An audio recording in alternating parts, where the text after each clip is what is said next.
Test 1 2 3. Test 1 2 3. Can you hear us? Okay. Test, test, test. 1 2 1 2. What, Dom? Okay. Testing, testing. 1 2 3. 1 2 3. This is Hornet Studios. Hello? What? Okay. Hi, folks, and welcome here to Hornet Studios. I'm Caleb Rose, joined alongside by Austin Koash for tonight's 36th annual. Good? Okay. Okay, you go. Mic test 1 2 3. We got good matchups on our hands today, Caleb, as we have Coffeeville taking on Garden City here in the first matchup of the day. Good. I take that as an okay? Yeah, I guess so. Oh, man.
Hi, folks, and welcome here to Hornet Studios. I'm Caleb Rose, joined alongside by Austin Koash for the 36th annual January Jam Tournament here at Valley Center High School. And we'll get it started off here with a 1 versus 8 matchup between the Garden City Buffaloes and the Field Kinley or Coffeyville Golden Tornadoes.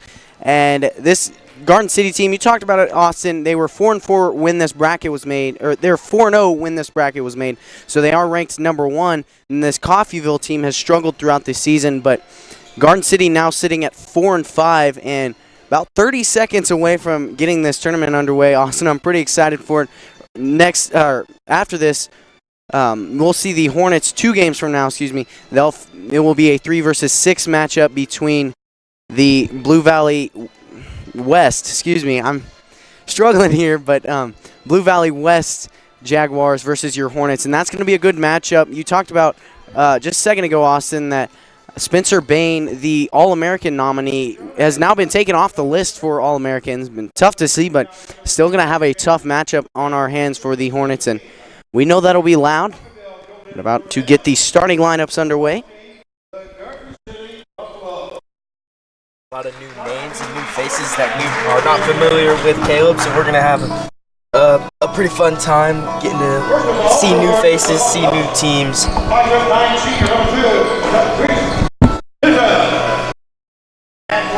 And first up here for the Field Kinley Golden Tornadoes, number 2, Takis Newton.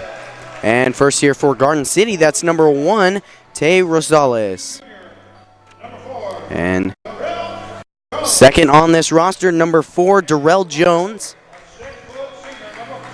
And second on this roster for Garden City, number 2, Xavier Williams.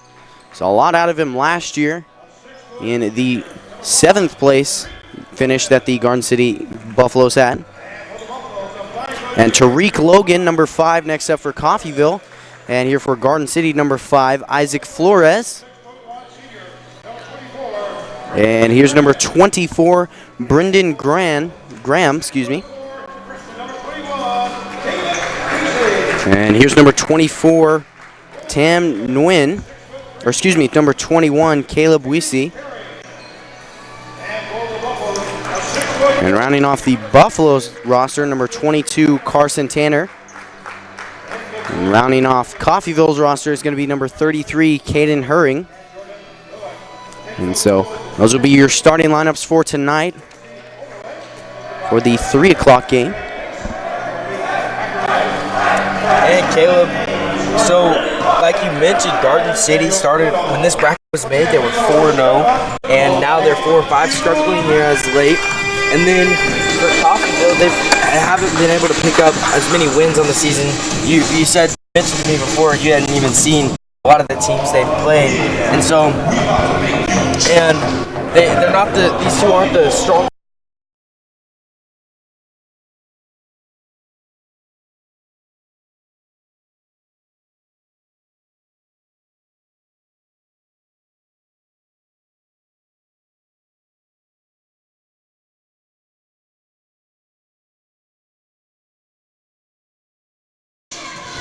And sorry, we are having a little bit of audio trouble here. Taking the ball down for the Buffaloes. Down here to Flores. He'll look inside over to the top of the key. That's Tanner.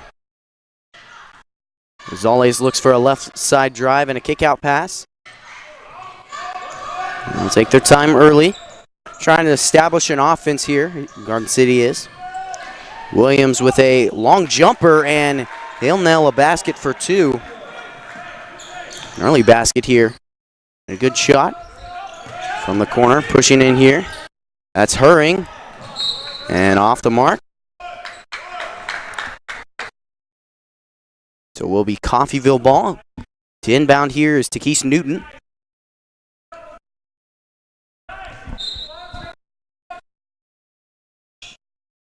And good zone defense there by Garden City. But Coffeyville inbounds it. They'll set up an offense here. Right side pass. And kick out. Newton looks to drive in. Nothing there. And kick out pass. This Coffeyville offense struggling to set up anything. A jump ball there. And it will be in favor of Coffeyville. They'll baseline inbound.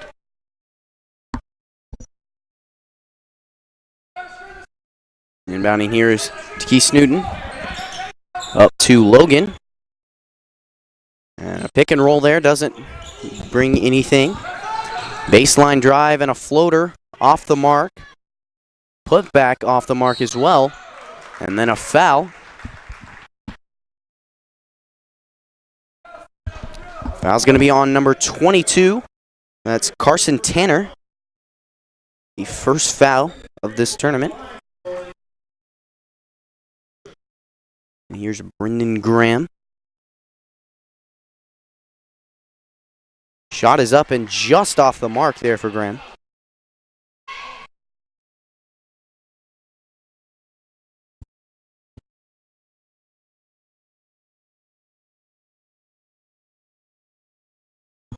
And off the mark on that second shot as well.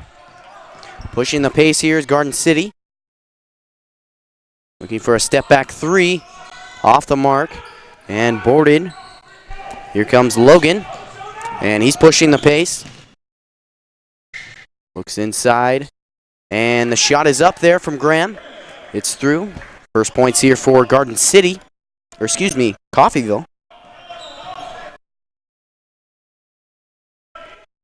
Looking inside. Instead, they'll have to go to the top of the key.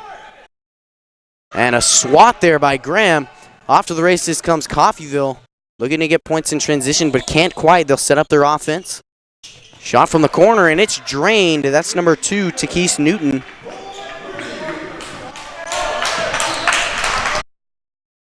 And that is the first 3 of this tournament, but seeing that Jacob Byrne will be playing in it, we might be seeing a lot more of those. A good steal there by Newton. And this defense is dominating. Only a couple minutes through, but they're definitely establishing quite a presence. From the corner is Newton. Tries a pick and roll. Doesn't work out. Over to the top of the key. That's Graham. Right side drive. And foul on the play. Looked to be a travel, but didn't work out. And fouls on number 21 for Garden City. That's Caleb Wiese. And checking in here for Garden City, number 23, Aaron Guevara. Along with number 10, that's Luke Tolbert. Baseline inbound here from Coffeyville. And knocked away. Knocked away by Aaron Guevara. And it'll be a sideline inbound now here for Coffeyville. Struggling to get anything. So they'll get it up to the top to Graham. And now our audio's back to working. Here's Austin Koash. Your test right here for Austin. Not working. Keep going. And a foul on the play, an and one opportunity here from Brendan Graham.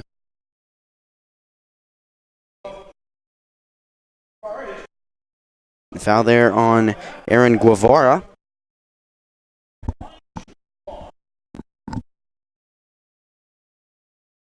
Shot is up and just off the mark there. A race for the rebound. It'll be out of bounds.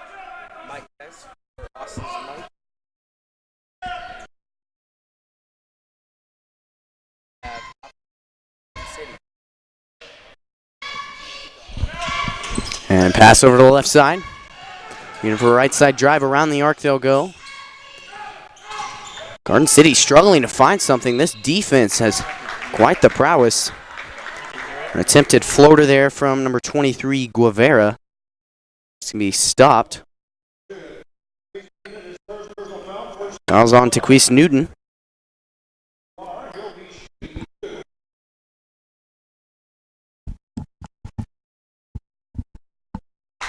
And shot there from number 23, Guevara. He'll drain it.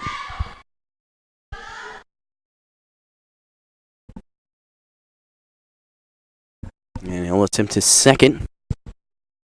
Can he cut the lead to 3? He will. 4 points of offense through almost 4 minutes here from Garden City. They are struggling quite a bit. This defense has been dominant, and it can be what keeps Coffeyville in the game.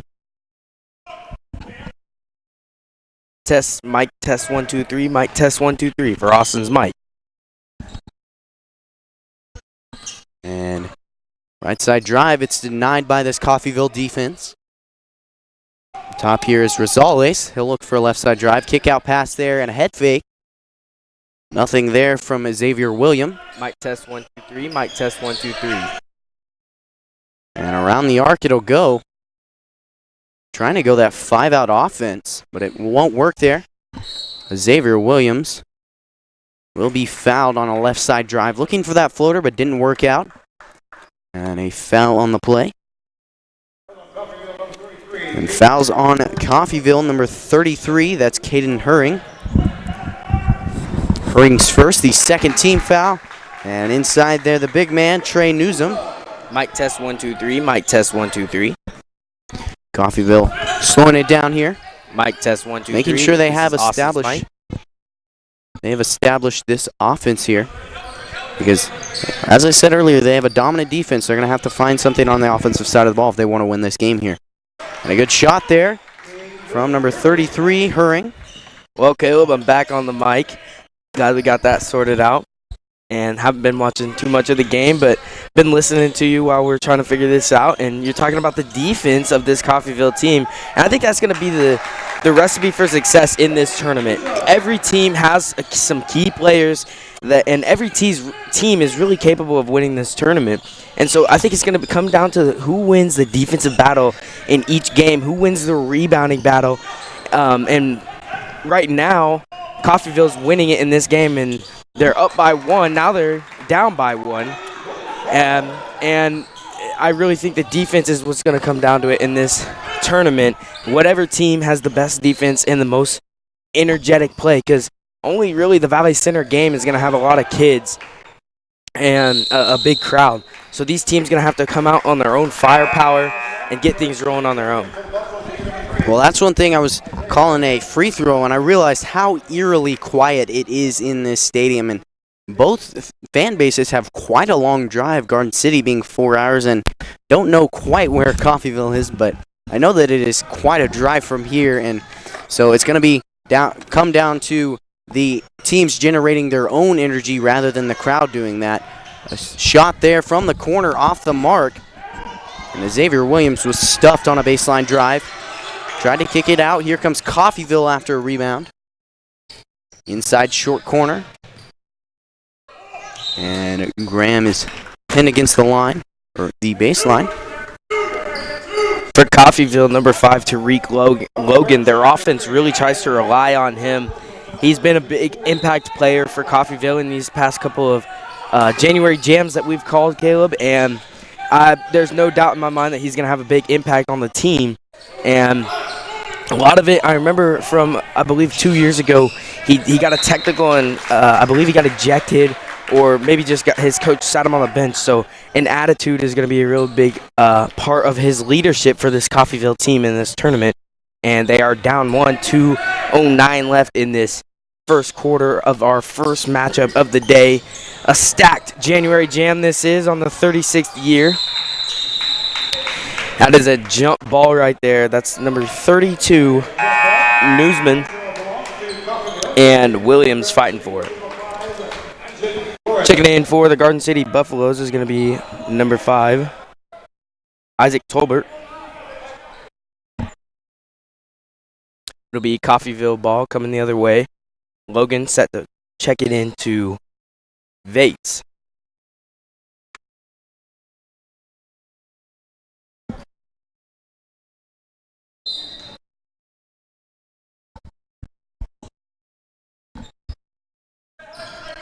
Garden City having a help man defense. They're playing solid up top. They're not letting Coffeyville get any easy shots. That's one thing you like to admire about teams. If they play a man-to-man, they're going to play a hard, aggressive man-to-man. Garden City the other way. That was Newsman who couldn't get the bucket to go, but fouled by number 24, Graham. That's Graham's first personal. At the line is Newsman.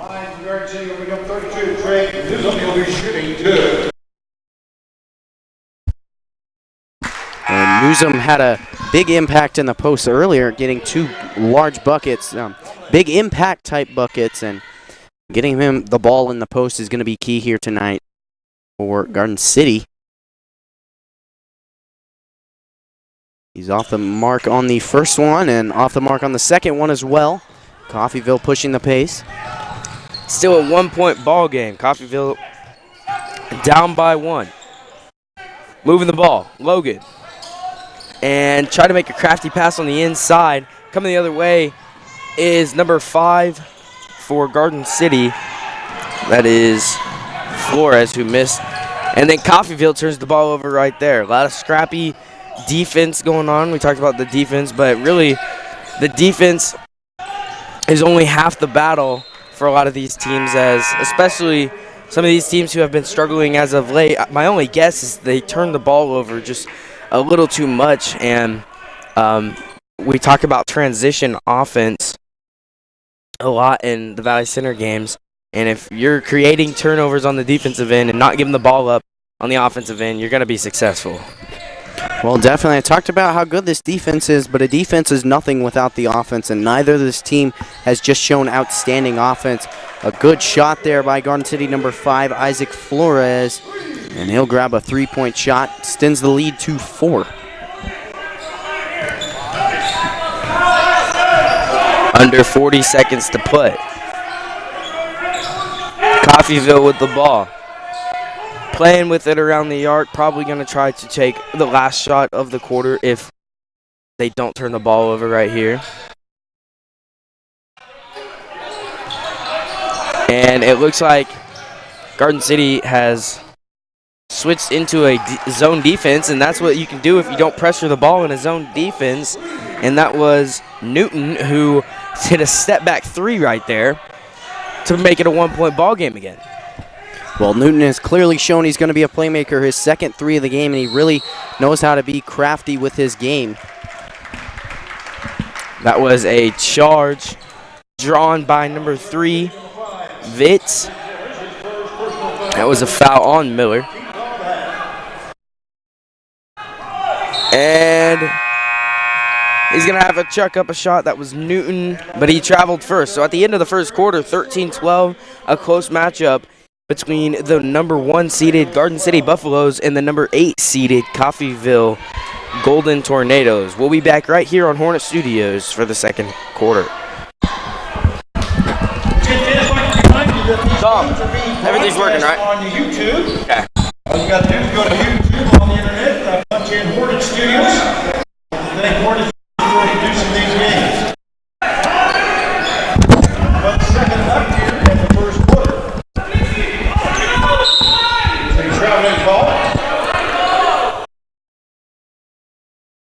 So that was a traveling call right there to end it. And so they're going to put 1 second left for Garden City to try to throw up a miracle inside. Off the mark, no foul right there. So we will end the second quarter, or first quarter, excuse me, 13-12. We'll be back right here on Hornet Studios.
And we're back here.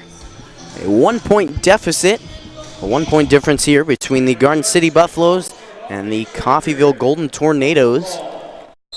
And so far it's been back and forth, much more back and forth than you'd think for a 1 and 8 seeded matchup, but clearly these are two pretty evenly matched teams. As you talked about, Austin, when this bracket was made, Garden City was pretty dominant, but now they've struggled late here in this season. A quick Euro step there and layup off the mark from Xavier Williams. Xavier Williams, when you announced the starting lineup, you said he had a major impact in last year's Garden City team. He was a sixth man. He came off the bench. And this year, putting together a great campaign, as I've seen him in a couple of Twitter things, and for being 4 hours away. And if someone in Wichita and Valley Center is being able to see your name on some of the top players in Kansas basketballs, so you obviously. He's a pretty good player, along with Tariq Logan of Coffeyville. That's why I talked about him earlier. I've seen him on a couple of things here and there in the Kansas sports world. So even though these teams aren't from near here, they have some well-known names on their squads. That was off the mark in the corner by Viets, and then rebounded by Garden City. Coming the other way, the Buffaloes moving the ball.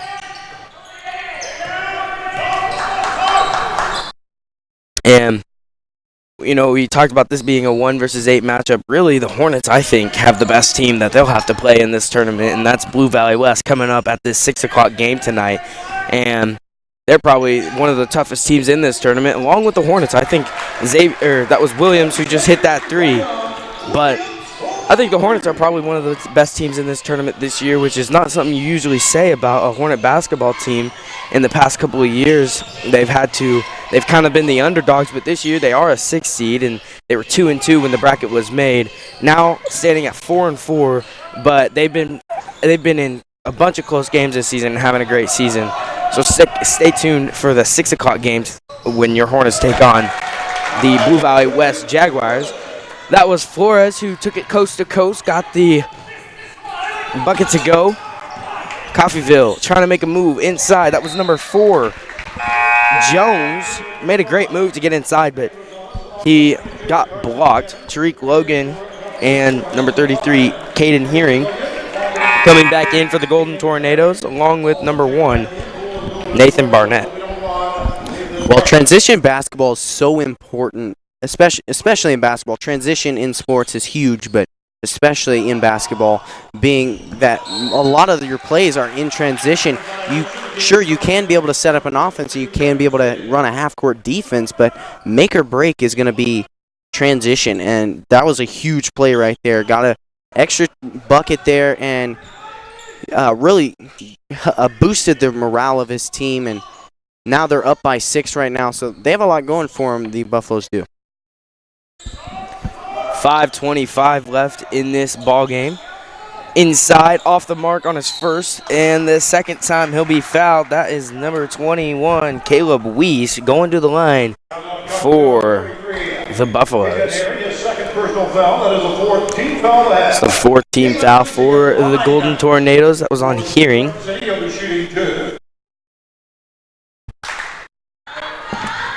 Off the mark on his first is Weiss. Coming up is his second.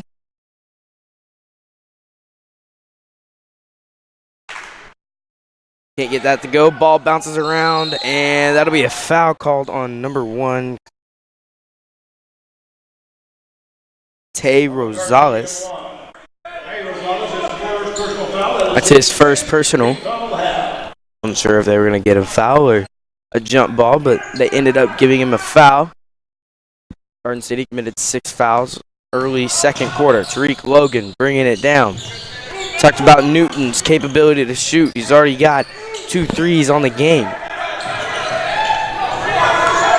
Logan in trouble. Great defense from the Buffaloes. And then Flores will come up with it. In the corner. Off the mark, but rebounded inside. And that is number 22, Tanner. Carson Tanner makes Coffeyville call a timeout. 20-12 our score. We'll be right back after a short commercial break.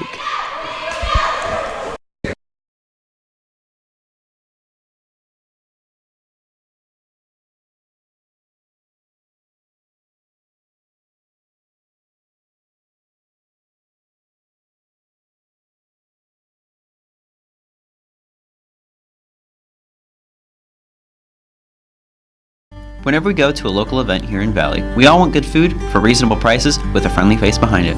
Well, luckily, there's an option. The Food Guy. Located in his signature truck, keep an eye out for him at the next public event you make an appearance at. Or if you're hosting an event yourself and want a friendly catering option. Or if you have other questions, you can call him at 316-253-8832. What appearance after this timeout. In the corners, in some trouble is number 33, Hearing. That'll be a jump ball, possession to the Buffaloes. Checking in for Coffeyville is Graham. Hearing goes to the bench as he committed a foul and then a turnover right there.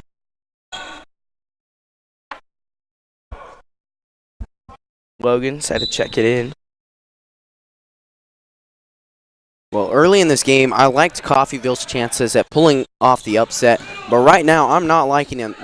They're going to have to change something. The tides have shifted, and Garden City has the momentum, and Coffeyville is not really doing much to stop them. They're going to have to find something, get back to that reckless defense that they had early in that game. And like I talked about earlier, and a great move right there from number 4, Darrell Jones. But like I talked about earlier, the defense is what's going to win these ball games. And right there, not on that possession, but earlier in the game, the Buffaloes just had all-out brawl on defense, and then ball was on the floor, and 4 Buffaloes were surrounding 1 Coffeyville player. And that's inside, number 21, Weeze, who got that bucket to go. But it's really going to be the 50-50 balls, the defense, and Graham hits a 3 at the top of the key, 22-17 our score, 5-point lead for Garden City, the 1 seed in this January Jam tournament. Inside, Weeze gets blocked by Logan, but they're using Weeze on almost every possession the Buffaloes are. Step back, off the mark from Newton. Well, I see it from Cassie Kinnenberg and the Hornets. When you have a valuable big man, it's really easy to overuse them. And so I think by this point, Garden City is expecting Weezy to be used on every possession. And I liked what they did last possession, getting him in the open space. With that time, they struggled to do that. And if they don't get him in the open space, they're going to struggle to make plays. And that ball was tipped.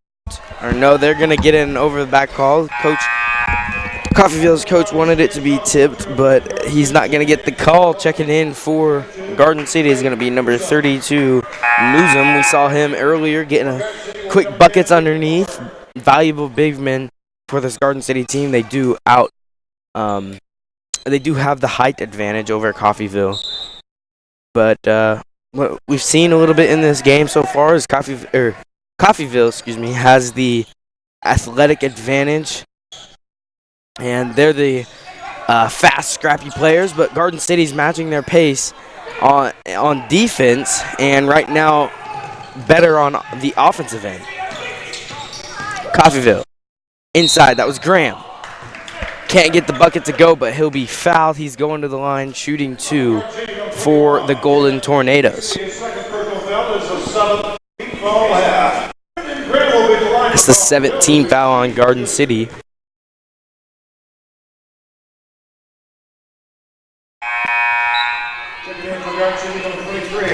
Checking in for Garden City is going to be number 23, Aaron Guevara, and Herring comes back in for Golden Tornadoes. Gets that one to go. That was Graham. 1 for 2 at the free throw line. It's a 6-point ball game. Coffeyville slowly starting to turn a big lead from Garden City into a deficit if they can keep things rolling. But that's Williams on the corner, the outside 3, off the mark. No good from the save by Guevara, and it'll be Coffeyville ball. 2:07 left. Some pressure by Xavier Williams right there. Well, one thing I saw earlier when Coffeyville was really dominating, they were able to spread out the ball well, but they haven't spread out the ball in the half court quite as much as they did when they had the lead, and that's something that's really killed them. Why they're down here by 6 points is because they're trying to rely too much on one man, and it's causing turnovers. But at the moment, Caden Hearing at the line, shooting 2. First one bounces in and out. Then for Garden City will be number 1, Tay Rosales.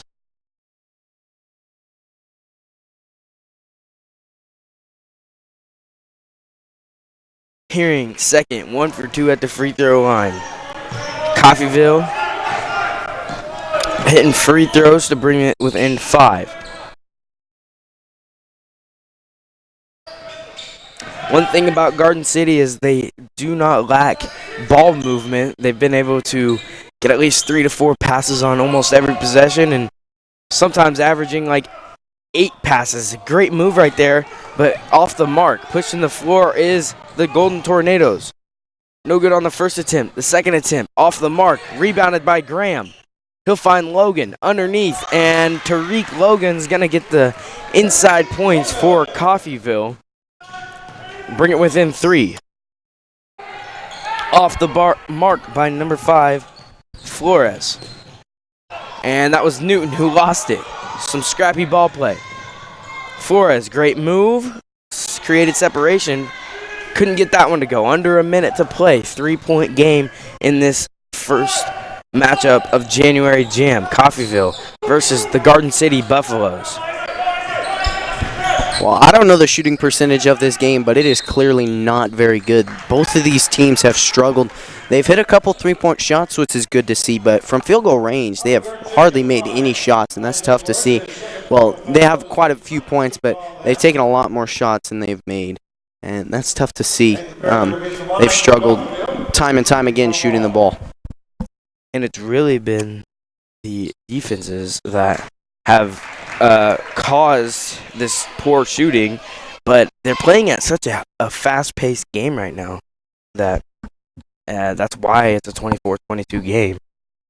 And I think if they played slower, this game would not be over 20 points for either team in this first half.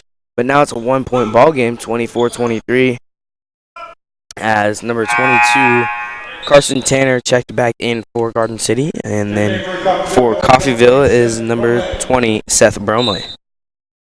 Well, there's pros and cons to each one of these offenses. You can slow it down, like you said, and not have very many points, but also you're not having as many turnovers, which in turn can lead to less points on the let up on the defensive side of the ball, or you can go fast pace and have quite a bit of turnovers like we've seen in this first half. I'm interested to see if they'll keep it the same at halftime or switch it up and try to slow down the pace, create less turnovers. Inside, Newsom got that bucket to go.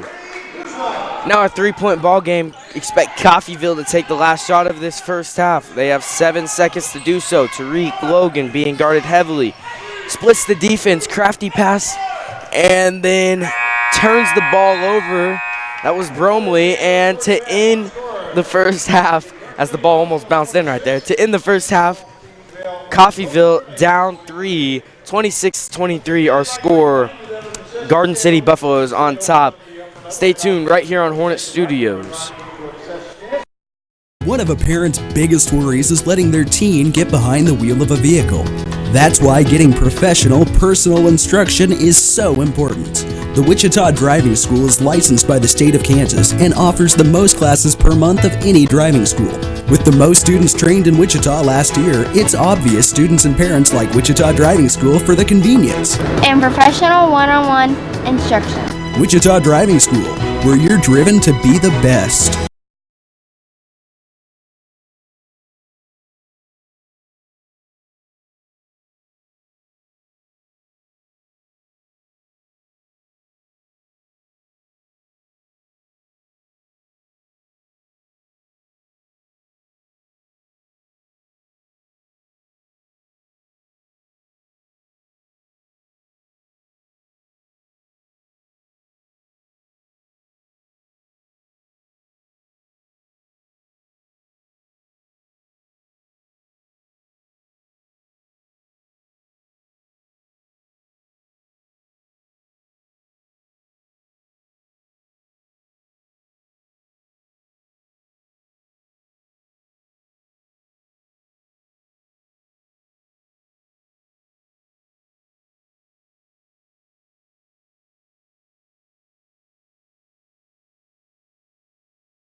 And we're back here at Hornet Studios. About a minute and a half away from getting the second half underway. Your score is 26-23. Garden City leads, and it's been quite a streaky game for both teams. Here's a few statistics. Isaac Flores leading both teams, or just Garden City in scoring, with 7. And then leading Coffeyville in scoring is Brendan Graham with 8, and he's dominated this game. And for Garden City, Trey Newsom in second, being quite a presence in the post with 6 points. But one thing I talked about in the first half, Austin, is how both teams have struggled to shoot 39% from field goal range and then 38% from field goal range for Coffeyville. And one of the things that I saw from the Hornets game last time against Hanover Central is they got bailed out quite a bit by free throws. Both of these teams have had solid opportunities at shooting free throws, but neither one of them has really taken opportunity of them. 33% from Garden City and then 44% from Coffeyville. It's tough to see when a varsity basketball team can't shoot over 50% from the free throw line, and that's something that their coach will definitely be hammering next time they're in practice. But for now, they have to go the length of the tournament with those kind of standards, and they're going to have to fix something here in the second half. But both these teams are streaky, but as I talked about in the first half, it's going to be mainly defense. Even though it's been a average scoring affair, the teams who have dominated on the defensive side of the ball have been the ones who have been leading the charge on the scoreboard. So we'll see what both these teams can put together here in this second half. And it's going to be Garden City ball to start the second half right there. During halftime, we got to see the second game of the day, the preview, and that is Ulysses, the number 2 seed, versus the number 17, Wichita Southeast. And like we talked about, the seedings were made a while back, almost 3 weeks ago. So a lot of these teams have had growth in their seasons, and so it's a lot closer bracket than what the seedings may show this year. And it's going to be a great tournament to see. Hearing on the inside, can't get his first, gets his own rebound, can't get his second to go in. Carson Tanner with the rebound, and here come the Buffaloes, who hold on to a 3-point lead. Well, that's one of the things about good basketball teams is they continually improve throughout the course of the season. Xavier Williams makes a crafty layup, but they get better as the season goes on. So they might struggle at the beginning, but over time they're going to improve, and now they're good basketball teams, though they struggled at the beginning. And that's why these seedings are just a tad bit messed up. And Tariq Logan airballed that 3 out of bounds off of Coffeyville. So Xavier Williams had a great first quarter. Williams did, sat on the bench for a little bit in the second quarter, and he turns the ball over right there. Here's Logan pushing it inside, got it to Graham. He leads all scorers, and that'll put him at 10 on the day. So just over a minute 20 gone by. Both teams getting early buckets. Tried to find number 21, Wheezy, but ball went out of bounds. You talked about overusing a center and a big man, and right now Garden City is trying to find their big men almost every possession, and that could come back to hurt them, as now Coffeyville has switched. Instead of playing behind Wheezy, they're going to front him and try to not let him get the ball, and then help on the backside if he does get the ball. It was fought for right there. They're going to get, I believe, Graham on a foul, as that's his second personal. He was going for the ball. Good. That's a foul if you're a coach. You say good play and keep playing hard. That was Graham. Flores got it to Williams. He led the Garden City Buffaloes in scoring. He's a quick, shifty player, Flores is. Inside, got Wheezy again, went up with it, and one for Caleb Wheezy.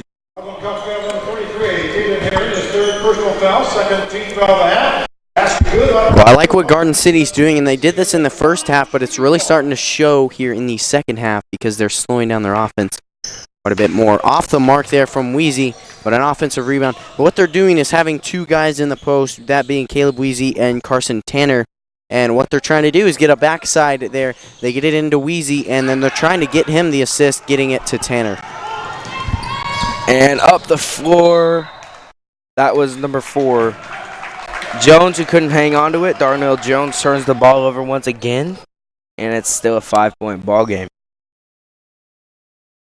And like you talked about, and if you're Garden City, you want to try to get the ball in the post because, first of all, that opens inside-out game, but also you do have the height advantage over this Coffeyville team. So Caden Hearing is the only one on Coffeyville that competes with the height of Garden City, but Graham doing a great job getting rebounds right there.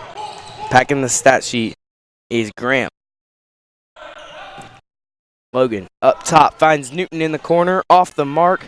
Long rebound out of bounds off of Garden City, and Jones will pass it in for Coffeyville. Checking it in for the Buffaloes is number 32, Newsman. He was the second leading scorer for Garden City in that first half. Found his points at the free throw line and inside. And that's kind of his role on this Garden City team, to try to draw fouls. I do believe he had one assist out to Xavier Williams for 3, and that was that inside-out game that I was talking about. Rosales goes up, and he gets an easy 2. Now a 7-point ball game, 4:30 left. Splitting the defense is Newton, and he'll be fouled. That foul called on number 5, Isaac. Number 5, Flores. Checking in for Garden City, number 10, Tolbert.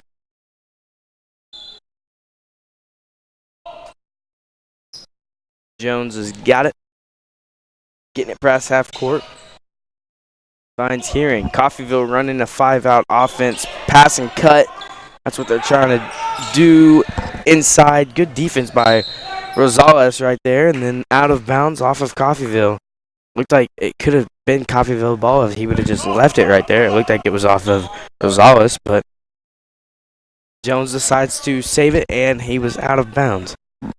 Well, you mentioned the 5-out offense, and I like what Coffeyville's trying to do, but with 2 big men in the game here for Garden City, it's tough to run that 5-out offense because you can have 2 guys in the post, or at least 1 guy in the post, a solid guy. And they're also trying to split out Brendan Graham, but inside you have a guy, Newsom, along with number 21, Caleb Weesey, and both of them can dominate in the post. Newsom just got a put back there, but they can play solid defense either way you put it. And Logan thought that Hearing was going to cut to the basket. He turns the ball over. And Bromley and number 3, Reyes, check back in for, or that was Vietz, check back in for the Golden Tornadoes of Coffeyville. Well, everything you do on a basketball court, you have to be on the same page. That's why one of those things is that communicating with guys is so important, because you always have to be on the same page. And if you don't, it leads to turnovers like that we just saw. Newsom grabs a quick 2 and extends the lead to 11. Newsom doing a great job finishing around the bucket, and if he doesn't finish, he'd make sure to draw the foul. And the ball goes out of bounds. Graham goes flying into the stands, but can't hang on to it. 36-25 our score, a 11-point lead right now for the number 1 seeded Garden City Buffaloes. That'll be a timeout called by Coffeyville. We'll be back in a minute.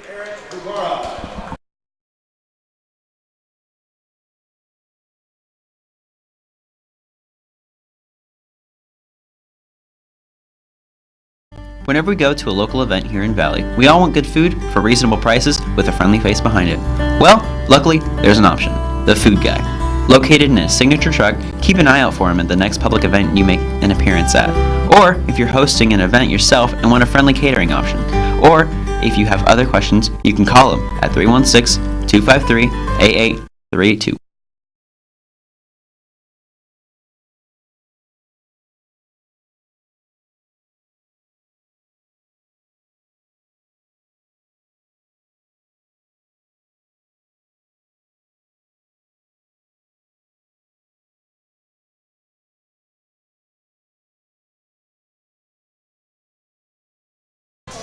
And we're back here at Hornet Studios. 11 points is the deficit here for Coffeyville, and they've had a tough run, an 11-3 run that is. They've struggled so far. Garden City has dominated in every aspect here in the second half, as you would expect a 1-8 seed matchup to be. We'll see if Coffeyville can bring something back here. And we talk about it in the boys' games a lot, and really just Valley Center games in general. You got to play 4 quarters of solid basketball if you want to pull off upsets. And right now, Coffeyville is not playing a great third quarter with 2:35 left. They're going to have to put something together. They're not out of the hole, and it's only an 11-point game. But they're going to have to start getting things rolling on the offensive end, they are creating a couple turnovers, but the turnovers they're committing themselves has really been the demise of the team. Well, he's talked about playing 4 quarters of consistent basketball, and you can play 3 quarters of consistent basketball, but it doesn't matter if you don't finish that 4th quarter with consistent basketball, and 1 quarter can be the difference in a game. We've seen that so many times from the Hornets. They play a solid first half and then a solid 4th quarter, but they can't quite get it done in the 3rd quarter. And that's what I'm seeing out of this Coffeyville team. A timeout here, and we'll see you back here at Hornet Studios after a short commercial break.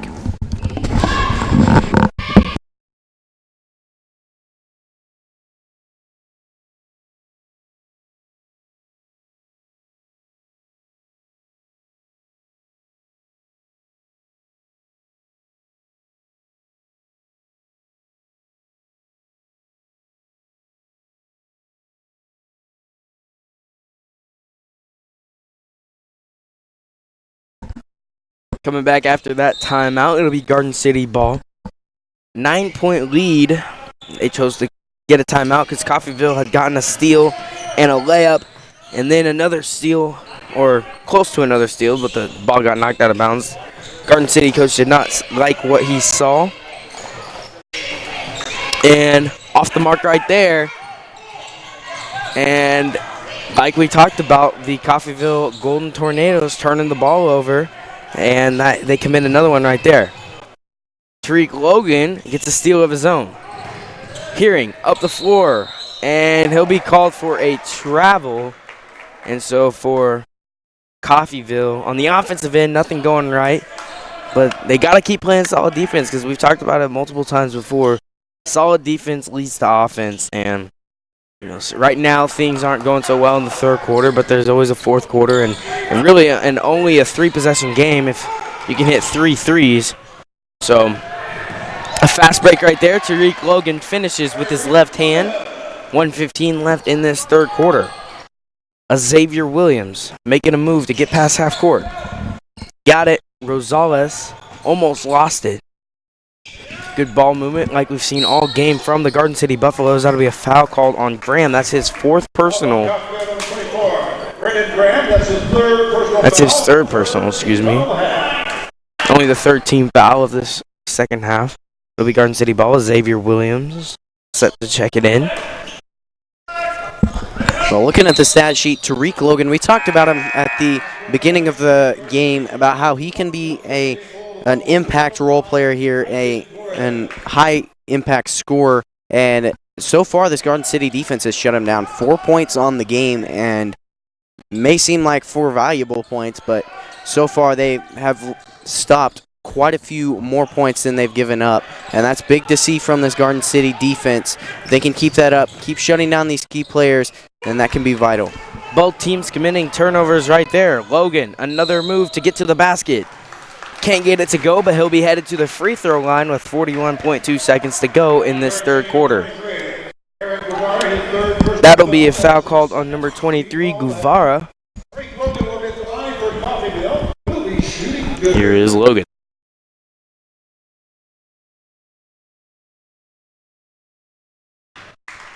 Gets his first to go.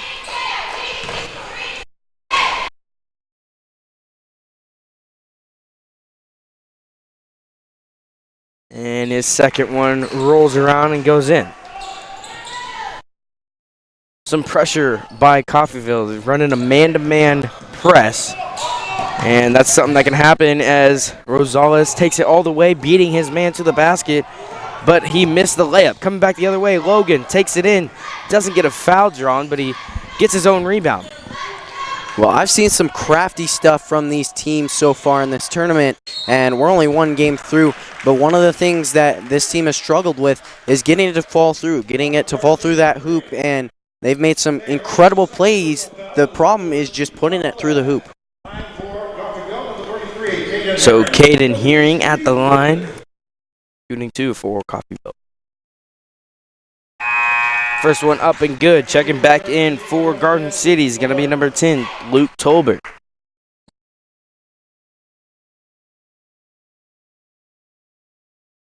Free throw number 2. Up and off the mark, off the front of the rim. 18 seconds left in this third quarter. Garden City pushing the ball. That'll be a block right there. And Vates gets a nasty block on the Garden City Buffaloes. Checking back in is Jones for Coffeyville. Hearing goes to the bench. 13 seconds left. Guevara up top. Tolbert's going to set up the play. Over to Flores. Big first half. Set play to try to find it inside. And that'll end the third quarter. Score is 36-32. Coffeyville put together a little bit of a comeback. They'll have 4 points to make up in this fourth and final quarter if they want to pull off a 1 versus 8 seed matchup here in the first round of January Jam. Whenever we go to a local event here in Valley, we all want good food for reasonable prices with a friendly face behind it. Well, luckily, there's an option, the Food Guy. Located in his signature truck, keep an eye out for him at the next public event you make an appearance at. Or if you're hosting an event yourself and want a friendly catering option. Or if you have other questions, you can call him at 316-253-8832.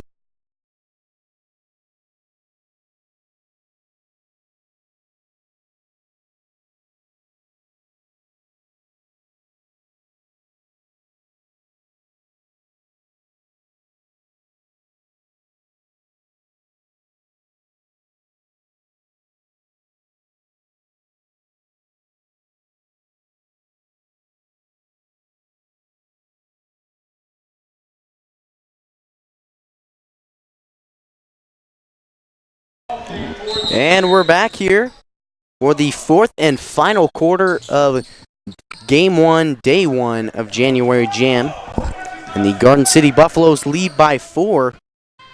And we talked about how Coffeyville struggled in that third quarter, but they really picked it up quite late in the quarter, and they're still in this game quite a bit. They were down by 11 at one point, and now the deficit is only 4. And early in the quarter, like I said, it's going to come down to the defenses in that quarter.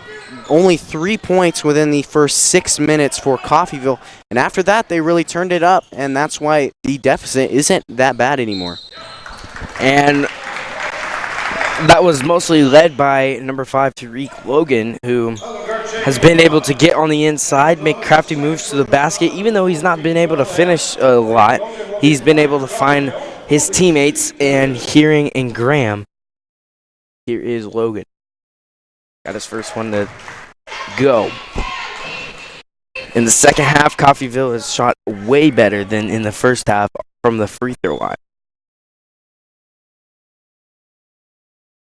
As Logan makes both 2-point ball game right now, the pressure is starting to get to this Garden City team as they've been turning the ball over a lot more. There's a turnover right there from Tolbert. Coming in for Garden City is number 2, Williams, along with Carson Tanner, and we'll see Weeze again for the Buffaloes. Well, I saw one big thing from the Valley Center versus Andover Central game, and that's getting in people's head. Getting in the opponent's head is so valuable, and you go from an 11-point lead to a 2-point lead here within what has been 3 or 4 minutes, if that. It really gets in the opponent's head, and Coffeyville has really done a good job of it. It's tough if you're Garden City to see your lead go away like that, and that's why they're struggling. That's why they're flailing here, even though they have that lead. And Viets couldn't get it to go, but he'll be at the line. More free throws coming for the Coffeyville Golden Tornadoes. Third personal foul. That is a fifth foul on him. Picks up the line for Coffeyville. He'll be shooting two.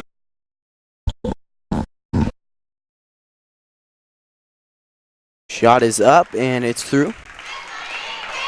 The Golden Tornadoes 6 for 7 in the second half from the free throw line. As I talked about, they hit 44% in the first half. A tough number to see as Viets hits his second.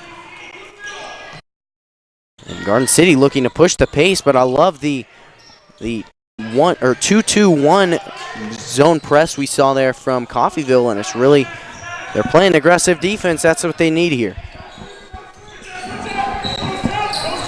Here's a Xavier Williams, guarded by Jones. Switched was Tariq. Weeze with it. Over to Flores. Flores had a great first half, been silenced here in the second.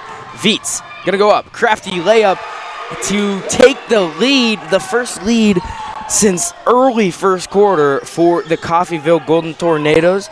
And we've talked about it multiple times this season. It's not about how you start, Caleb. It's how you finish. That'll be a timeout. Timeout, Garden City. We'll be back when play resumes. One of a parent's biggest worries is letting their teen get behind the wheel of a vehicle. That's why getting professional, personal instruction is so important. The Wichita Driving School is licensed by the state of Kansas and offers the most classes per month of any driving school. With the most students trained in Wichita last year, it's obvious students and parents like Wichita Driving School for the convenience and professional one-on-one instruction. Wichita Driving School, where you're driven to be the best.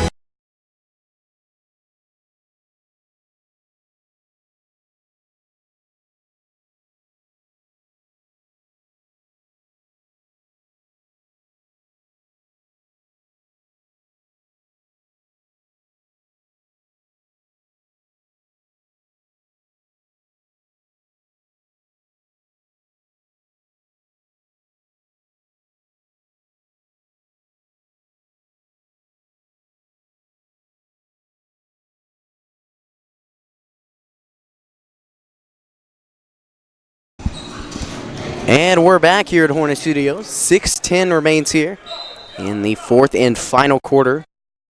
Now with a Coffeyville lead, a 2-point lead that is, and quite a comeback they've made here, especially being an 8th seed. And you know that's how you're getting in your opponent's head when they're forced to take a timeout. That's what Garden City just did, and that's really a good sign here for Coffeyville. They need to keep up what they're doing right now. And really, since there's not much of a crowd, Coffeyville and Garden City, with just a few buckets that they can make, can really be momentum shifters. Wheezy inside, missed on the layup. Graham thought he had the rebound, knocked out of bounds off of Coffeyville's Graham. It'll be Garden City ball. Xavier Williams set to check it in. Found Carson Tanner, and it'll be a jump ball after Carson Tanner whiffed on the layup. Possession goes to Coffeyville. Everything going right for Coffeyville right now, and if you're Garden City, you got to make a bucket to stop the bleeding, as it's only a 2-point game, but right now Coffeyville has the momentum to run away from it with it. Well, I've seen a clear statistical parallel here in this game. When Coffeyville's not making shots, obviously they're struggling on the offensive side of the ball. They've got a lot of opportunities, they've just failed to hit them. And right now, in this long run from Coffeyville, which we've seen 4 points here in the fourth quarter, they haven't hit very many shots, and that's tough to see here if you're Garden City. You have to be able to knock them down there. Viets gets his 6th point of the fourth quarter and 6th point of the game. But they're going to have to start taking their time, slowing down a little bit more, and making sure that they put the ball through the hoop. And Viets has all 6 points for Coffeyville in this fourth and final quarter.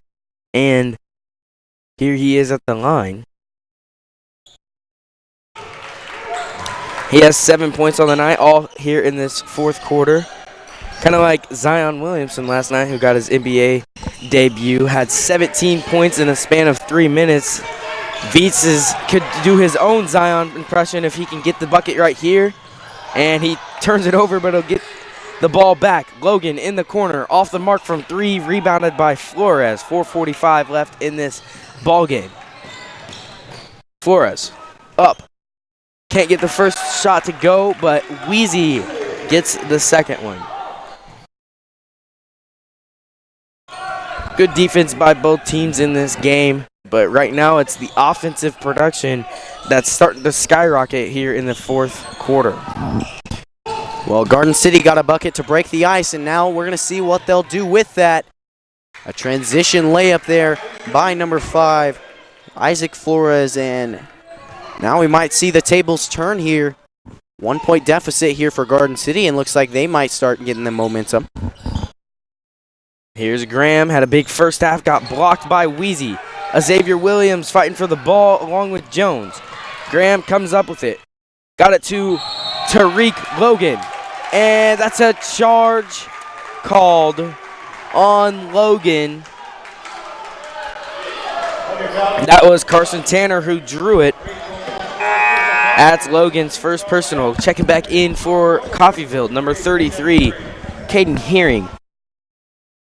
Flores set to check it in for Garden City. Flores inside. And Tanner slows things down.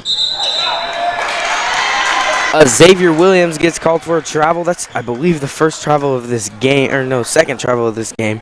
So, for these teams being having a lot of turnovers, they're not really turning the ball over just by mental mistakes. It's mostly been just great defense, I think. And both teams playing high intensity defense and creating turnovers.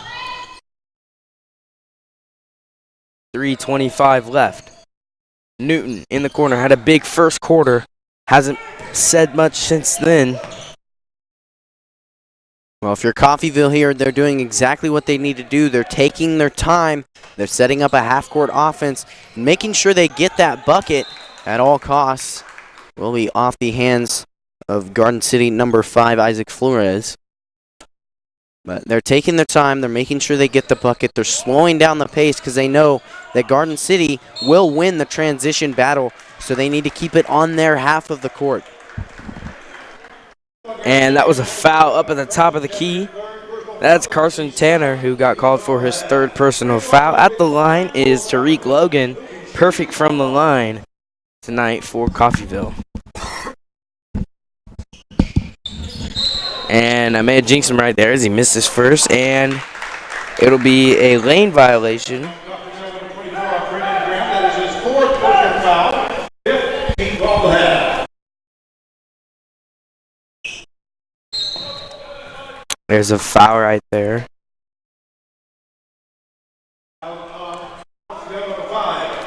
Foul on Logan. That's his second personal. Still some pressure right here from Coffeyville, only hanging on to a 1-point lead. Wheezy into Rosales. Rosales brings it down the floor. Over to Carson Tanner. Off the mark. Rebounded by Graham. He'll find Logan. 2:50 left. Fast break opportunity, and Jones can't connect. And then finally, Darrell Jones will be called for a foul. And Xavier Williams going to the line for the Buffaloes. 17 foul for both teams, so both teams now in the bonus for the final 2:42 left in this ballgame.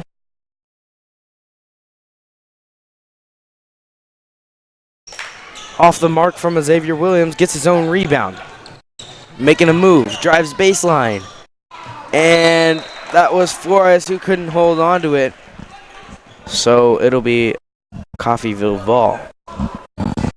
I talked about earlier how communication is key in preventing turnovers. That there was not being on the same page, and that was just because Xavier Williams driving inside. You have to stay where you're at, making sure that he can get a pass off because he's jumping. He's trying to make sure he doesn't get that travel, and a late move there results in a turnover. Well, Caleb, we know that if whatever team loses this matchup, even if it's Garden City or the number 8 seeded Coffeyville, either team their only best shot if they lose their first game, this goes for anyone in the tournament, is the 5th place ball game. So a big win to start the tournament is huge, especially if you want to play for the first and second and third and fourth games later on down on Saturday. So that'll be another foul called on Coffeyville's Graham. That's his 5th personal. He had 3 at halftime, picked up 2 in the second half, and that'll be a good game from him. He was the leading scorer for Coffeyville in that first half. He has 10 on the game. And at the line is Flores for Garden City.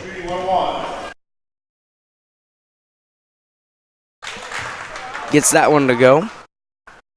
Tie ball game, 41.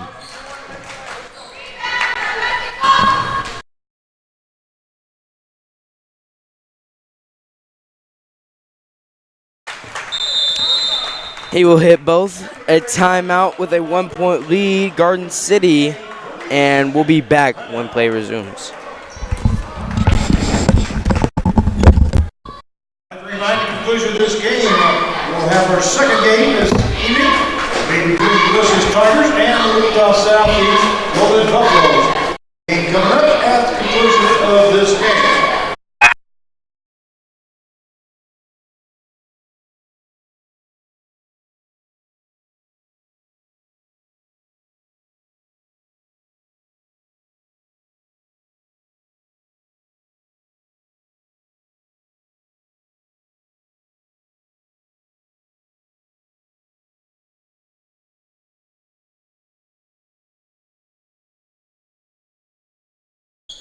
And we're back here at Hornet Studios.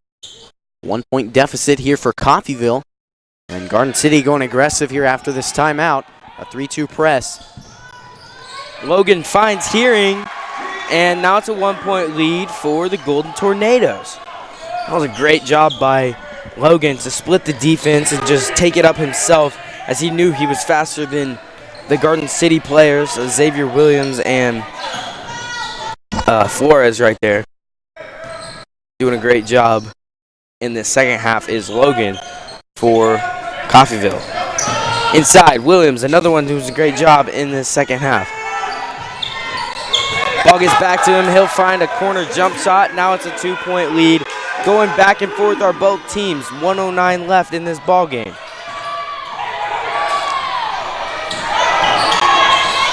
Inside, they find Jones. He'll be blocked by Wheezy. And a great block right there from Wheezy.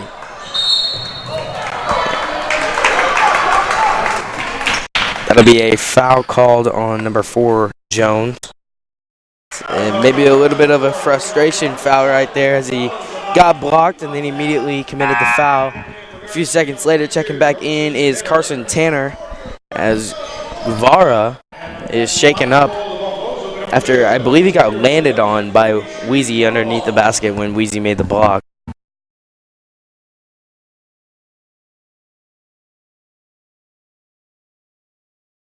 Well, I talked about earlier how valuable getting in your opponent's head is, as Williams misses that.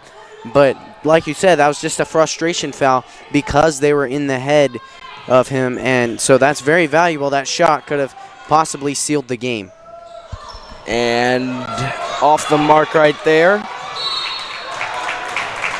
Drake Logan had a good opportunity to make it, and then Caden Hearing had the second chance opportunity, and couldn't get that one to go. That's Caden Hearing's 4th personal foul, and Flores back to the line with a 2-point lead for Garden City, 35.3 seconds left. Might be something to watch out for Hearing, as we might go into OT. Good shot there by number 5, Isaac Flores. And he's 3 for 3 here in this 4th quarter. And off the mark on his second. Coffeyville pushing the pace here. They'll look to get any bucket to tie up this game. And, if you're Coffeyville, you don't need a 3 right now. And they're going to call a timeout with 24.1 seconds left. Stay tuned for the end of an exciting finish here in Game 1 of January Jam. Need a used reliable car but don't want a hunk of junk? Want to go to a dealer you can trust but don't know who to trust? The answer is simple and local. Come to Eden's Auto Sales in Valley Center. We sell used reliable cars at a fair and reasonable price with guaranteed free credit approval, and you can always count on friendly and reasonable customer service. With 2 locations right across the street, come shop us last at 100 South Meridian Avenue in Valley Center. We're open 8 a.m. to 6 p.m. Monday through Saturday, and you can reach us at 316-755-4200. Come see us.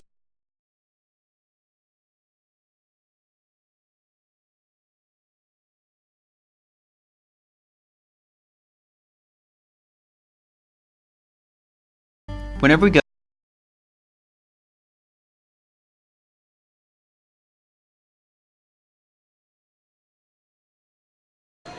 And we're back here at Hornet Studios. 24 seconds remain here in this contest.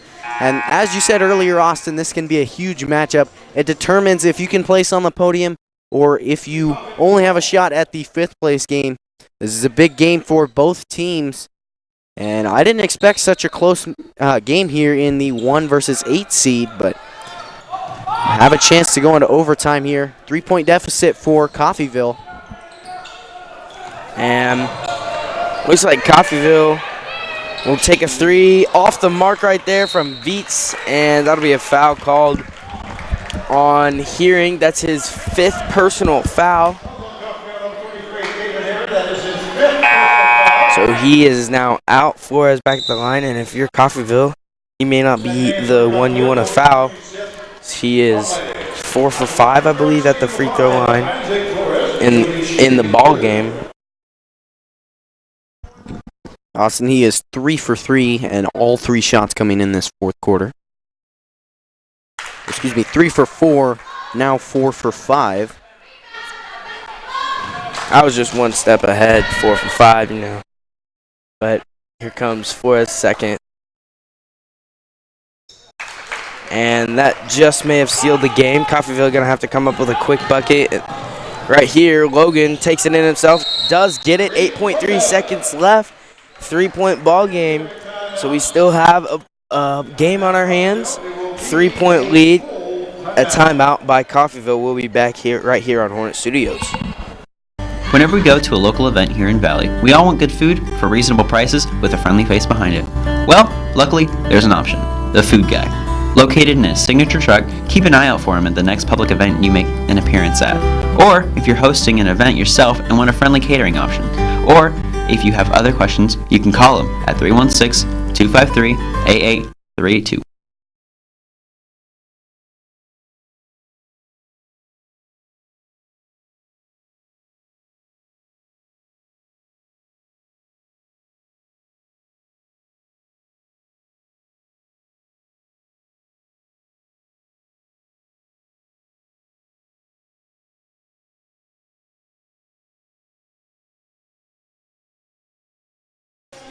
And we're back here. 8.3 seconds remaining in this game, and 8.3 seconds that could most definitely decide the course of this tournament. As it is the first game, but it is a big stepping stone for the podium, meaning 1st, 2nd, and 3rd place. We'll see what Garden City comes up with here. A valuable inbound play would be key here late. And 3 seconds were wasted right there by Coffeyville, who couldn't get to the ball and couldn't foul quick enough. This is Rosales at the line.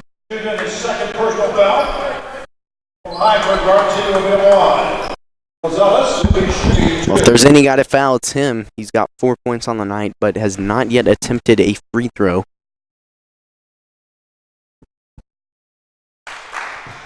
But he gets that one to go and makes it a 4-point lead with 5 seconds left. Coffeyville going to need a miracle, especially if Rosales can hit this free throw. Well, he does.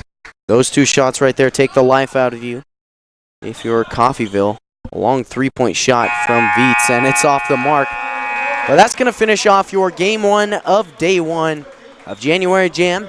Your final score, 50-45. The Garden City Buffaloes win the 1 seed over the 8 seed, and Coffeyville, as an 8 seed, put up quite a fight there. But we'll be back here in about 20 minutes for Ulysses versus Southeast, the 4:30 game, and we'll see you back here at Hornet Studios after a break. Whenever we go to a local event here in Valley, we all want good food for reasonable prices with a friendly face behind it. Well, luckily, there's an option, the Food Guy. Located in his signature truck, keep an eye out for him at the next public event you make an appearance at. Or if you're hosting an event yourself and want a friendly catering option. Or if you have other questions, you can call him at 316-253-8832. One of a parent's biggest worries is letting their teen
Hey, hi, folks, and welcome here to Hornet Studios. I'm Caleb Rose, joined alongside by Austin Koash for Game 2 of Day 1 of January Jam between the Ulysses Tigers and the Wichita Southeast Buffaloes.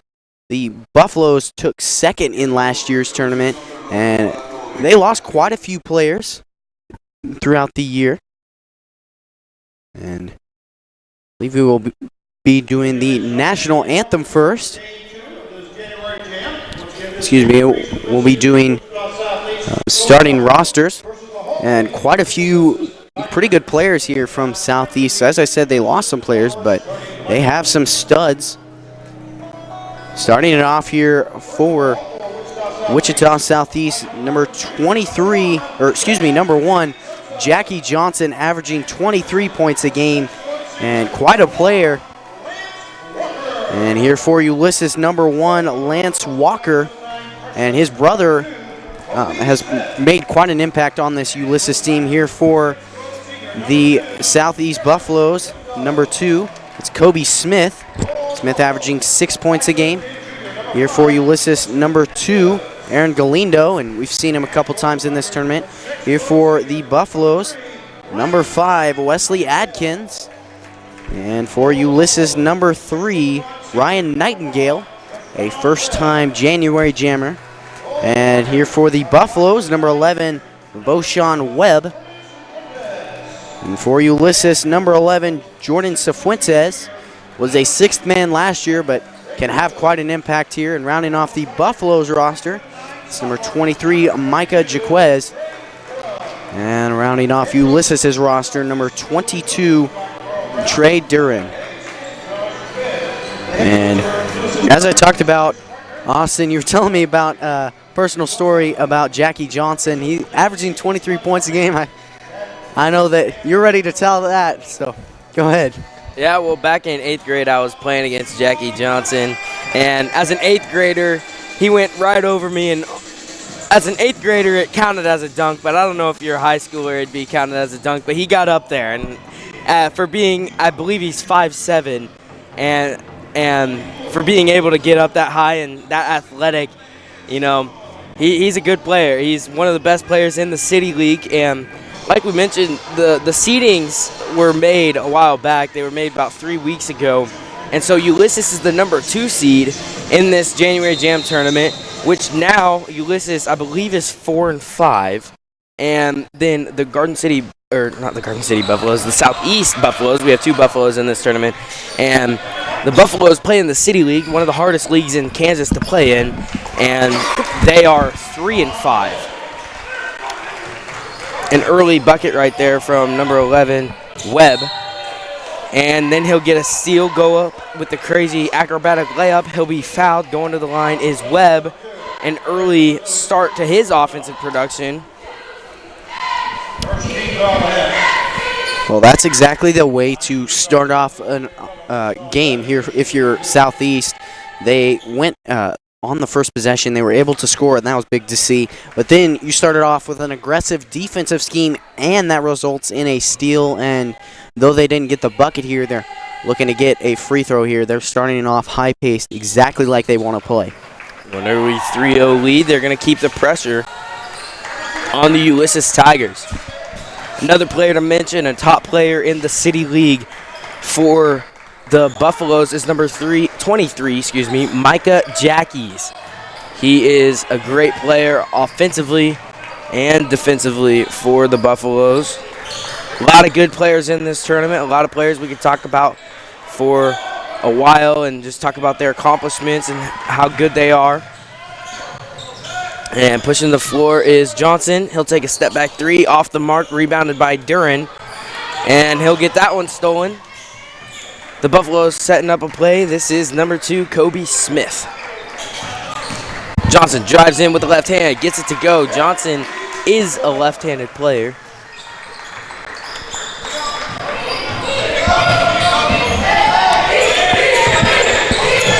Number 11, Jordan Cifuentes. We've seen him a lot in past years for this Ulysses Tigers team, who's been in the January Jam tournament for quite some time now. Cifuentes his older brother, it's kind of been the Cifuentes flow in a lot of games for Ulysses, but his older brother graduated, and now it's just him, Jordan Cifuentes, number 11, for Ulysses.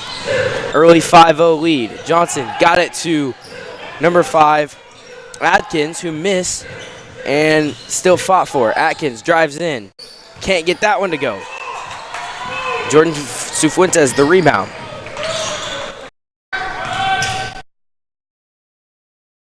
This is a 2 versus 7 matchup, but right now it looks like the Buffaloes are the 2 seed with the way they're playing.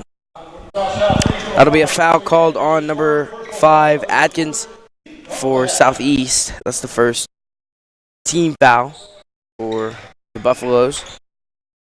Wichita Southeast had won it not last year, but the year before, and then 2 years before that, so 4 years ago.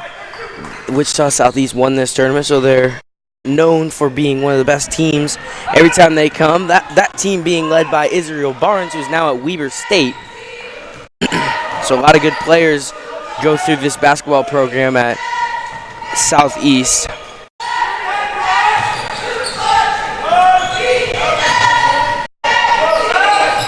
Johnson in the corner. He'll take a long-range 3 in the eye of number 1, Lance Walker. Well, I love the advanced basketball strategies there. Jackie Johnson on the right side, or our right-hand side of the court, the top of your screen, and then he cut under and went all the way across the baseline to get himself open. A cut rare to see from the high school level. I see it quite a bit in the NBA, but you don't see it much in high school basketball. It's more of just cutting and then filling from the top of the arc rather than across the bottom, and that was a good play by Jackie Johnson. Shows you his potential in the future.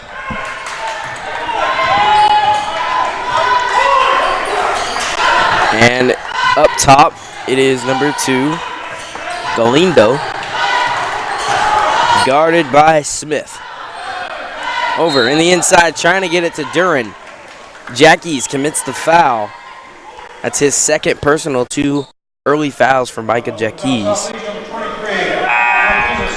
And Jackies, a 4-year starter for this Southeast team, and he's got quite a bit of experience. That's big to see on any team, especially a team like this that's so well known and so competitive every single year. A 4-year starter just shows how good he is. And that's an early 10-0 lead for the Southeast Buffaloes. That'll be a timeout called by the Ulysses Tigers. We'll be back when play resumes. Whenever we go to a local event here in Valley, we all want good food for reasonable prices with a friendly face behind it. Well, luckily, there's an option. The Food Guy. Located in his signature truck, keep an eye out for him at the next public event you make an appearance at. Or if you're hosting an event yourself and want a friendly catering option. Or if you have other questions, you can call him at 316-253-8832. One of a parent's biggest worries is letting their teen get behind the wheel of a vehicle. That's why getting professional, personal instruction is so important. The Wichita Driving School is licensed by the state of Kansas and offers the most classes per month of any driving school. With the most students trained in Wichita last year, it's obvious students and parents like Wichita Driving School for the convenience and professional one-on-one instruction. Wichita Driving School, where you're driven to be the best.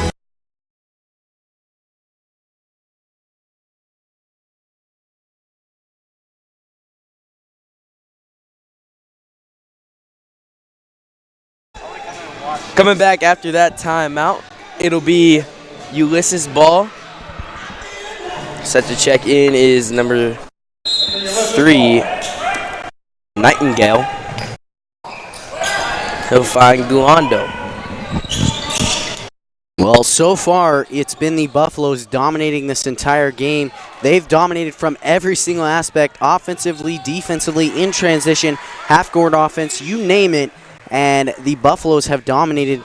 If Ulysses doesn't find some way to stop the bleeding, this is going to get out of hand quick. And like we talked about, the Southeast Buffaloes play in a very tough league.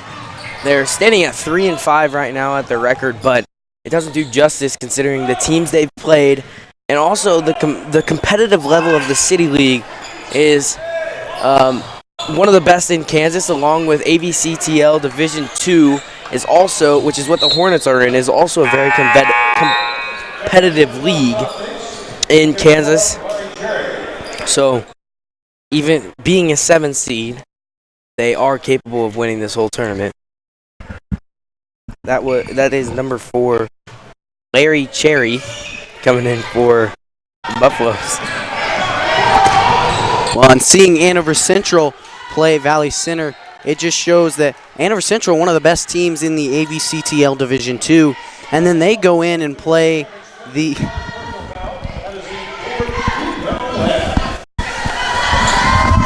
they go in and play some City League teams, and they struggle quite a bit, and against teams like Bishop Carroll, and even one of the best teams in Valley Center's league struggles against a team like Southeast, who's at the bottom of the City League. Johnson will turn it over right there.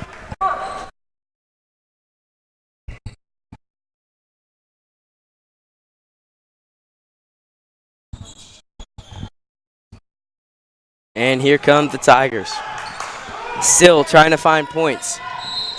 Lance Walker gets called for a foul as he tried to set a screen. Galindo. And he will turn the ball over, and it'll be Buffalo ball, number 11. Webb checked in right there. He had the early 2 points and the early steal for the Buffaloes. Got things started off right for them. Johnson in the corner, quick 3 off the mark. Fought for underneath, and Galindo push it down the floor. Ball stolen. Cherry fake the move, couldn't get it the first one to go. Off the mark by Webb, and Ulysses gonna have an easy chance to get the first points of the game, and they do. Lance Walker gets that bucket to go, along with a free throw coming up right here with 3:16 left in this first period.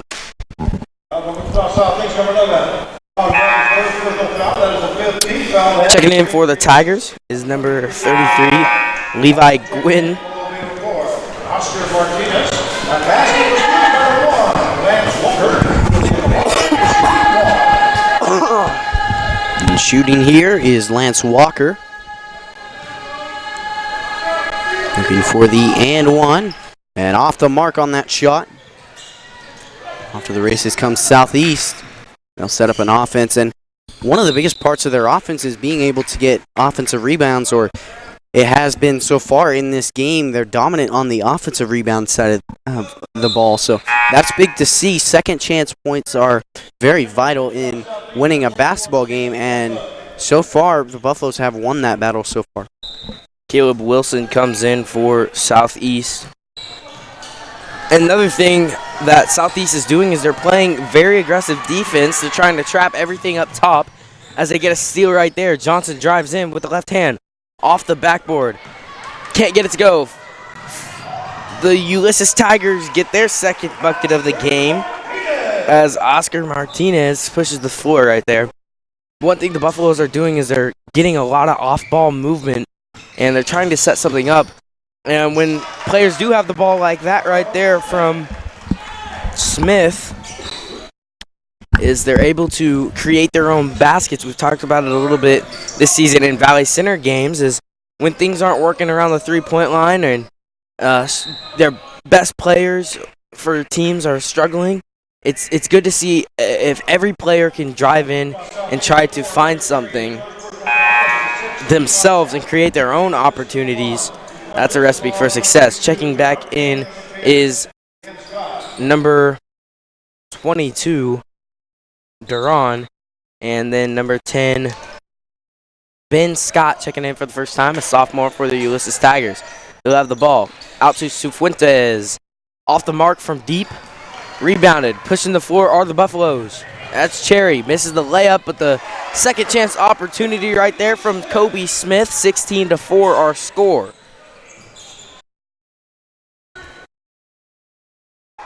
Galindo. Try to get it to Cifuentes. Smith having a big first half. Goes up. Takes it all the way coast to coast. Another timeout having to be called by the Ulysses Tigers. We'll be back in 30 seconds. Need a used reliable car but don't want a hunk of junk? Want to go to a dealer you can trust but don't know who to trust? The answer is simple and local. Come to Eden's Auto Sales in Valley Center. We sell used reliable cars at a fair and reasonable price with guaranteed free credit approval, and you can always count on friendly and reasonable customer service. With 2 locations right across the street, come shop us last at 100 South Meridian Avenue in Valley Center. We're open 8 a.m. to 6 p.m. Monday through Saturday, and you can reach us at 316-755-4200. Come see us. And we're back here at Hornet Studios. 14 points, a whopping 14 points is the deficit here. And we're hardly 7 minutes through this game. Ulysses, a needed timeout. They need to stop the bleeding and stop it fast, or this will be one for the books for Southeast. Duran, no good on the shot. Walker with the rebound, 1:35 left. 6 points for the Ulysses Tigers. Johnson inside. Smith having a big first quarter. He'll find Johnson, and he'll take a long jumper off the mark. And Smith with another rebound. The offensive rebounding for the Buffaloes has been superb to this mark. Great move to get inside right there from Smith. And then number 24, Caleb Wilson, will be fouled.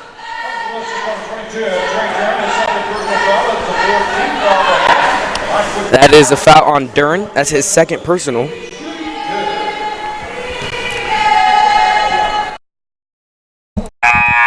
First shot is off the mark there. And Caleb Wilson checking in is Donald Durham.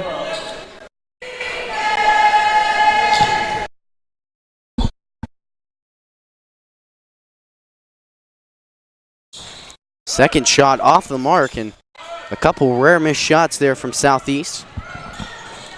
Coming down the floor, off the mark by number 4, Oscar Martinez. And then pushing the floor is Smith. That'll be a foul, an offensive foul, off ball, called on, I believe they're going to get number 24, Wilson. That's his first personal. 17 fouls for the Buffaloes, as we know from watching the Hornets play, when a team like the Hornets or the Buffaloes play tough, fast defense, they tend to commit a lot more fouls than the other team.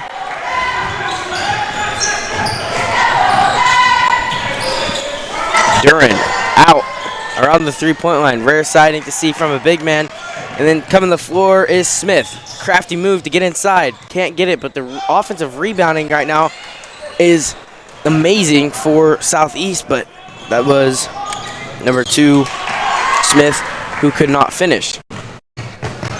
Coming the other way, Kobe Smith will get that one to go. And something to note about number 2, Kobe Smith, who's having a great game right now. He's a freshman for the Buffaloes, and they'll put up 20 points in the first quarter, 20-9 our score. Ulysses Tigers got some work to do as they're the 2 seed taking on the number 7 seed Buffaloes. We'll be right back here on Hornet Studios. Whenever we go to a local event here in Valley, we all want good food for reasonable prices with a friendly face behind it. Well, luckily, there's an option. The Food Guy. Located in a signature truck, keep an eye out for him at the next public event you make an appearance at. Or if you're hosting an event yourself and want a friendly catering option. Or if you have other questions, you can call him at 316-253-8832. One of a parent's biggest worries is letting their teen get behind the wheel of a vehicle. That's why getting professional, personal instruction is so important. The Wichita Driving School is licensed by the state of Kansas and offers the most classes per month of any driving school. With the most students trained in Wichita last year, it's obvious students and parents like Wichita Driving School for the convenience And professional one-on-one instruction. Wichita Driving School, where you're driven to be the best.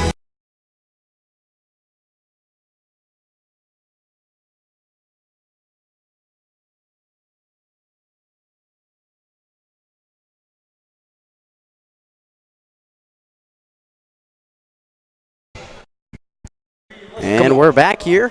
8 minutes of basketball through here. And a clear lead is established at 20-9. And Southeast has just dominated everywhere on the floor.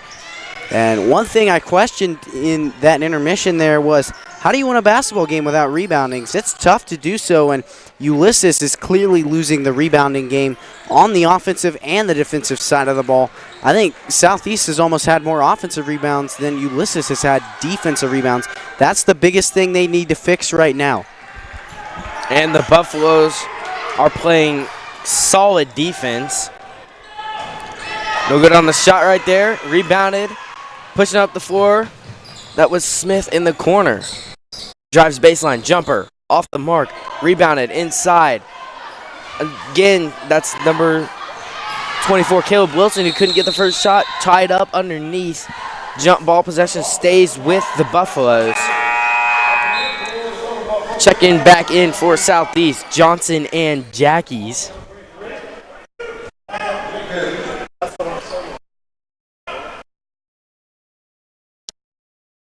Probably the two best players on the floor for the Buffaloes. Check back in. Off the mark on the three from Durham. And then here come the Tigers. Well, I was talking to the Southeast coach, and he was telling me Jackie's is the full package, and that's definitely for sure. He's one of the best players in the City League. Not only that, but he's also an all-academic player. He won the all-academic team last year, so he's the full package. He's a true student athlete. And then right there, a steal from Jackie Johnson. He couldn't get the bucket to go, but Smith was able to finish. Roan Smith, another one of those all-academic team winners. Defense right there from Jackie's, and the ball gets tipped out of bounds off of Durham, but good defense still from the Buffaloes. Checking in for Garden City was, or not Garden City, Ulysses was Galindo. In the corner, off the mark, rebounded by Rizoles. And it'll be a blocking foul called on Smith. It's the 18th foul, so Galindo going to the line for the Tigers.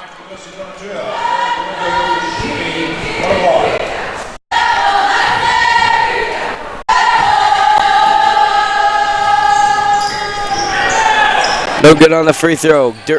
Duran with the rebound. Ball gets tipped around off the rebound. Coming the other way. Jackie's over to Jackie Johnson. And then Smith, a three, off the mark, long rebound. You talked about the rebound differential, and Garden City Southeast is demolishing the Tigers on the rebound.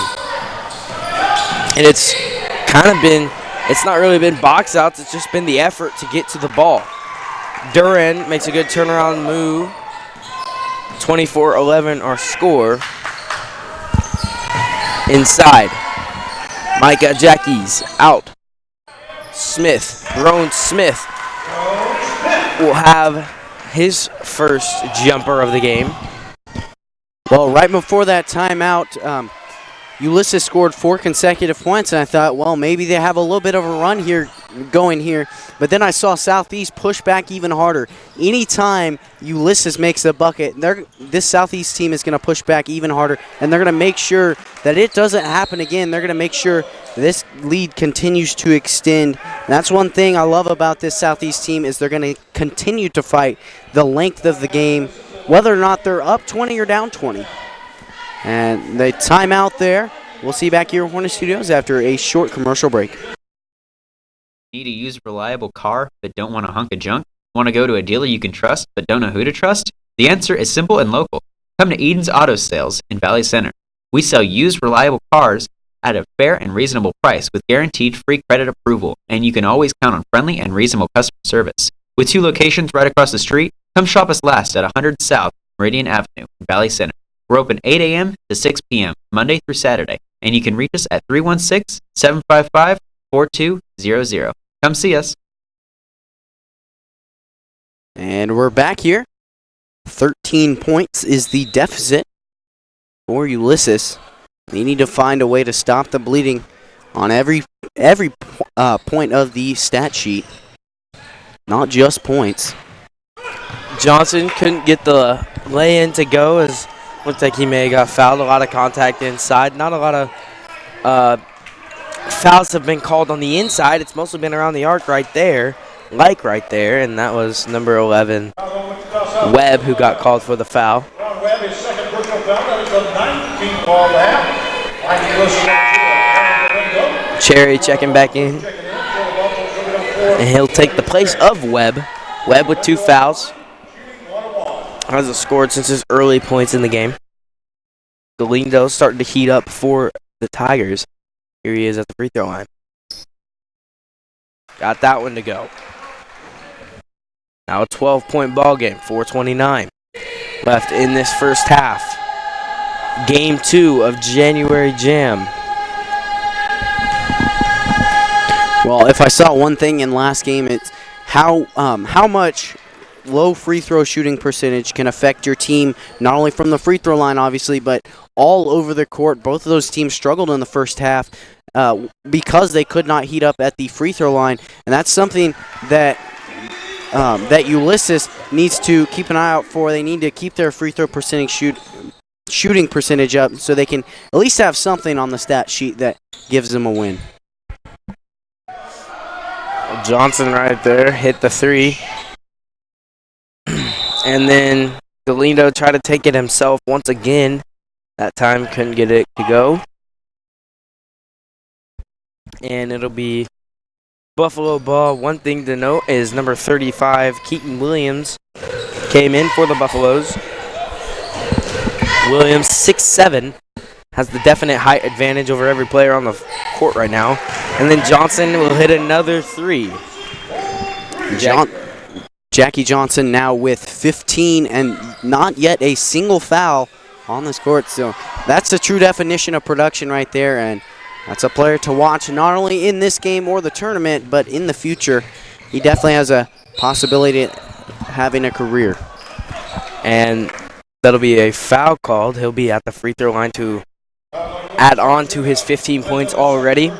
He talked about his future, just seeing some things on Twitter about him, and he has a lot of colleges looking at him, and it's one thing he always preaches is it's not about his height. He's not the tallest kid in the world, but he's going to fight hard for everything. And that's one thing if you're a coach and a college coach you look at and you like to see about Jackie Johnson. Checking in for Ulysses is number 11, Cifuentes, along with number 10, Scott, who checks back in. Well, if there's one thing that I love most about this Southeast team, they are a good basketball team. That has clearly been shown in this game, but they fight for every ball, every 50-50 ball, any ball that's on the floor, they're going to fight for it, and they're going to put up good quality shots. They're going to do everything they need to do, even in the classroom. As I talked about earlier, this is just an overall great team and a great bunch of kids, and they have a lot of potential to possibly win this tournament. And that was Lance Walker who got that shot to go. And you were talking about this Southeast team having a lot of potential, and you look at the what they've done, and every single player on this Southeast team is a junior except for they have one senior, and that is Voshawn Webb, and then there is also a freshman, Kobe Smith, who had a great first quarter. But other than that, it's just a team full of juniors on this roster. And, you know, if you're looking at that, like, if they're this good this year, then next year rolls around, and they're going to be a team in the City League and in the state that's going to go far. Well, that's one of those things is that if they can get a solid freshman class going, next year, then with this batch of seniors, they'll teach them right. They'll teach them the ways of basketball correctly, and then they'll be set for a next generation. Jackie Johnson hits a 3-point shot. That's his 4th 3-point shot on the night. And it looks like Jacob Burns not going to be the only player that's going to get some praise from behind the line, as Jackie Johnson has already hit 4. And we're not even through the first half of play yet. Inside, Duran. Out for 3. Off the mark. That was number 15, Rosales. Kobe Smith up the floor. Jackie's a 3. He'll hit that one. Everything's rolling for the Buffaloes in this first half. 42-17 our score. A minute 30 left to go. Cifuentes finds Duran. He'll hit at the corner 3. Off the mark. Ball gets tipped around by Johnson and number 5, Atkins. So right there, miscommunication from the Buffaloes. It's about the only thing that's gone wrong for them here in this second quarter and for most of the first quarter. Inside, number 4, Martinez. He'll get that bucket to go. Inside, Jackie's finds number 5, Adkins. And then checking in for Wichita Southeast, Pollard. He'll take the place of Adkins. Well, just added it up, and Jackie Johnson has 20 points so far on this game, and that's incredible numbers. It shows why he makes it seem so easy getting 23 points a game, and he is just an incredible athlete.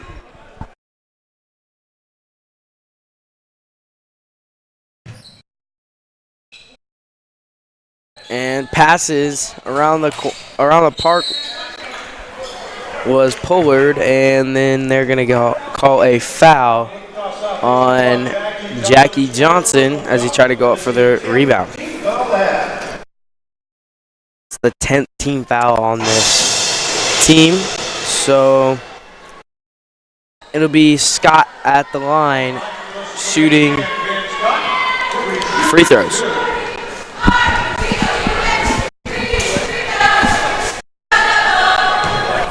The Tigers 2 for 4 from the line as a team.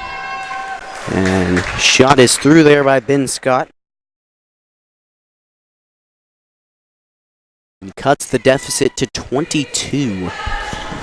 I think that'd be the score typically at halftime, but now it is the deficit right before halftime.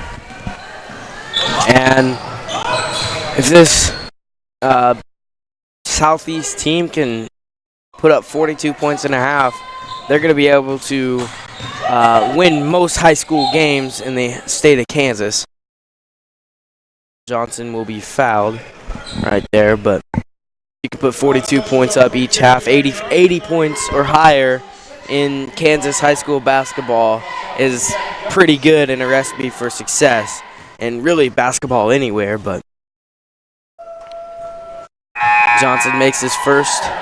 Checking back in for the first time since the first quarter is Gwynn. He's a sophomore for the Ulysses Tigers. Well, this right here just adds more respect for the City League here. This is a team that right now in the City League, they're just about in the middle, and so far they've dominated. They've shown that the City League is much, much harder than any other league in Kansas, pretty much. A bucket there by Larry Cherry. Walker off the mark. Ball fought for. It'll be a jump ball. Possession belongs to Ulysses. 18.2 seconds left. 25-point lead. First half here in game 2.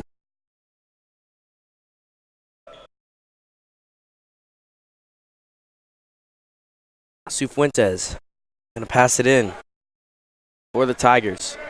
Likely to try to get the last shot or try to get something rolling on offense to end this first half. That'll be a foul called on. That'll be called on number 2, Smith. That's his second personal. Here is Lance Walker for the Tigers.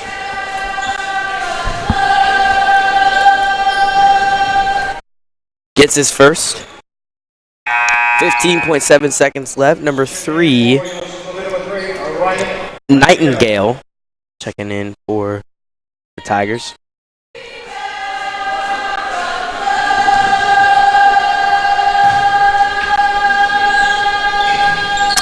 And off the mark, rebounded by Cherry.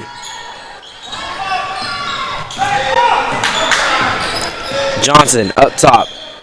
Gonna get the last possession. He'll find Jackies. Makes a floater off the back of the rim. And to end the first half, 45-21, our score here in Game 2 of the Southeast Buffaloes, the 7 seed, versus the Ulysses Tigers, the 2 seed. We'll be back here on Hornet Studios at the start of the second half.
Whenever we go to a local event here in Valley, we all want good food for reasonable prices with a friendly face behind it.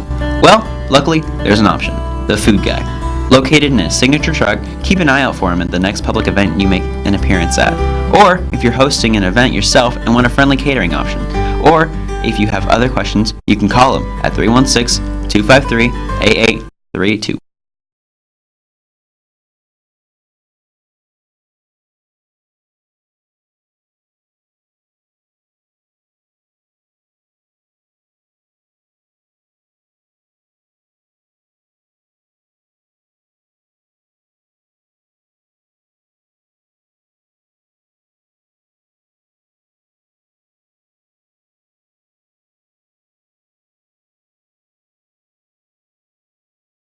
One of a parent's biggest worries is letting their teen get behind the wheel of a vehicle. That's why getting professional, personal instruction is so important. The Wichita Driving School is licensed by the state of Kansas and offers the most classes per month of any driving school. With the most students trained in Wichita last year, it's obvious students and parents like Wichita Driving School for the convenience and professional one-on-one instruction. Hi folks, and welcome back here to Hornet Studios. One half of play is through, and talk about dominance. 45-21 is your score, and a whopping score to see. An average score for four full quarters, for Southeast. But here they are, having scored that in only the first half. Jackie Johnson with 21 points in the first half. He averages 23 a game, so he's having an incredible night.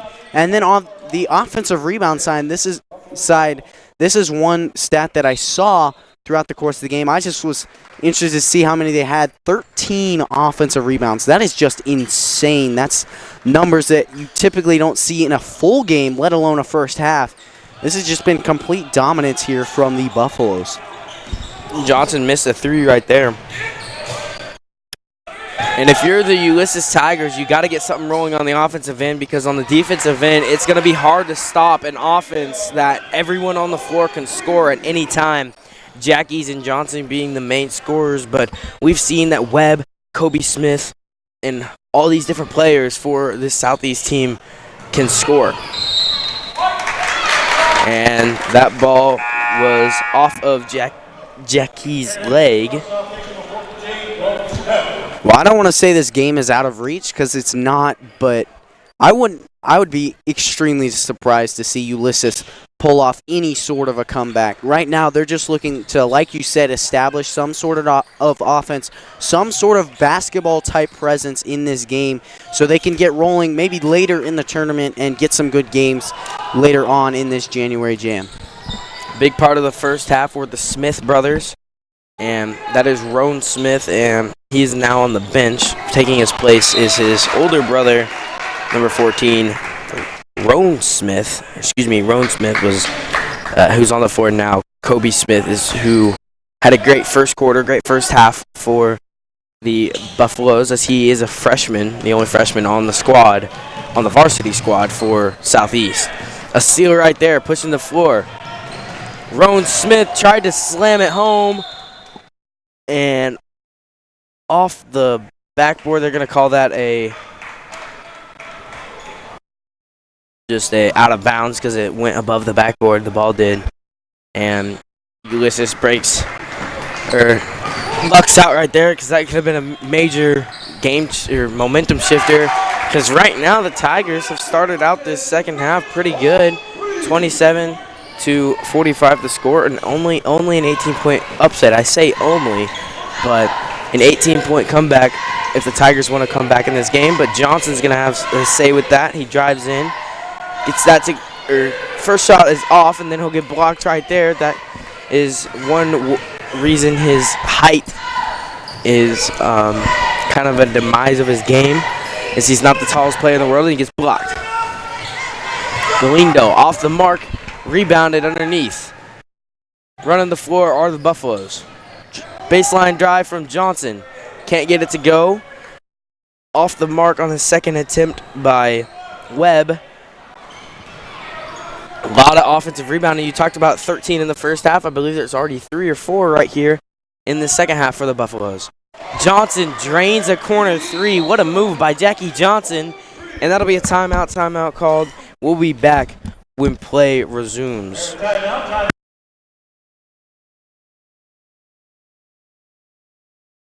Need a used reliable car but don't want a hunk of junk? Want to go to a dealer you can trust but don't know who to trust? The answer is simple and local. Come to Eden's Auto Sales in Valley Center. We sell used reliable cars at a fair and reasonable price with guaranteed free credit approval, and you can always count on friendly and reasonable customer service. With 2 locations right across the street, come shop us last at 100 South Meridian Avenue in Valley Center. We're open 8 a.m. to 6 p.m. Monday through Saturday, and you can reach us at 316-755-4200. Come see us.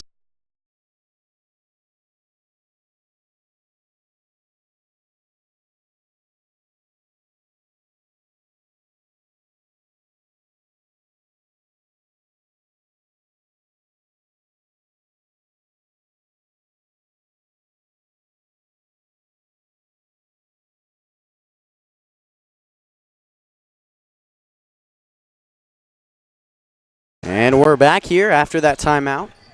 A Jackie Johnson 3. Incredible step back 3. That's one of the things I've talked about in this game. A lot of high school basketball is getting open shots, getting into position to have an open shot. But when you're so good, you can create your own space, something you don't typically see at the level until you get to the college level, or sometimes even the NBA level. It takes that long, and Jackie Johnson is able to do that. He's, like I said earlier, he's got a lot of potential.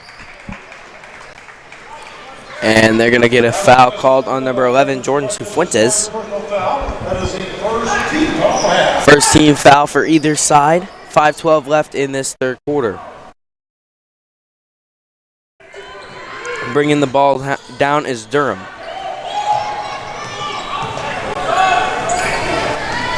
So Johnson on the bench after his three-point bucket. And that'll be Durham hitting a 3 of his own. Now a 51-27 lead for the Buffaloes. Down the floor, off the mark, rebounded by Jackies. Jackies thought about the assist and couldn't get it to Rowan Smith, off the hands and out of bounds. And one thing to note is, you talked about the offensive rebounding, but if Ulysses wants to make a comeback, they're going to have to get second chance opportunities and be able to score almost every possession.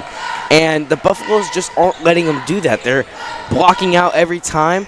They're able to fight for the ball every single possession. And their defense is solid, as Cherry will get a foul right there. But their defense has been solid all day, and then not allowing those fouls. And that's kind of been where they've had their success. It'll be Lance Walker who's passing the ball in for Ulysses. In the corner, he'll take a 3. And some signs of life on the offensive end right there from Lance Walker. In the corner, Cherry lost it. Galindo pushing the floor. And another turnover right there. Jackies, the 4-year starter, jump shot, gets that to go. 23-point deficit for the Tigers. 3:50 left in the third quarter.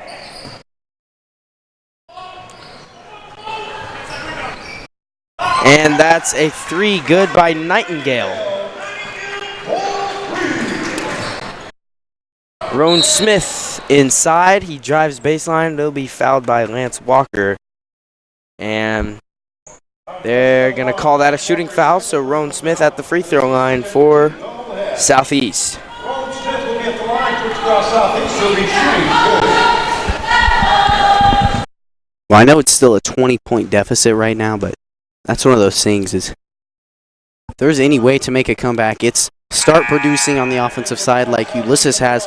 4 threes so far in this third quarter, and all they really need to do now is stop Southeast from producing on the offensive side, which is, as we've seen, really extremely tough to do, but they're producing the offensive numbers they want to see here in the third quarter. And a rebound by Duran. Push up the floor is Nightingale.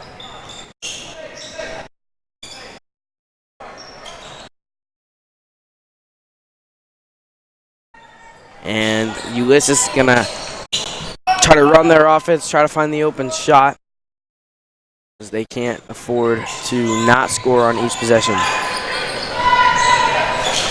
Duran inside, working a good post move. Fade away from Duran right there, over the top of Wilson.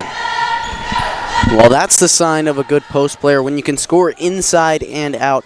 Duran with a elbow jump shot there, and that was huge. A quick move and created his own space and was able to make it from not only right next to the basket, but quite a ways out. While you're talking, it was Pollard who missed, got blocked. Johnson got the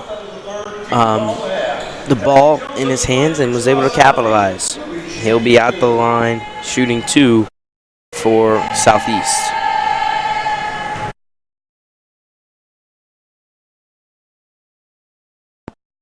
His first is off the mark. Checking back in is Scott for the Tigers.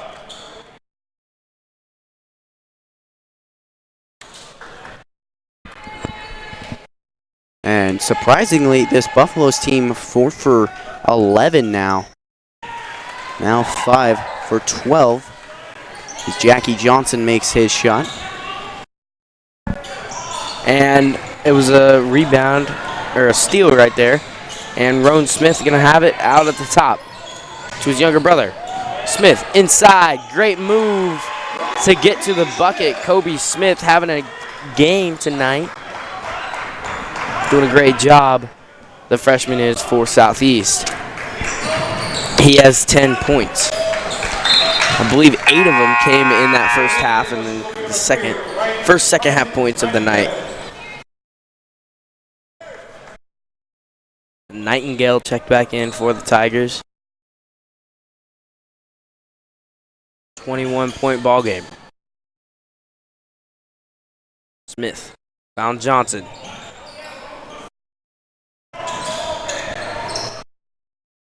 And Roan Smith couldn't get that to go. Pollard off the mark. Johnson, another offensive rebound. He'll get it up to go with his left hand. Jackie Johnson putting together a great performance in the first matchup. One thing to note is a lot of these good players have their eyes set on the tournament MVP last year, Cale Colderoy for Maize South.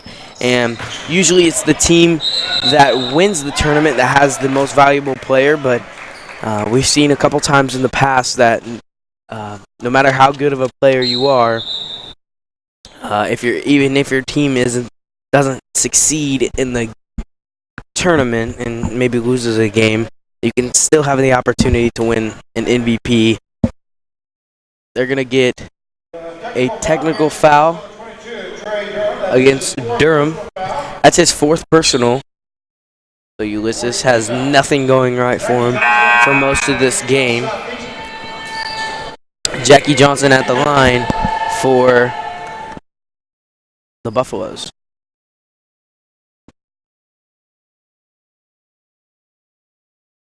His first toilet bowl's in. He'll have a chance to put 60 points up through almost a full 3 quarters. A minute 35 left in this 3rd quarter. And he will. Well, Austin, I heard you mention that even though you don't win, even sometimes you don't win the tournament, but you still win the MVP. Funny thing, you mentioned that in 2018, that was the last time that happened, where Southeast ended up winning this whole tournament. This Southeast team did, and Trey Duffy from Topeka Seaman was the MVP. Roan Smith, another offensive board, and he'll go up with it, be fouled. Roan Smith going to the line once again for the Buffaloes. The only thing that hasn't been going great, as you mentioned earlier, is the Buffaloes free throw shooting.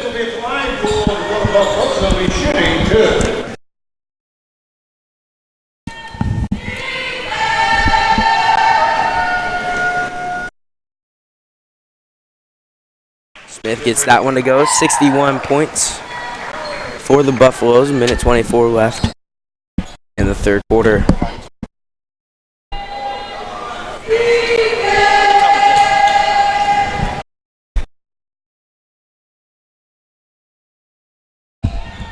Another offensive board, and Wilson will get the second chance opportunity right there. Lance Walker loses up top. Good defense from both squads, and another turnover. Smith puts up the floor to Johnson. He'll make a great pass underneath. Got it to Roan Smith again. Roan Smith, his younger brother had a great first quarter, and he's having a terrific third quarter for the Buffaloes. That'll be a foul called on number 12, Pollard. It's his first personal. Checking back in is Jordan Cifuentes for the Tigers.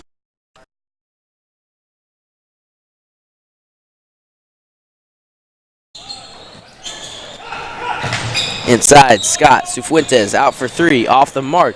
Johnson, another rebound. Smith up. Smith just hit that shot even though it didn't count. I mean, he's on. Saw from Ulysses last time is even though they didn't make the bucket, they were still trying to set up that simple pass, cut, and then a kick-out type offense. They're trying to develop a strategy, and I like what they're trying to do. They realize 30 points in 8 minutes, that's quite a tough comeback. So rather than focusing on coming back, they're focusing on getting an offense set up for the rest of the tournament. They're trying to find something they can rely on time and time again for the rest of the tournament. So rather than getting last, hopefully they can at least place fifth. 15 seconds left in the third quarter. Johnson working on Cifuentes. Smith in the corner, off the mark. Wilson, another offensive board. 5 seconds, Roan Smith. Can't get that to go, and another offensive board. Wilson off the mark to end the third quarter.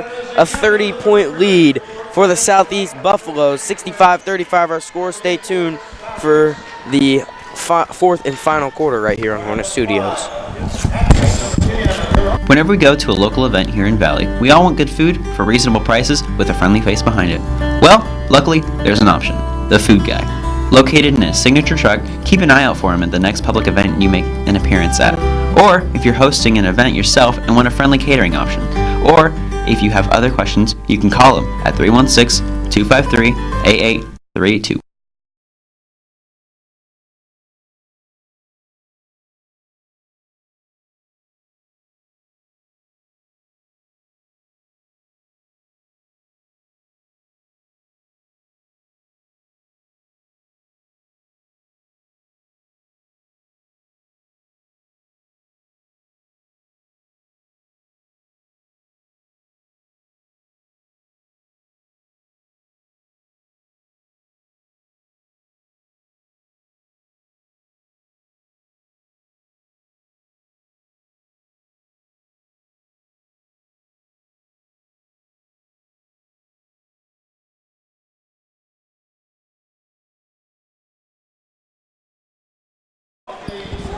And we're back here at Hornet Studios.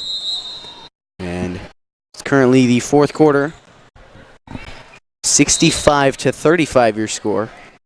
Quite a deficit from Ulysses. And it will now be a running clock.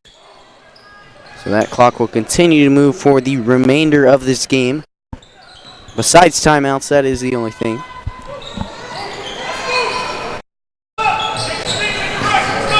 And Ulysses just trying to, like you mentioned, just trying to get something rolling on the offensive end. And Nightingale misses. But if you're Southeast, you want to keep pushing the pace, and you want to show what you can do to teams in this tournament because, again, they are seeded 7th. There's a missed shot right there from a couple missed shot, but Jackie's is still in. He'll find Williams. But if you're Southeast, you just want to keep playing basketball, keep working the ball around, keep doing what you've done because Ulysses, for being the 2 seed, they are not one of the best teams in this tournament. And if you're Southeast, you got your eyes on the prize, and that is winning the tournament.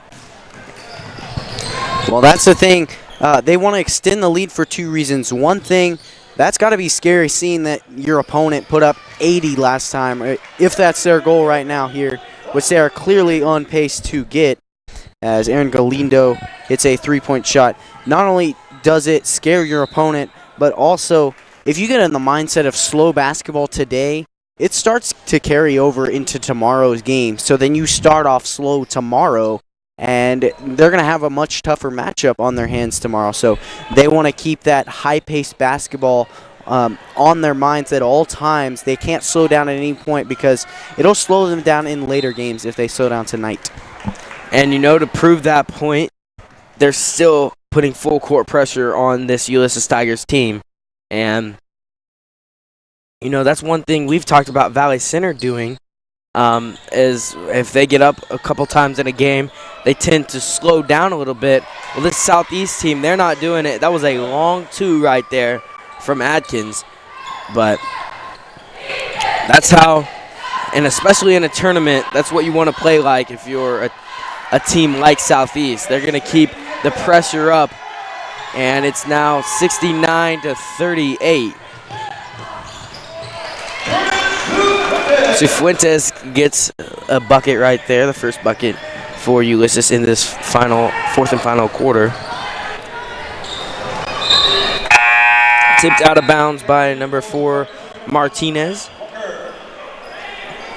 Lance Walker comes in for Jordan Cifuentes with a running clock, 5:05 left in this final quarter. Atkins set to check it in to the Southeast Buffaloes. In the corner, Atkins. Over to Durham, to Webb. Webb had those early points in the first quarter, been silent since.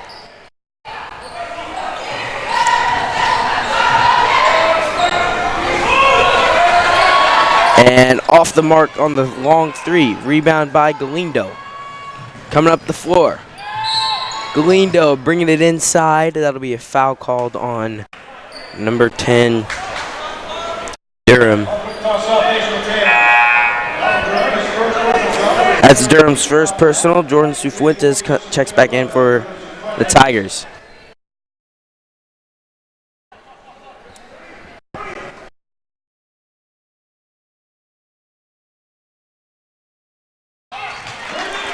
Jordan Cifuentes now has 5 points here in this fourth quarter. So he hits a three right there. He has 8 points on the night. Webb. Got it to Jackies in the corner. Inside. Off the mark on his first attempt. The second attempt doesn't go. And Atkins, he still has it. Out for three. In and out. Southeast gone cold, but they're still getting the offensive rebounds. They gone cold on the offensive end. Stuck at 69-45, our score. And that'll be an offensive foul called on Webb. Good acting job right there from Galindo. Timeout called by, I believe, Wichita Southeast. We'll be back when play resumes right here on Hornet Studios. Need to use a reliable car but don't want a hunk of junk? Want to go to a dealer you can trust but don't know who to trust? The answer is simple and local. Come to Eden's Auto Sales in Valley Center.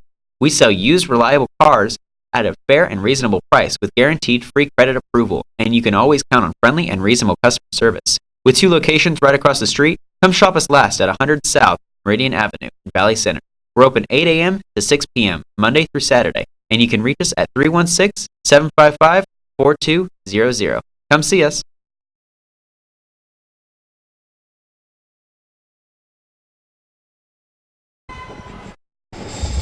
And we're back here. 69-45 is your score. As I've said, total domination here from the Buffaloes. At this rate, they're possibly looking at getting it to 75. But it is a running clock. Long three from Lance Walker, and he'll nail that. And this Ulysses offense really heating up at the wrong time. They really started heating up in the second half, but it was the first half that they struggled. That's really where the Buffaloes got their lead. Travel on the play there from Larry Cherry. And so, turnover there.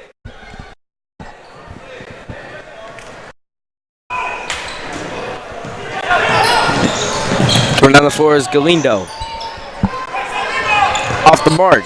Williams with the rebound. Got it to Cherry. Up the floor. Atkins makes a move to get inside, but he'll be blocked.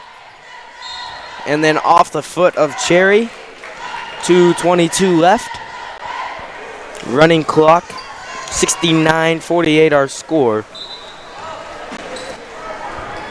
As Caleb, you may have jinxed this Buffalo team. You said they were going to maybe put up 80. They still have time, but they've been cold on the offensive end here as late.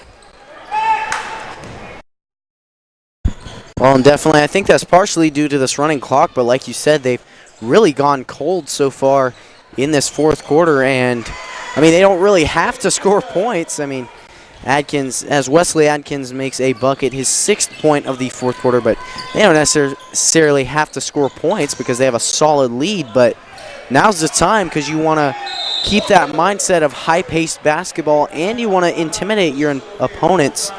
They haven't done that in the fourth quarter.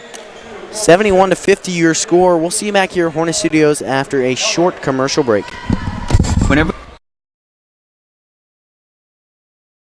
One of a parent's biggest worries is letting their teen get behind the wheel of a vehicle. That's why getting professional, personal instruction is so important. The Wichita Driving School is licensed by the state of Kansas and offers the most classes per month of any driving school. With the most students trained in Wichita last year, it's obvious students and parents like Wichita Driving School for the convenience. And professional one-on-one instruction. Wichita Driving School, where you're driven to be the best. Need a used reliable car but don't want a hunk of junk? Want to go to a dealer you can trust but don't know who to trust? The answer is simple and local. Come to Eden's Auto Sales in Valley Center. We sell used reliable cars at a fair and reasonable price. And we're back here. 21 points is the lead for Southeast.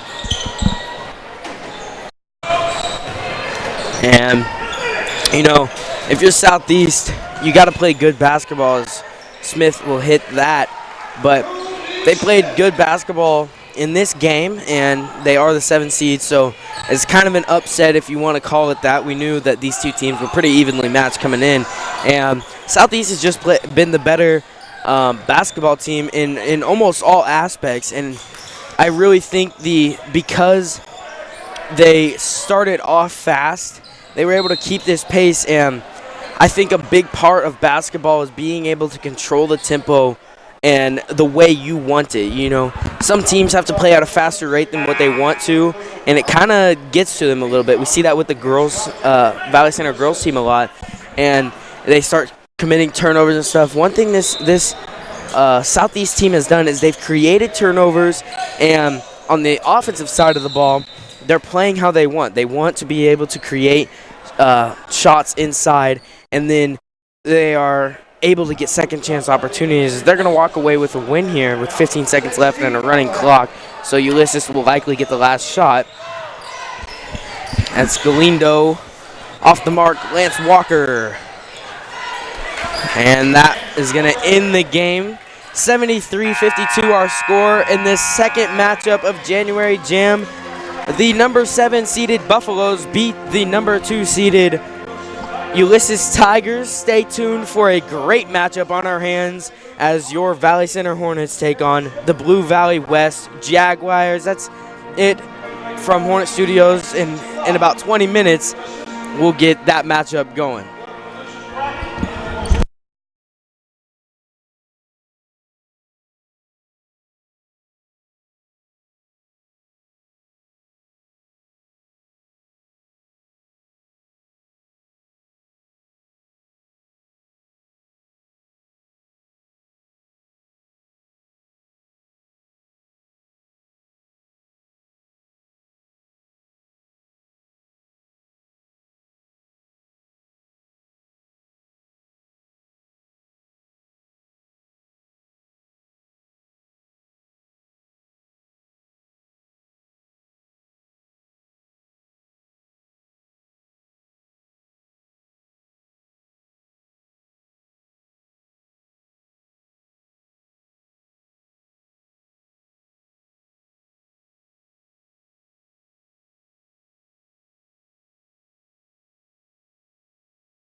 Hi, and welcome back to Hornet Studios. Caleb, we got a great matchup on our hands. The 3-seeded Blue Valley West Jaguars against your Valley Center Hornets. And the Hornets, coming off of a big win versus Andover Central, they played phenomenal basketball for most of that game, but they have their hands full as this Blue Valley West team is going to feature number 5, Spencer Bain, who did not make the McDonald's All-American team, but he was a nominee, so you know he's a good player. Along with number 1, Omar Stanley, standing at 6'9". He's going to be matching Braden Gray's height, and Braden Gray's going to have his hands full trying to guard him in the paint. And for your Hornets tonight, getting the start is Marion Pons. We'll see him back in the starting lineup. I think he's going to be a big player, not only what he does best, and that's on the defensive side of the ball, but I think he's going to be able to create some shots inside and be able to get offensive rebounds. We just saw in this last game, offensive rebounds are going to be one of the keys to victory for the Hornets tonight. And another key to victory is Jacob Byrne scoring, and the Hornets are going to have to put up a lot of points in this ball game if they want to be successful. We'll be back after our national anthem played by the Valley Center Pep Band.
And that was your national anthem by the Valley Center Pep Band.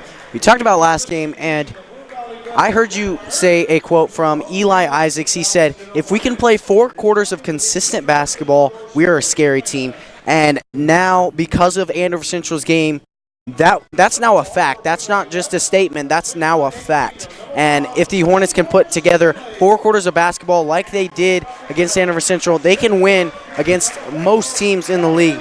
Omar Stanley going to be starting off here for Blue Valley West at 6'9", we told you, and he's going to be quite a player here for Blue Valley West. Now, Marion Pons for the Hornets. And for Blue Valley West, Jabari Brickhouse. And shooter in the building, that's number 10, Jacob Byrne, a senior this year, and he hit 5 threes last game, looking to hit even more than that. If he can stay hot throughout the course of the game, that'll be big for this Hornets team. Next up, number 5, Spencer Bain. You talked about a McDonald's All-American nominee and going to be a key player in tonight's matchup. And here's Gabe Phillips, been putting up consistent numbers throughout the season, and he can do just about everything on this basketball court. And here's number 11, Greg Riddle for Blue Valley West. And for the Hornets, number 22, Ray Flora, student body president, really a true leader on the court. And he's going to have a big presence in tonight's hopeful win. And here's number 22, Nick Swartz. And rounding off your roster at 6'9", now matched up against another player with his height. That's Braden Gray. He'll be big here tonight. He's averaging 4.5 points per game and 7 rebounds per game, 2.5 blocks per game. He's had quite an impact in the post. But as I was saying, you were talking about the keys of the game, and if I could, excuse me, if I could pick one key of the game, it would be playing 4 quarters of consistent basketball. If the Hornets can do that, they can win here tonight. They can beat just about any team, and that's huge.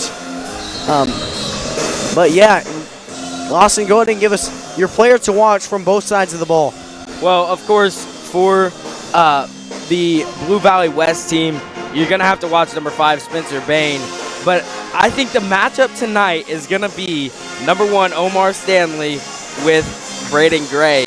They're both standing at 6'9", and looks like Braden Gray may have a slight height advantage. It looks like Omar Stanley's hair makes him a little bit taller than what he actually is. But it's going to be a dogfight inside for those two, and I think those are the 2 players to watch offensively and defensively for both teams. Stanley going to get inside, can't get that one to go, but West with the rebound. And he will travel. Braden Gray doing some good defense right there, try to get him off his feet and didn't let him get the shot up. And then for this Hornets team, Ray Flora, number 22, checks in, or starts tonight. This is, I believe, either his first or second start of the season.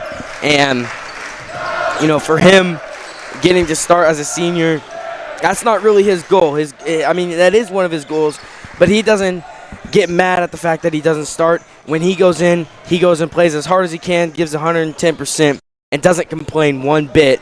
That's that character in Ray Flora that I know as a student body president of the school, we all love him, and he's getting to start tonight. Another one is Marion Pons, like I talked about. I think he's going to have a big impact on the defensive end, but also see if he can drive in and be able to create some buckets on the inside. Gabe Phillips does it best out of anyone on this Hornets squad, is being able to drive in, find his own shot, and usually finishes around the bucket. Here is Riddle up at the top for Blue Valley. Spencer Bain, an automatic 3 off the mark, rebounded by the Hornets. This isn't the first McDonald's All-American nominee that the Hornets have seen this year, and it's not the last. Gabe Phillips, a great spin move to get the left-handed off the glass right there. But as I was saying, Xavier Bell, the Hornets held him. They actually fouled him out in that game against Andover Central, and they're going to have to do the same thing to Spencer Bain, if not more, if they want to be able to win this ball game. And like I said, it's not the last they're going to see, because they're going to see Jordan Vincent later on in the season for Eisenhower. So the Hornets getting used to playing these good players. They got to be able to capitalize on their mistakes. And, of course, the student section for the Hornets, always good to get in the head of some of these great players. That was Omar Stanley who made the reverse layup over Braden Gray. That's one thing that he'll be able to capitalize over Gray. Spencer Bain ties the ball game up. But if he can capitalize over Gray, it's going to be in the area of a reverse layup, because he's not going to be able to go up over him unless he puts up a floater. He's going to have to go underneath. Marion Pons missed right there. No dead ball, everything they do, and that right there is what makes Gabe Phillips who he is. Well, Swartz made his first free throw. Here he is at the line again. That one drops in, and it's an early 6-point lead. The Jaguars are going to pull out a press. Hornets got to get past it. Josh Dessenberger down low, and he'll be fouled by Riddle.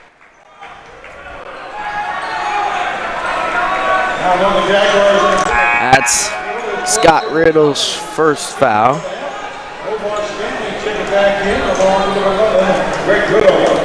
2 Riddles on this Jaguar team. Scott Riddle, number 20, and then Greg Riddle, number 11. Riddle hit the 3 earlier, Greg did. And then Gabe Phillips still on fire for the Hornets, hitting a 3 right there.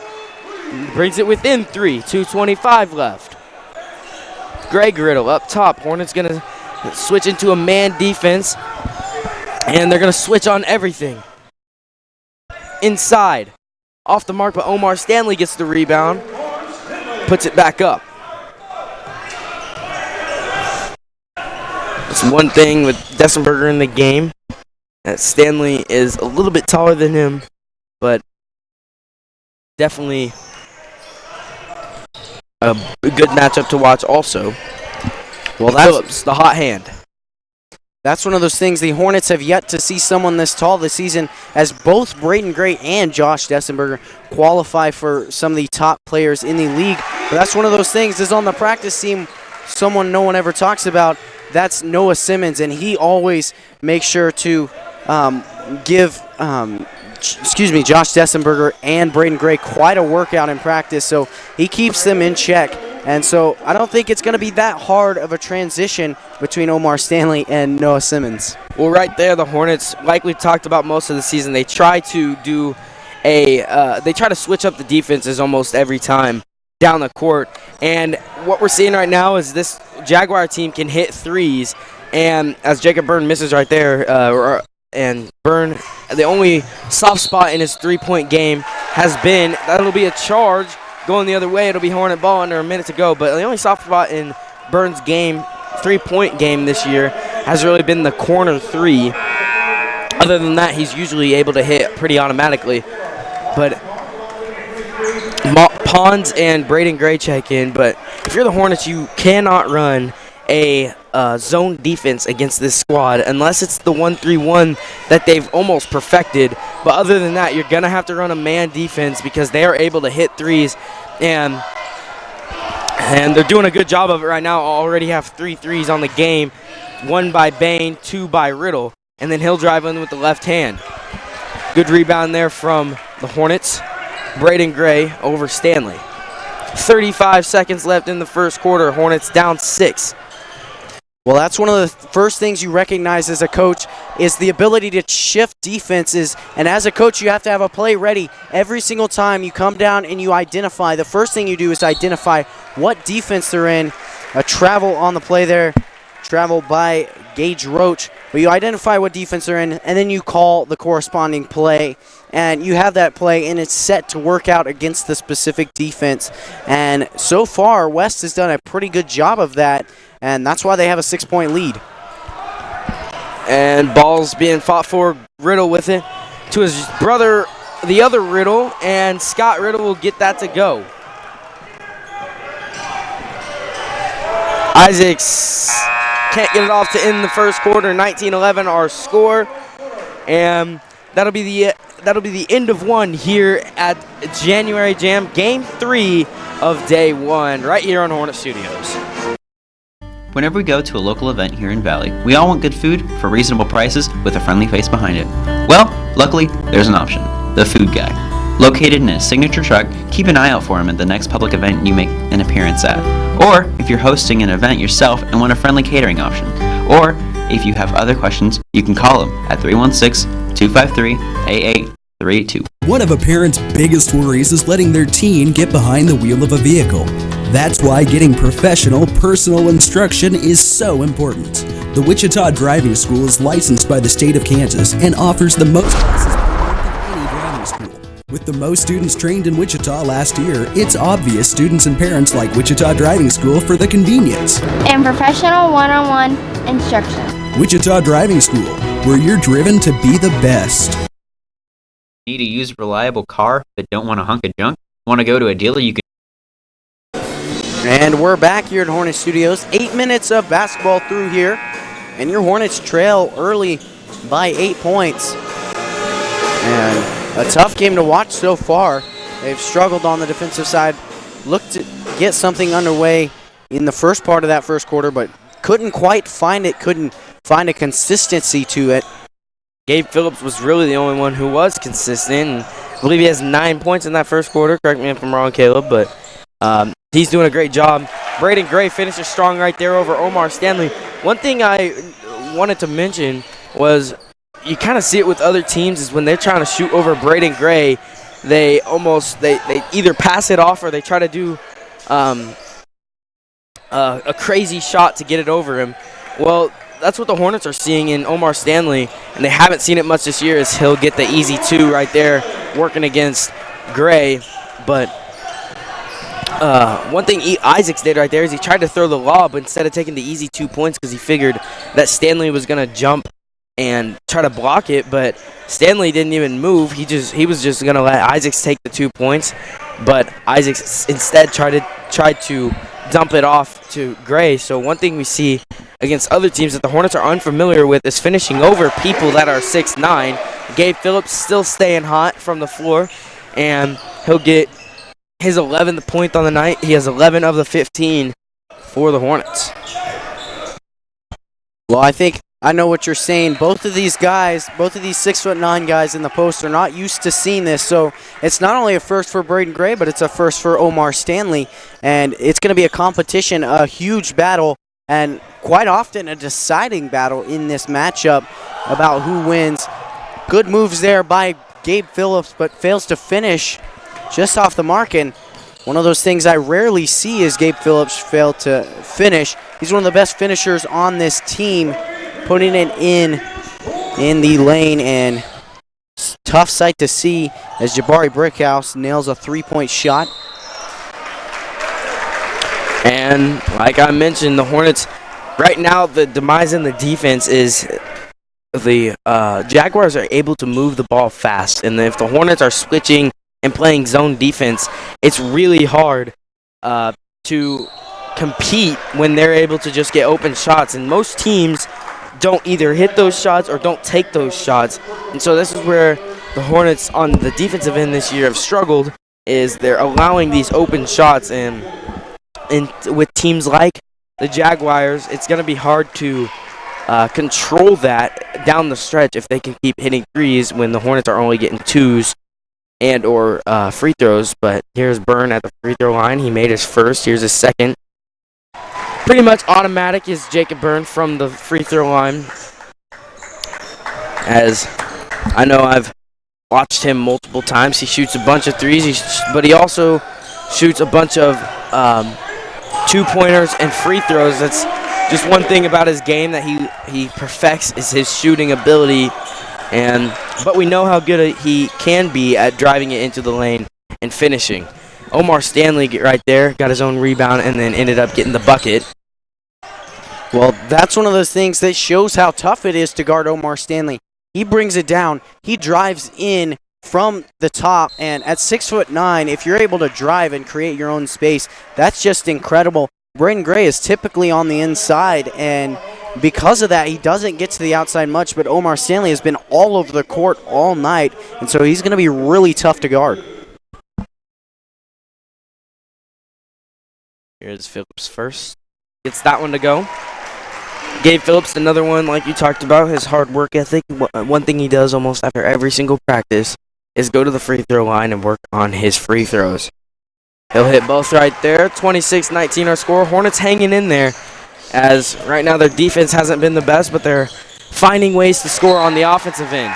A turnover right there from Brickhouse, and Daxenberger checks in. He'll be guarding Omar Stanley. And one thing that they may be the same height, but one thing that Omar Stanley has shown so far in this game is he's using his athletic ability to try to get past Braden Gray a little bit more than we've seen by most players. Isaacs, a steal on the other end. And Eli Isaacs saves the Hornets right there. And as we know, most high-scoring teams like this West team, Blue Valley West team, they score a lot of points. So if the Hornets have to be able to score almost every possession, or at least and get a couple stops while scoring most possessions. Gabe Phillips, the hot hand, and he'll take it himself. 26-23 our score. Hornets keep staying with the Blue Valley West Jaguars. We'll be right here on Hornet Studios with 4:49 left in this second quarter. Need a used reliable car but don't want a hunk of junk? Want to go to a dealer you can trust but don't know who to trust? The answer is simple and local. Come to Eden's Auto Sales in Valley Center. We sell used reliable cars at a fair and reasonable price with guaranteed free credit approval, and you can always count on friendly and reasonable customer service. With 2 locations right across the street, come shop us last at 100 South Meridian Avenue in Valley Center. We're open 8 a.m. to 6 p.m. Monday through Saturday, and you can reach us at 316-755-4200. Come see us.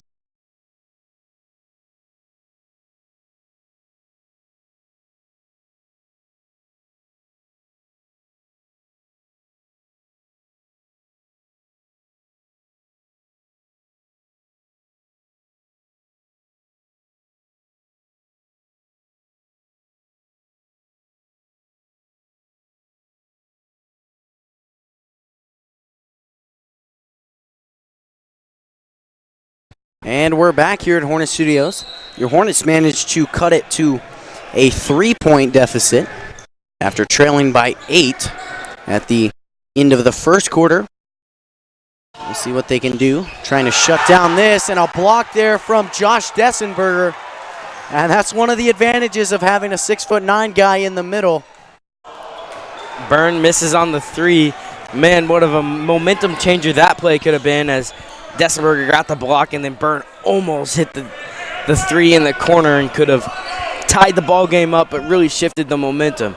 Here's Riddle at the top of the key, slowing things down. Like I talked about, the Hornets cannot be running a zone, and Coach Unraw knows that. He's now having them run a man, and Stanley could be beating the man tonight a lot if one of the two, Braden Gray or Josh Dessenberger, can't figure out how to guard him.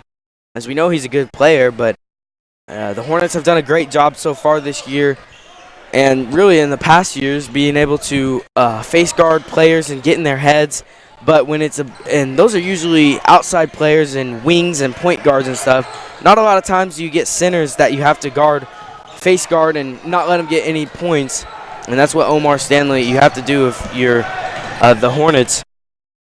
And it's a lot harder to guard on the inside than it is on the perimeter. It sounds hard to say, but when you're guarding somebody like Stanley, that was a good foul right there from Dessenberger, because pretty sure Stanley would have thrown that down and could have changed some momentum his way, as he's having a game right now for the Jaguars. He's doing a great job. He'll be shooting 2 from the free throw line. Well, like you said, that's a good foul, and that would have completely silenced the crowd for maybe 2 or 3 minutes. Omar Stanley hits his first. Checking in for the Hornets is number 23, Braden Gray, number 5, Braden Dalrymple, and then number 20, Gabe Phillips. Phillips in this game so far has kind of blown up on the offensive end. He's hitting almost every shot he takes. Stanley off the mark. Long rebound fought for by Burns and Dalrymple of the same team. And then Isaacs is going to bring it down the court for the Hornets. And here's the dribble drive motion offense. If you're the Hornets, you got to have a lot of off-ball movement in this game if they want to succeed. Phillips making crafty moves to get into the paint and then turns it over. Riddle coming the other way. He'll go up with it with the left hand, gets it to go. And Hornets got to score right here. Mason Burns does. That'll be a timeout. Timeout called by your Valley Center Hornets. Down 6, 2:41 left in this first quarter, or first half, excuse me. We'll be right back here on Hornet Studios when play resumes. Whenever we go to a local event here in Valley, we all want good food for reasonable prices with a friendly face behind it. Well, luckily, there's an option. The Food Guy. Located in a signature truck, keep an eye out for him at the next public event you make an appearance at. Or if you're hosting an event yourself and want a friendly catering option.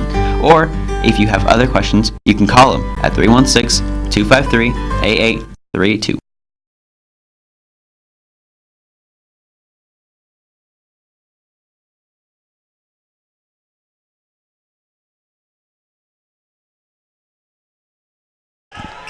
And we're back here. 6 points is the deficit. And your Hornets struggling to find some way to stop this offense. As we talked about, they have a couple studs, but they need to find some way to stop them now. The offensive production has been solid. They average 56 points a game, and they're on pace to at least get close to that. It's just been the defensive side of the ball. A mid-range jumper there from number 11, Greg Riddle. And Riddle has really been one of the keys to this Jaguar offense, as he is playing good and getting a lot of buckets on the inside. We thought he could, when the Hornets were scouting him, I heard them say he's just kind of a shooter, but right now he's kind of doing everything.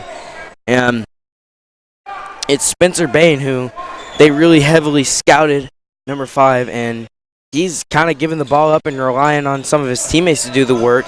And we've mentioned it multiple times. If you shut down one player, if you're the Hornets, and can't shut down other players, and other players step up, you have to be able to shut down a whole team is kind of what I'm getting at. And right now, Gabe Phillips for the Hornets is doing a great job. And somebody else has to step up on the offensive end, and Jacob Byrne hits it. Like I talked about, soft spot in Byrne's three-point perimeter shooting is the corner, and if they could just hit him on the wing or up top, he's probably going to drain it. Well, that's the thing. His last game, he had 5 3-point shots, and that was just an incredible performance. But one of those things that he kind of slows down later in the game, so they're going to need, right here, they're going to need to have him start heating up into halftime, and then after halftime, if they can get him to heat up, if they can get him to consistently hit shots, then that will be an incredible gain advantage for the Hornets. Gabe Phillips hits his shots. Checking in for the Hornets is Ray Flora, and then Omar Stanley for the West Jaguars. And Gabe Phillips right there almost shut the gym down if he would have made that dunk. But he got 2 free throws instead. He'll head to the bench, and Marion Pons checks in. It's only a 3-point ball game. Hornets struggle on the defensive end right now, but nothing struggling on the offensive end. And, you know, like we talked about, if you're able to score 30 points in a half, then you're usually going to win a basketball game. But this one may be a little bit more high scoring than what we've seen this year, as both teams seemingly to have players that are scoring a lot of points, but also they're playing good offense. Well, I can find it ironic that you said shut the gym down, because this wouldn't be the first time that the Hornets have had the gym shut down in January Jam. Just not too long ago, feels not too long ago, about a year ago, Hornets were playing Heights when the power went off. And in that tournament, they ended up getting third, and that was one of the biggest stories of the tournament, is the power going off. And if you remember right, that was the most electric I've ever heard this stadium. And everyone in the crowd, I'm pretty sure that was the fullest it's ever been. And the Hornets ended up losing that game because they played on a Saturday. But I think if they would have stuck it out on that Friday night and the power would have came back on, that almost the entire section was filled with students. And we're going to love to see that tomorrow night. For the Hornets, as tomorrow night is the Friday night game. And Flora drops Riddle on the outside. Hornets have 5 seconds. Isaac's going to drive in, puts it up off the mark, and that will end the first half. 33-30 your score. Hornets have a 3-point deficit heading into the locker room right here on Hornet Studios. Game 3 of January Jam Day 1. We'll be back at the start of the second half.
Hi, folks, and welcome back here to Hornet Studios for the second half of Hornet basketball.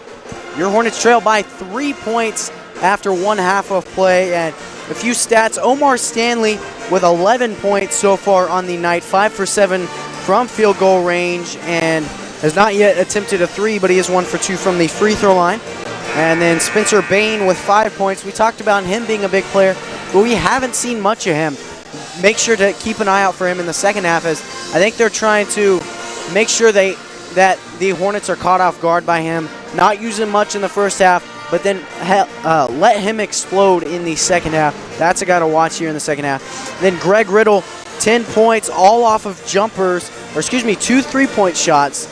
And another guy to watch. He went off in the first half, and a big part of this lead, did just about everything.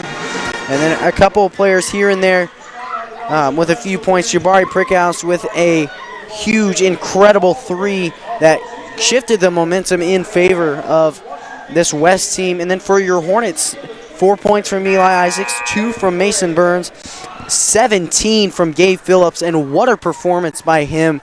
That's not yet his career high, but he has been playing incredibly consistent and playing good basketball every single time, and he's slowly improving. I talked about his work ethic, and it is clearly paying off on the floor.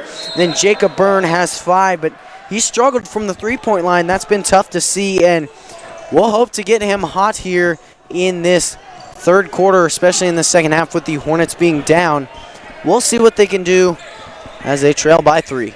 Well, and they're running a man-to-man defense, which is what I mentioned earlier. The Hornets have to be able to run a man-to-man effectively if they want to stop the offensive production of this Jaguars team. Riddle going to take a three off the mark, rebounded by Pons. But as I was saying, the Hornets have to be able to guard tightly on the defensive end, and Isaac's being guarded tightly by Bain, and then he'll set up the play. We'll take it in. Right-handed layup. Eli Isaacs gets that to go. It's kind of been his bread and butter this season. He's been able to shoot. He's been able to get open shots, as Bain will knock that one down. But Isaacs being able to drive past his defender and just use his lengthy arms to get the ball out in front and just flip it in. He's been able to do that a lot this season effectively. Pons on the inside. Going to go up off the mark with the left hand. Pushing the floor, Brickhouse. Back to Bain, and he'll be guarded by Pons. A screen up top, Bain no good on the shot, rebounded by the Hornets. They're going to have to win the defensive rebounding in this second half, as they did a pretty good job of it in the first half, but have to. It's a must in the second half. Phillips gets blocked from behind, and then Bain and Brickhouse, they'll get it across half court. We're talking about Eli Isaacs and those lengthy arms. Not only does he use them for offensive production, but a lot of defensive production. And we saw last year him break the AVCTL steal record as Omar Bradley gets a driving bucket. And he averaged 2.9 steals per game this year. He's already averaging 3.5 this year. So if he can keep up that pace, he'll break his own record. He has been incredible with defensive production, and it's just been insane to watch him on the defensive side of the ball. And that was Marion Pons who came up with the steal and then got fouled by Bain. That's Bain's second personal foul.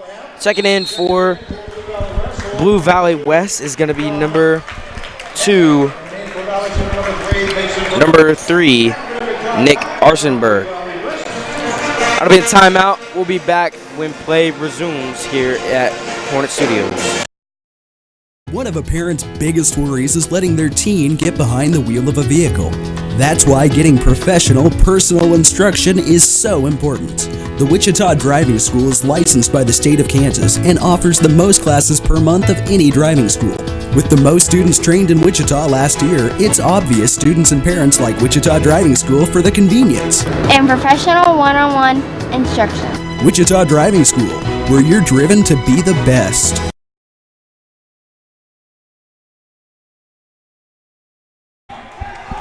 And we're back here, just a short 30-second timeout. Isaacs setting up the play. He's guarded by Bain. Inside, Phillips, the hot hand in the first half. His handles have just been insane in this game. He's being able to dribble and create contact, and that was a foul called on Spencer Bain. That's his third personal, and he picks up 2 quick fouls for the Jaguars. But as I was saying, Gabe Phillips, coming into this year, we knew he was going to be a good scorer, and we knew he was going to be great on defense, but we didn't know how he was going to score. I figured it was just going to be around the three-point line, kind of like Jacob Byrne does, but he's done a great job to be able to create his own shots, along with Jacob Byrne right here creating his own, but he slips on the jump stop, and he'll be called for a travel. Still a 3-point ball game, same deficit it was at half for the Hornets. Well, that's one of those things, is I define certain players as just all-around players. That's one of those times that I define Gabe Phillips as an all-around player. He can do everything. He can dribble, he can shoot, he can pass, he can defend, anything on the court, you name it, and he can do, and he does it with effort, 110% effort every time, which is why he's so good at it. And if he keeps this effort up, he'll continue to improve and just be that all-around player. Give the ball to him, and he'll score the bucket. Just 3 minutes gone by in this third quarter. 4 points on the board for the Hornets, as slowing down a little bit. In the first half, they scored at an alarming rate. Both teams did, but slowing things down right here. But there's an offensive board right there. We talked about the offensive board in the Southeast Ulysses game. It's also a big factor in this game. And then one of the things I talked about in the earlier games was that the Hornets have to be able, or any team, if they want to be able to win this tournament, it's going to be the defensive side of the ball. This game, but a little bit different. It's kind of who can score the most points. As Isaacs got tripped up right there. Bain running the floor, an easy 2 for Spencer Bain. Eli Isaacs tried to split the defense right there and draw the foul. Bain playing defense behind it with his hands behind his back, as he doesn't want to pick up a 4th foul and have to go out. Braden Gray couldn't make the bucket over Omar Stanley, running the floor, and a missed layup right there by number 22 Schwartz. Hornets luck out. Coming down the floor, that was Jadon Manley who fouled Phillips. Braden Dalrymple and Ray Flora check in for the Hornets. Dalrymple, we talked about him before on the live stream. When he comes in, he gets valuable minutes, and he's able to score. We've seen him, I believe his season high is 11 points. And we're able to see him score, but also defend. He's gotten a couple blocks on the season. Doing a great job is Braden Dalrymple when he gets in. Well, and that's one of those things, as Eli Isaacs scores there with a nice move inside. But that's one of those things, year after year, the Hornets, they didn't always have the #1 talent in the league, but they've always had depth. And that's one of those things is that Braden Dalrymple creates, is that depth. When you have a player tired, you can put in a solid substitution and still have him get points, get rebounds, that kind of thing. That's what Dalrymple has done all season. Hornets on the defensive side still struggling, but on the offensive side, Eli Isaacs couldn't put it up right there and draw the foul. But like we said multiple times in every game we call, 4 quarters of consistent good basketball is what the Hornets have to be able to play in order to beat some of these good teams like this Blue Valley West Jaguar team. And right now, the third quarter, letting up a little bit, down 5, still manageable. Omar Stanley making a great move, but couldn't finish. Refs letting both teams play a little bit and have a little bit of contact underneath the basket so far in the second half. Dalrymple up top, takes it in with the left hand. Flora thought about the 3. He'll get it inside. Flora stuck, has to get it to Isaacs. 2:25 left in the third quarter. This third quarter's flown by. Not a lot of dead balls, not a lot of fouls. Isaacs inside with the left hand, finishes. Now a 3-point ball game. Riddle bringing it up the floor fast. Gonna take it himself and be blocked. Dalrymple over to Flora.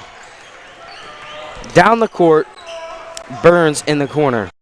Well, I want to go back to that last offensive possession there. I like what the Hornets did. They sent Dessenberger up top, and typically with a pick and roll up high, you'd think that the first option would be to go to the postman. But rather than immediately go to Josh Dessenberger, Eli Isaacs drove and made a crafty layup to get that 2-point bucket. Nice deception. And then Dalrymple, no good on the 3 off of the Hornets. And the crowd didn't agree with that. I know from my angle, it was definitely off of the Blue Valley Jaguars. I mean, that was pretty obvious from even up here, Caleb. And that's likely why the crowd is booing. They have the reason to right there. But it'll be a Jaguar ball, and Burns, guarding Riddle. Well, that's one thing I saw Coach Unruh doing just a second ago, signaling to his players, short memory. That might have been a bad call, and I certainly agree with you, but you have to move on. You have to move on and continue to play consistent basketball, good call or bad call. Well, and there was another bad call right there because Omar Stanley was in the lane for way over 3 seconds and fighting for the ball, but he still had possession of it, which automatically should have been a 3-second violation. And you saw Coach Isaacs and Coach Unruh on the bench making sure to let the ref hear about it. And Braden Gray blocks Spencer Bain's shot off of Isaacs right there, but it's a 43-38 ball game, 5 points. Under a minute to play, 58.8 seconds to be exact in this third quarter. Spencer Bain. Up top is Manley to Riddle. Hornets playing a 1-3-1 now. Switched a couple possessions ago.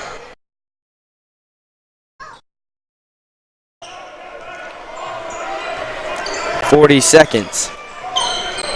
And that's how you break a zone defense, is being able to get on the inside and pass out. But Riddle couldn't hit. Dalrymple up the floor. That'll be a foul called on Scott Riddle. And it'll be on the floor. But Hornet ball. Byrne set to pass it in. 32.7 seconds left. Hornets can likely drain the clock out and get the last shot of the third quarter if they want to. Not sure if they want to, though. Phillips. Been silenced here in the third quarter compared to his first half performance. 20 seconds. Isaacs gonna set up a play. Like I said, the Hornets gonna probably get the last shot of this third quarter. Have a 5-point deficit. Well, in such a game, they need the momentum, ending the last shot. And Dalrymple couldn't get it to go. And they're going to say the tip-in was no good also. 43-38, the score at the end of the third quarter. Hornets only scoring 8 points in that third period. Got to get something rolling on the offensive end. And we'll be right here at the start of the fourth and final quarter in Game 3 of January Jam. Need a used reliable car but don't want a hunk of junk? Want to go to a dealer you can trust but don't know who to trust? The answer is simple and local. Come to Eden's Auto Sales in Valley Center. We sell used reliable cars at a fair and reasonable price with guaranteed free credit approval, and you can always count on friendly and reasonable customer service. With 2 locations right across the street, come shop us last at 100 South Meridian Avenue, Valley Center. We're open 8 a.m. to 6 p.m. Monday through Saturday, and you can reach us at 316-755-4200. Come see us.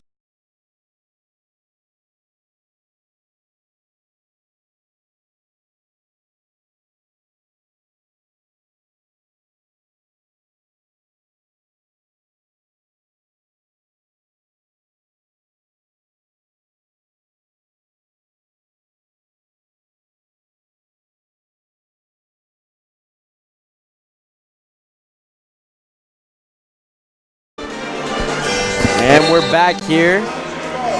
Start of the fourth quarter. Hornets trail by 5. Trying to run a set play right here. Jacob Byrne out for 3.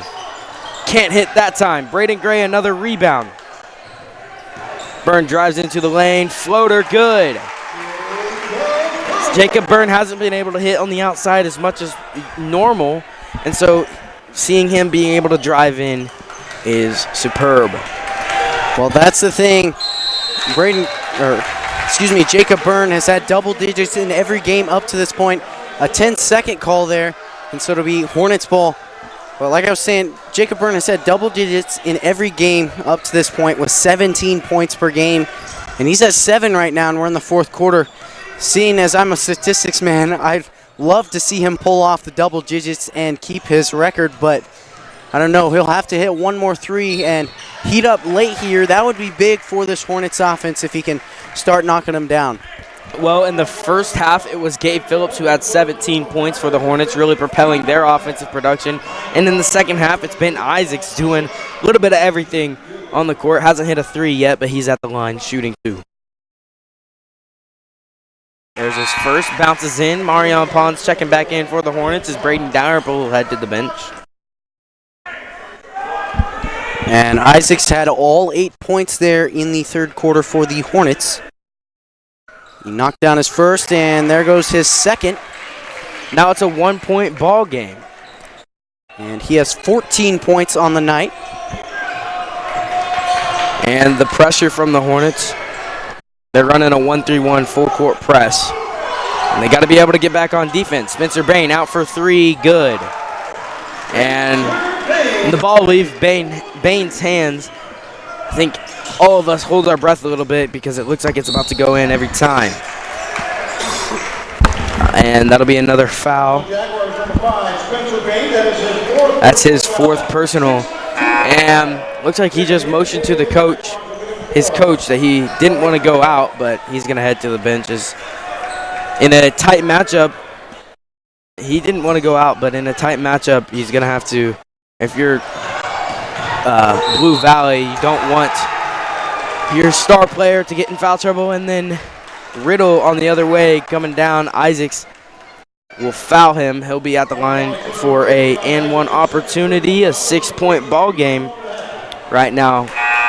Hornets, like we mentioned multiple times, got to put 4 quarters of basketball together. They've done a solid 3 quarters, but have to have a even better fourth quarter if they want to come back in this ball game. Well, and they haven't played bad to start off this fourth quarter with 4 points, but they're struggling on the defensive side of the ball. And though they've held a good team to what was 43 points through 3 quarters, which isn't bad. I mean, that's an average defensive performance. They're struggling here to keep this team offensively in check, and so because of that, they're running away with this lead. Gabe Phillips, another turnaround jumper. He's done that all night. He's starting to heat up again in the fourth quarter. That's what the Hornets need. That'll be a timeout called by your Hornets. We'll be back when play resumes here in a minute. Whenever we go to a local event here in Valley, we all want good food for reasonable prices with a friendly face behind it. Well, luckily, there's an option, the Food Guy.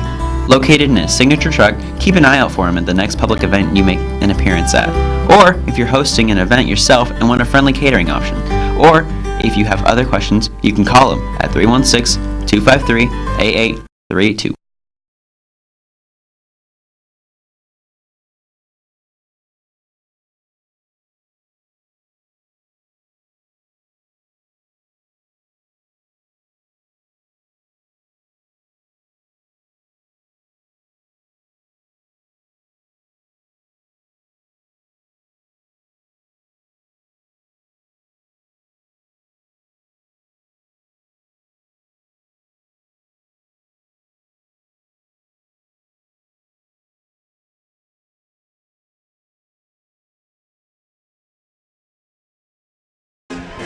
And we're back here at Hornet Studios. 5 points is the deficit, and the Hornets put it within 1, but then a good run here from West as the Hornets defense has struggled here in this fourth quarter. They had a good run offensively. They're going to have to find some way to shut them down on the defensive side of the ball. And this West team has done an incredible job of exploiting the mistakes in this Hornets defense. Quick, long passes is what they've done all night, and because of that, they've had open shots for days. And like you said, Austin, the Hornets are going to need to convert to a man defense late here. in order to stop those open shots. And they got to stop Omar Stanley, who's every time he's gotten the ball, he's been able to do something with it. Isaac's doing a good job on the help defense there, but it'll be a kickball violation, and it'll stay with the Jaguars.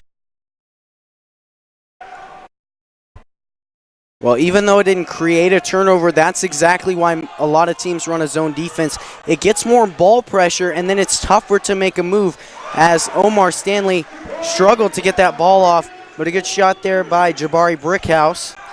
And if the Hornets are going to come back and win this game down 8, they have to be able to score on the offensive end, as Phillips will be fouled on the ground. But the defense has really been the demise right now. And it's not the inside defense. They're guarding Omar Stanley, especially in the second half, a lot better on the inside. It's been the three-point shooting for this Jaguar team that has been killing the Hornets. Here is Phillips. Makes his first free throw.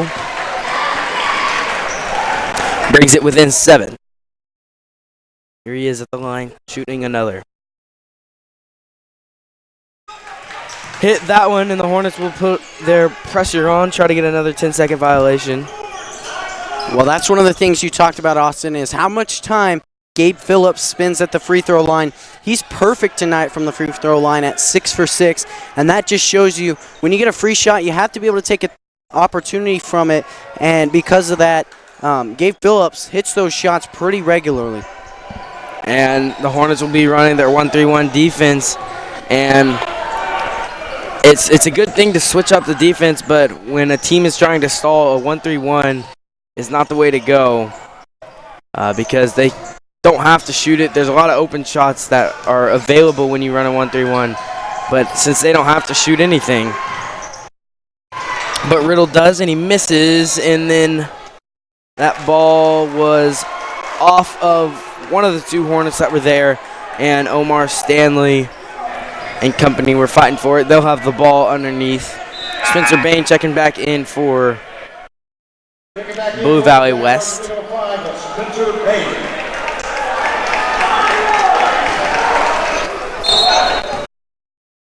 It'll be Riddle.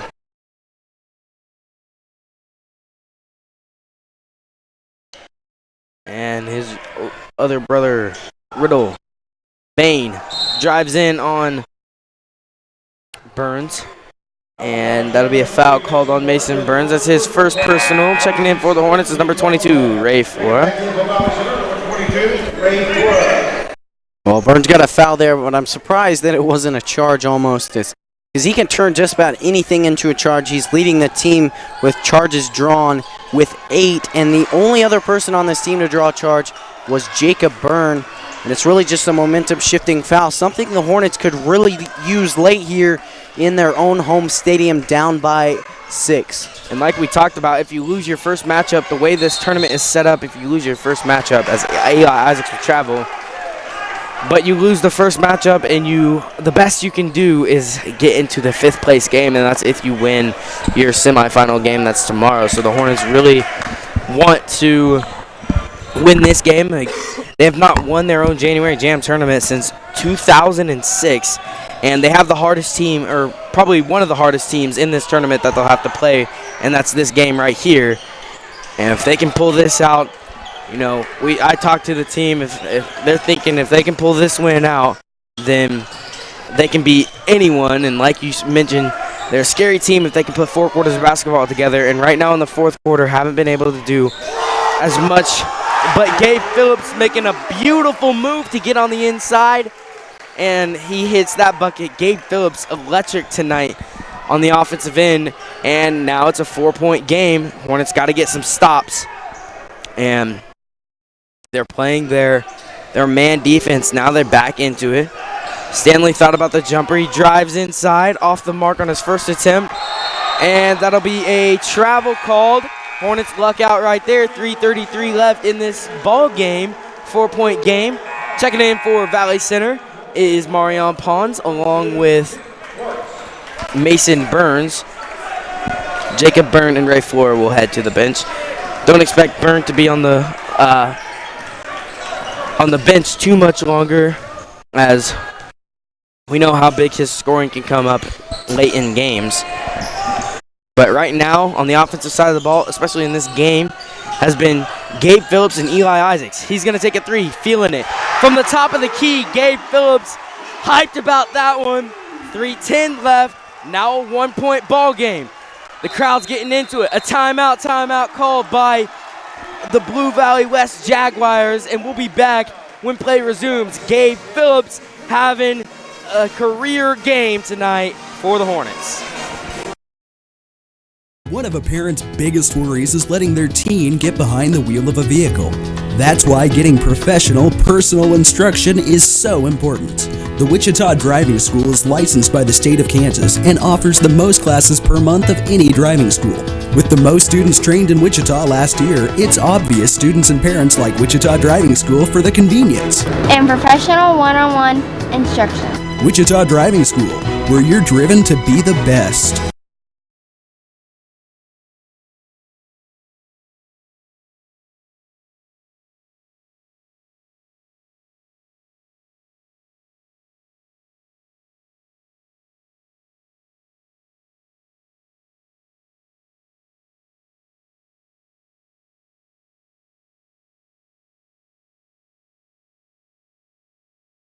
And we're back here at Hornet Studios. As you said before the timeout, Gabe Phillips having a career night right now. 26 points on the game. His previous high was 17 against May South, and he is just dominating in every aspect of the game. It's incredible to see from such a hard worker for all his work to be paid off. But I think one thing I wanted to say but didn't get the chance to say is that travel by Omar Bradley, that just shifted the tides in this stadium, and it's just those little things. Getting in their best player's head is something that's really tough to do, but the Hornets did, and I think it's slowly started, along with little things like that, started to shift the tides, and now the Hornets are down by 1. They need to find something here to shift those tides completely and get them the lead. Well, in Gabe Phillips, I was actually talking to a couple of past players on this that was on this Hornets team last year at halftime, and they all looked at me and said, man, Gabe is crazy good now. And that'll be a charge drawn on Braden Gray. He'll be fouled, and there's going to be I think they may have gave a warning to Coach Unrau as he blew up on that call. And as a Hornets fan, you don't like that call. That was not what everyone in the crowd saw, but then again, they're not getting paid to ref this game.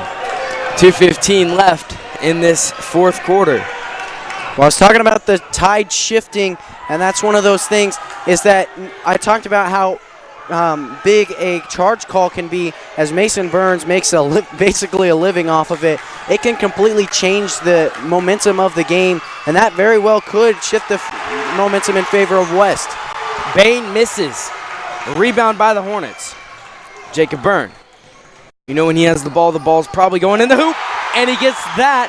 Now a 1-point lead for the Hornets. Crowd getting into it again. Riddle brings it down. Pons guarding him. Omar Bradley, and he'll be fouled. He's going to the free throw line. 1 for 2 on the night, I believe, from the free throw line. He'll have a chance to tie it up or take the lead for Blue Valley West.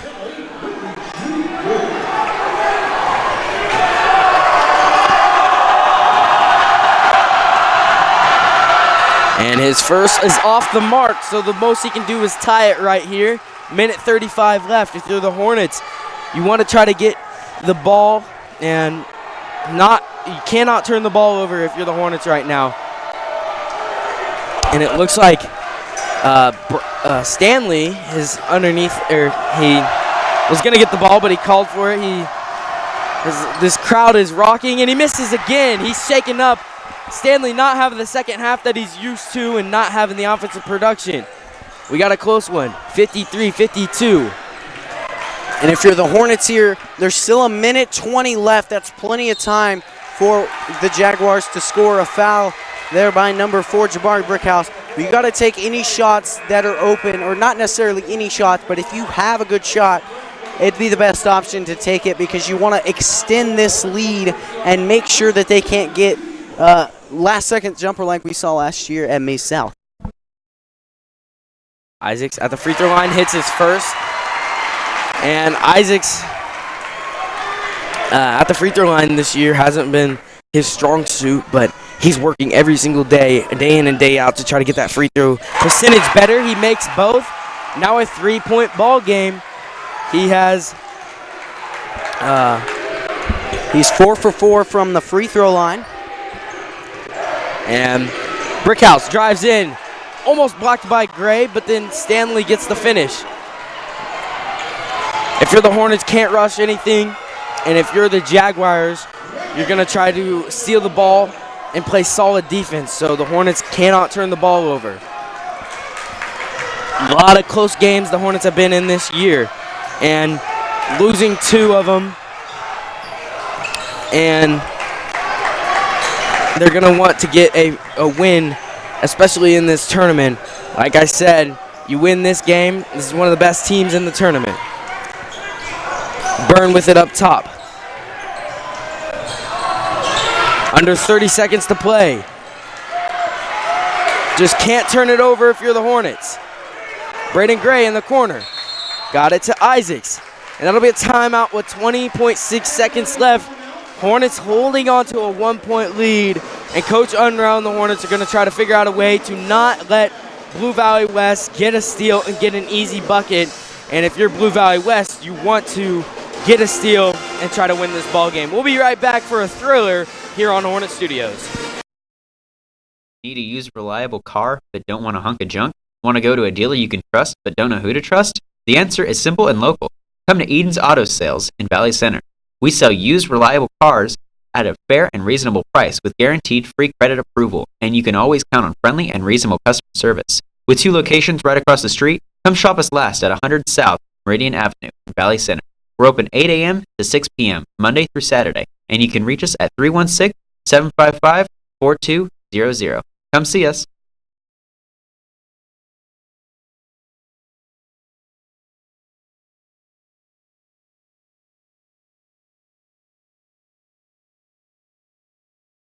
And we're back here at Hornet Studios. Your Hornets lead by 1 point.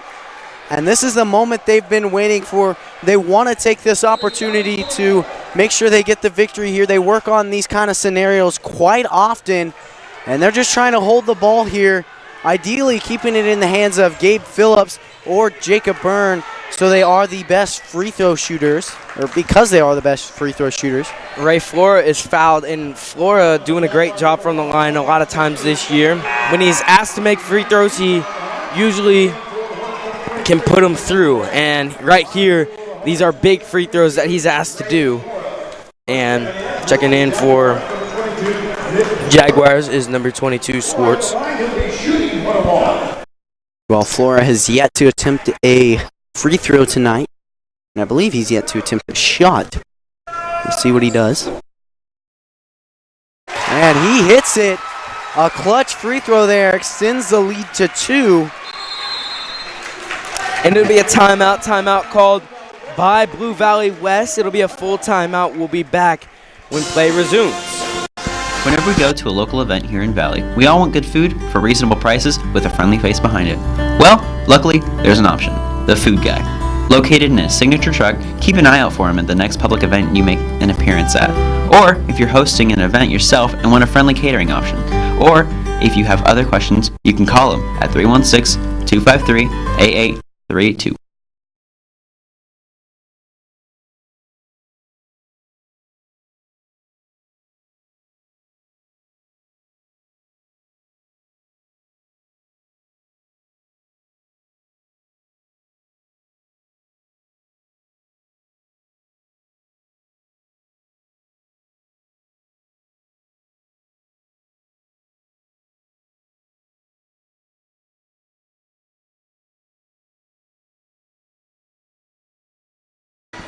Coming back after that timeout, it'll be 12.5 seconds left. Ray Flora at the line for the Hornets. And we'll have Braden Gray back deep. Don't want to let anything easy go. Here's a big free throw from Flora. And he makes that. Now a 3-point ball game. Spencer Bain has it. They're going to foul him. A smart play by the Hornets as the clock's still running. Well, that could have been a little home court advantage right there because they let the clock run a little bit extra, and then they're going to have to fix the clock, the refs are. And while that's happening, Coach Arnell is going to talk through things. But as I was saying, that's a good foul by the Hornets because even though Bain can make his free throws, it's still a 3-point ball game. So if he makes both, the Hornets will have to get the ball in, and they'll probably be fouled once again. And they're going to put 12.3 seconds left, which is what happened, or which is the amount of time that was left when Flora hit those free throws, which I can see Coach Unruh and the coaching staff of the Hornets mad because they're going to get the ball over there on their side of the court with 12.3 seconds left when really if Flora made the free throw and they started out, they wouldn't have the ball right there. They'd have it 90 feet away from the basket. So another timeout will be called as Coach Unruh wants to talk things over. Because if they're going to have it at 12.3 seconds left, they need to put the ball on the back baseline. And looks like the refs are going to talk over that. We'll see what they come up with when play resumes.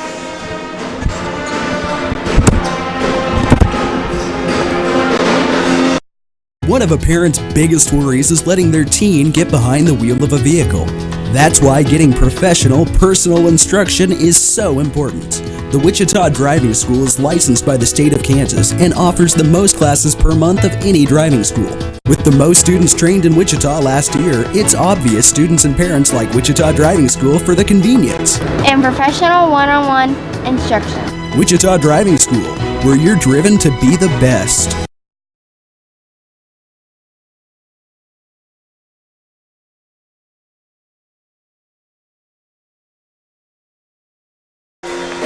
And we're back here, and they'll reset it to 10.9. As you said, 12.3 seconds was the time when Flora hit those free throws, and obviously they needed those seconds to get down the court and then be fouled. And I like what you said, Austin. I like the strategy from Coach Unruh. You foul him, you force him to take free throws rather than hit a three-point shot and tie up this game. We'll see what happens here. Isaacs almost got the steal. Bain, a three. Off the mark, out of bounds, and with 4.7 seconds to go, Bain missed the three.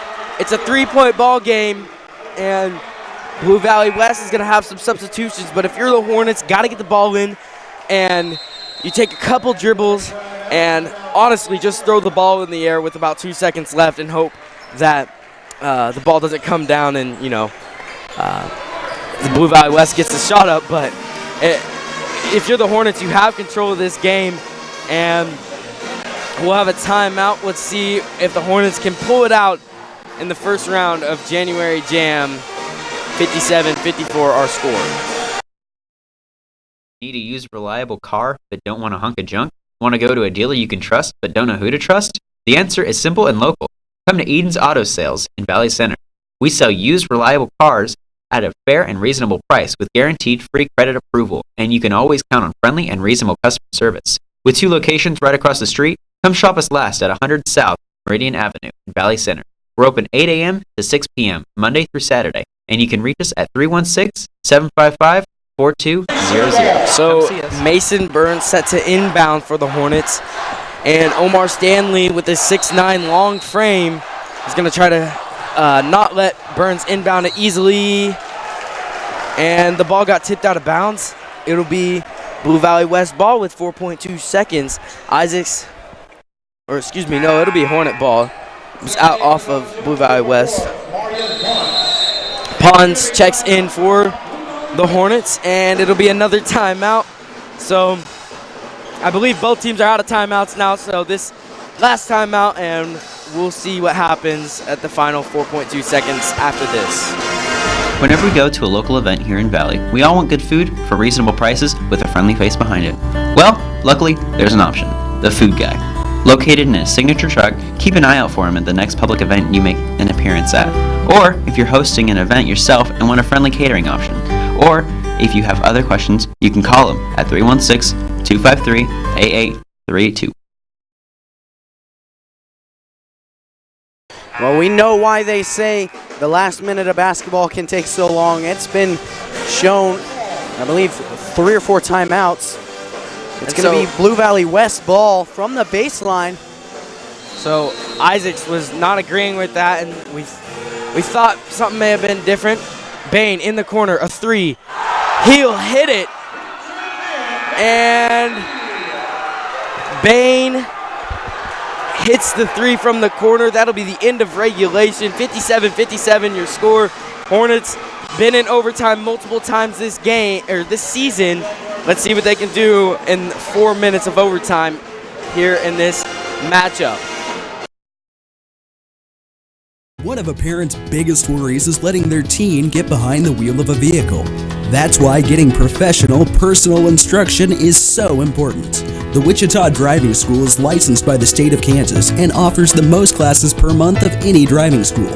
With the most students trained in Wichita last year, it's obvious students and parents like Wichita Driving School for the convenience and professional one-on-one instruction. Wichita Driving School, where you're driven to be the best.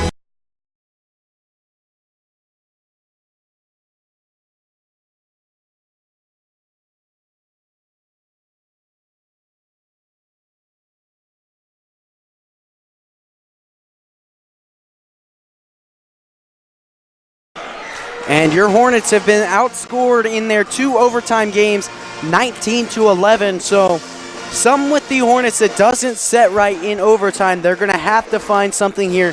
This is a vital game to getting where they want to get in this tournament.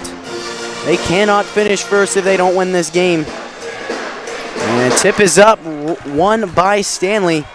And if you're the Hornets, you have to protect, or not protect, you have to guard Bain like they do right there. And Spencer Bain, we know how good of a three ball he has, and he just showed it right there to tie the ball game up. If you were the Hornets, you just had to take care of the ball, and that's what they didn't do, and that's the reason why we have an overtime. Gabe Phillips, who had a great regular time game, he misses on that shot right there. The ball game's tied up at 57, and like you mentioned, the Hornets haven't been able to win their 2 overtime games so far this year.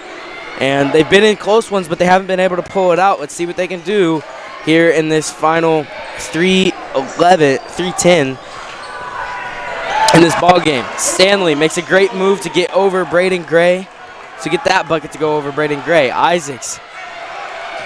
One thing Isaacs has done in overtime is he took things himself, and I know him talking to me after the games, a few of those games, as Phillips missed the top, but he said to me that he kind of rushed things himself and wasn't able to get the shots that the team needed. Spencer Bain off the mark, or got the ball stolen. Well, if there's anything I see is the downfall of Hornets in overtime, it's have to be, you can't have unanswered points.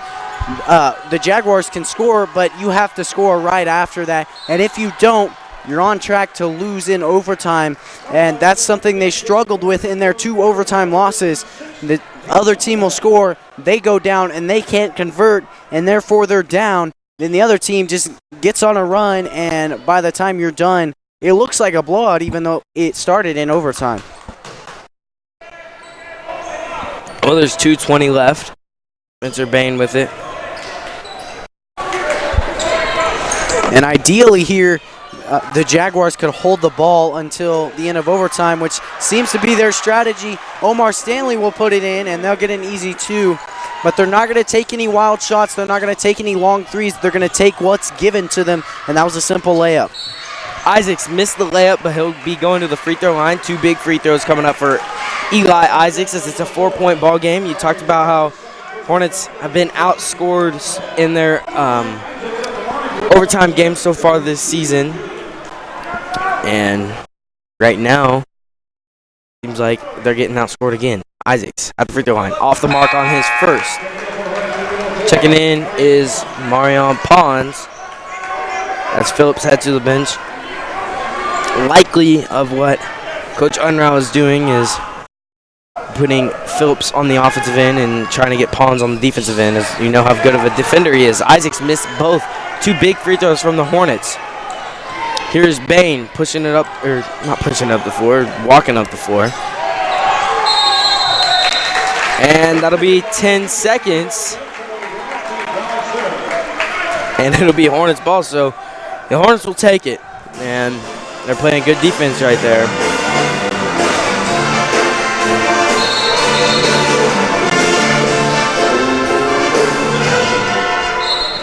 And the band started playing because they thought it may have been a timeout. It was just a 10-second violation. And Jacob Byrne got it into Burns. Phillips drives in. He'll go up with the right hand off the mark. Long rebounded by Jacob Byrne. He'll take it in himself off the side of the backboard. And Spencer Bain with the rebound. Phillips guarding Bain.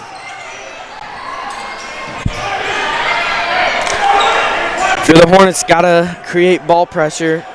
Gotta get something on this team. Isaacs will foul Bain, and he'll be headed to the free throw line. That's Eli Isaacs' 4th personal. It's a 17 foul, so it's a 1-and-1, and Bain has missed a couple free throws today on occasion. Doesn't miss many shots, as you can tell from this game, but at the free throw line, 2 big free throws. That one rolls out. And coming up the floor are the Hornets. Well, the Hornets need to convert something here. No matter what it is, they have to get a point on the board, break the ice here in overtime, because they can possibly get another possession, but it doesn't they don't get another possession unless they score right now. Under a minute to play. It's crunch time if you're the Hornets. Byrne off the, no good on the 3. Up the floor. Isaacs will be fouled out as Eli Isaacs looked from our angle like he got all ball. But number 3, Lovich, is going to the line, and Eli Isaacs will be called for his 5th foul. Ray Fleur going to check in for him. I'm not sure he knows he picked up his 5th. Oh, and they're going to get Jacob Byrne on that foul, so they actually lucked out right there, the Hornets did. I thought they were going to for sure get Isaacs. But Lovich made that one. Checking in for the Hornets is Josh Dessenberger and Ray Flora. 48.7 seconds left. 5-point ball game. This is a big free throw for Lovich. If he wants to try to seal the game, he may not seal it, but bring this deficit bigger. And then an offensive board right there, and the Hornets luck out. Isaacs pushing up the floor. He'll take it in, put up a shot. He'll be fouled. Eli Isaacs headed to the line once again for the Hornets. That was another foul on Brickhouse. That's Brickhouse's 3rd personal.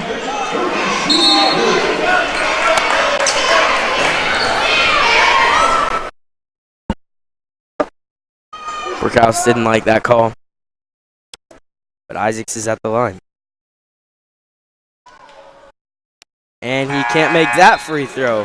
So, mentioned earlier that the Hornets, and Isaacs, trying to work on his free throw shooting, and it's kind of been the demise of the Hornets so far in their overtimes this year. They have not been able to score in crunch time.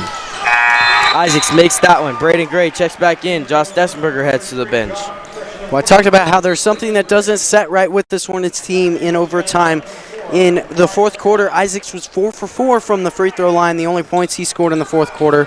But Isaacs is now 1 for 3 in overtime from the free throw line. And something that doesn't set right, the mentality, which is one of the most important things in sports.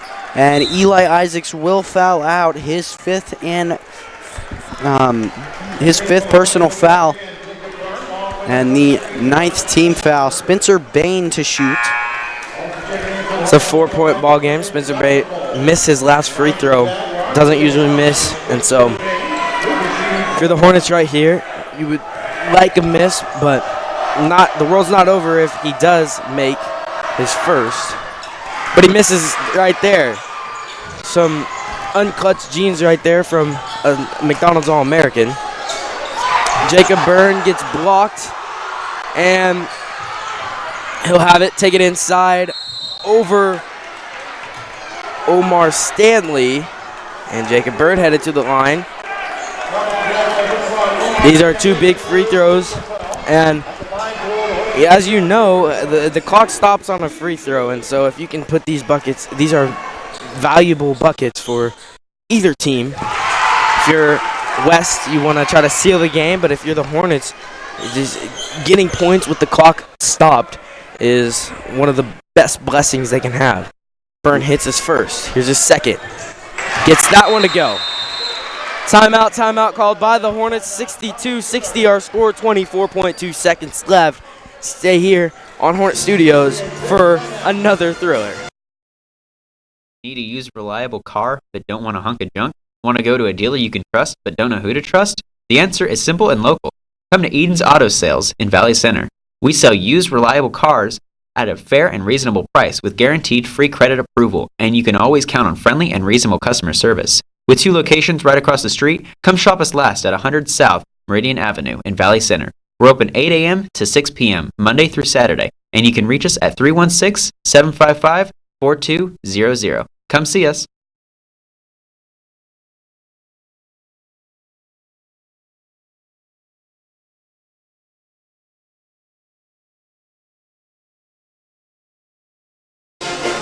And we're back here at Hornet Studios. Your Hornets trail by 2 with 24.2 seconds remaining. And those are 24.2 valuable seconds that could possibly, with momentum and leading on to later games, could swing the course, good or bad, of this Hornets season. They're very valuable. The Hornets could really use a bucket here, obviously being down 2. And they're going to press in the half court. Obviously trying to force a turnover, gets it into Spencer Bain. And it may have been better to foul Stanley right there, but Bain has missed 2 free throws, so it'll be Gabe Phillips' first personal. So as you talked about earlier, production, and I think it was in the Southeast game, Jackie Johnson had a bunch of points and 1 foul on the night. Gabe Phillips has a bunch of points and only 1 foul, but Bain silences the crowd right there as he gets that free throw to go. Well, one thing I failed to mention, Eli Isaacs, who fouled out just a second ago, fouled out with 17 points. Quite a performance from him, and tough to see him go. But the Hornets are going to have to make it work in overtime. And you don't even have to win the game per se, just force a second overtime. Spencer Bain drains his second one, and the Hornets need something offensively. Phillips drives in, and he'll be blocked. And so 14.1 seconds left. The Hornets got to get a quick bucket. Ray Flora checking in.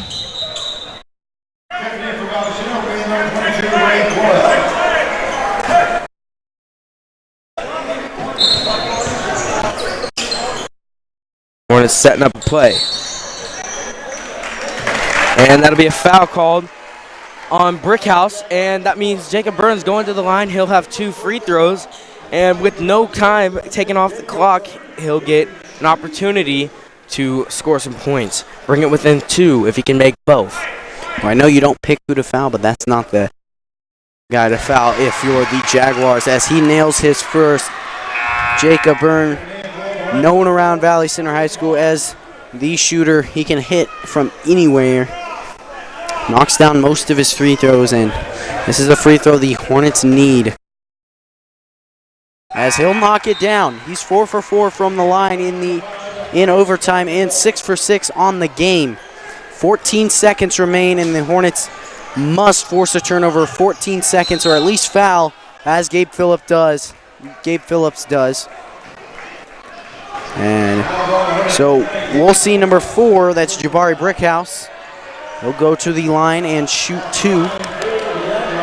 Not sure if he's shot yet from the free throw line. You could tell me more, but he's probably one of the better ones to foul for the Hornets, as his first one bounces out.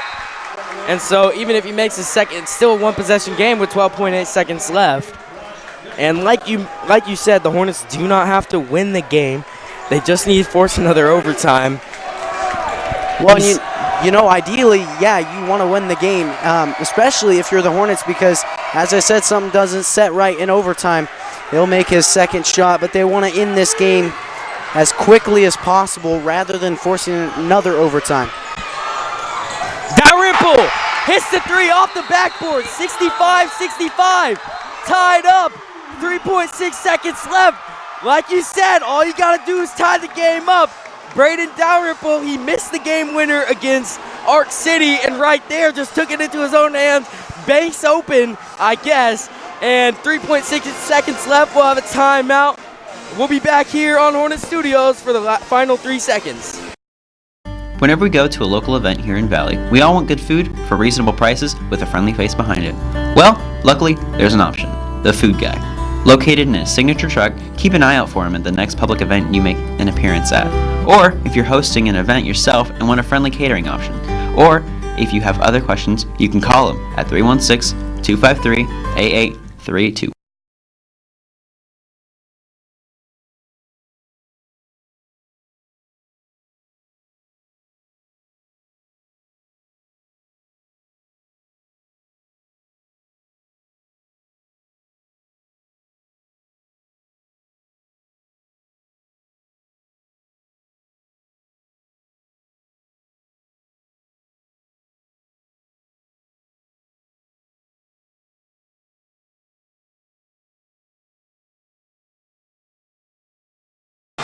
And we're back, 5 seconds left on the clock, but the wrestlers are in here. The Valley Center Hornets wrestling team competed tonight. It was their senior night. Elias Craig right here beside me. He actually won his matchup against one of the best in the state. Brickhouse in the corner.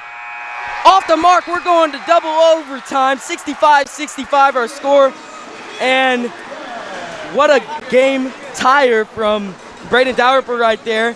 And we'll be back at the start of the second overtime. One of a parent's biggest worries is letting their teen get behind the wheel of a vehicle.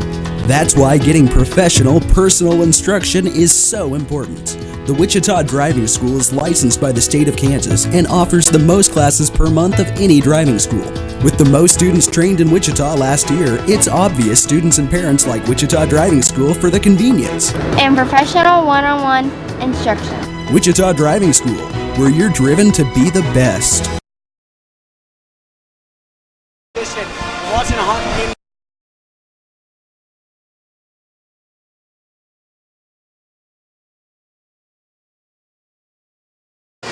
Double overtimes here, 65 all is your score. And we'll see the third face-off of the night here as Braden Gray trots to the center circle. And an incredible shot there by Braden Dalrymple. As you mentioned, he missed the game winner at Arc City, and he was really hard on himself after that one, but he clearly made up for it there. He wanted revenge for Arc City, or from Arc City. They'll start with double overtime, and the same shot from the same spot off the mark. And that'll be a jump ball. Braden Gray causes a jump ball. It'll be Hornet ball coming the other way. As you said, the Hornets have been in a lot of double time or overtimes this year. Haven't been into double overtime because they haven't been the best in the first overtime, but Braden Dalrymple tied it up right there. And if you're the Hornets, this is all you can ask for.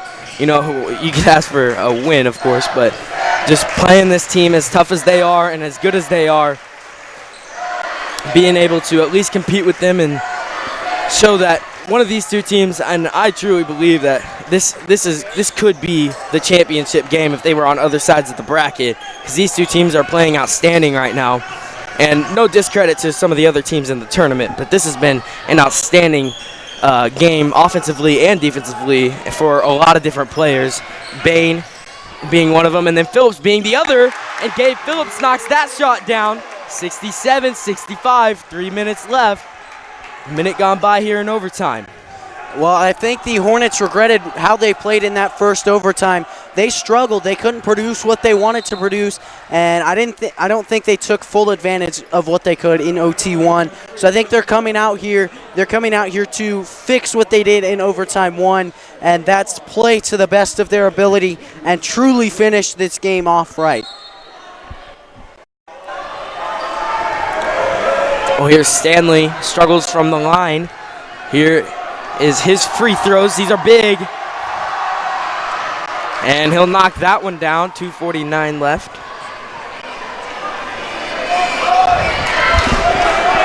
Isaacs did foul out, so he's having to sit there and watching his team trying to pull away with a victory. Rebounded by Stanley off of his own miss. He'll go up with it.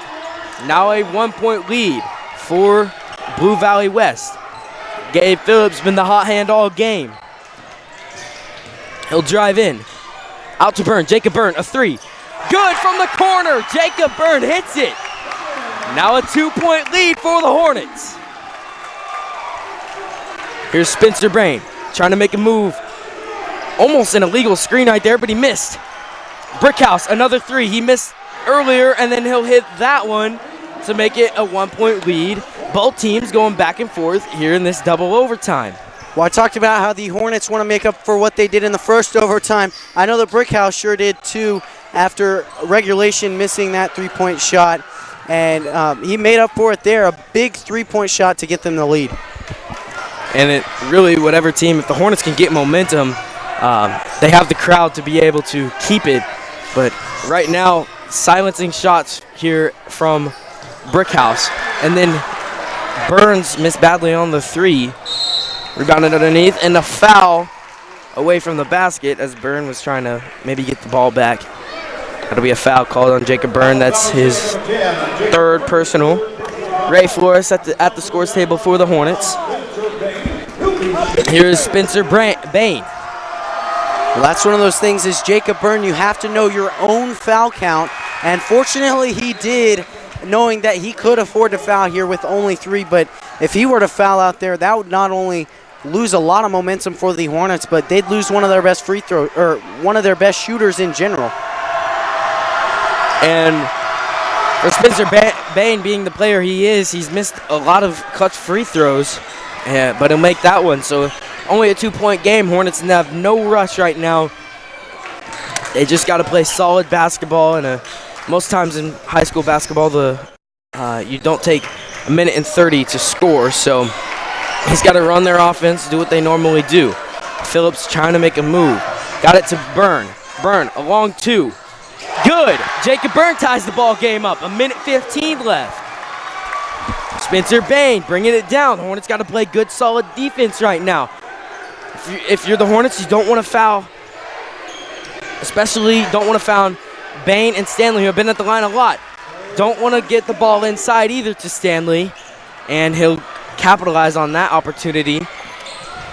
Both teams still going back and forth. Gabe Phillips got fouled, or not fouled, he missed, got blocked, and then he missed the shot.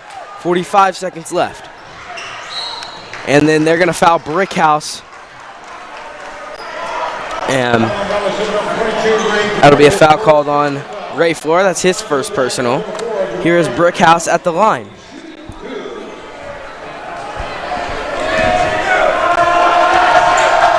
Brickhouse has 10 points on the game, 3 of those being 3-point shots. He'll make his 1st free throw. And he is 2 for 3 from the free throw line in overtime, as well as the game. 43 seconds here, and he'll make it a 2-possession game. 4-point ball game. Gabe Phillips inside. Finds Dalrymple. He thought about the 3. Phillips takes a mid-range jumper off the mark. And for the Hornets, maybe could have wasted a little bit more clock, but 30.4 seconds left. Braden Gray, that's his third personal. And Lovich is back at the line. He made his free throws earlier.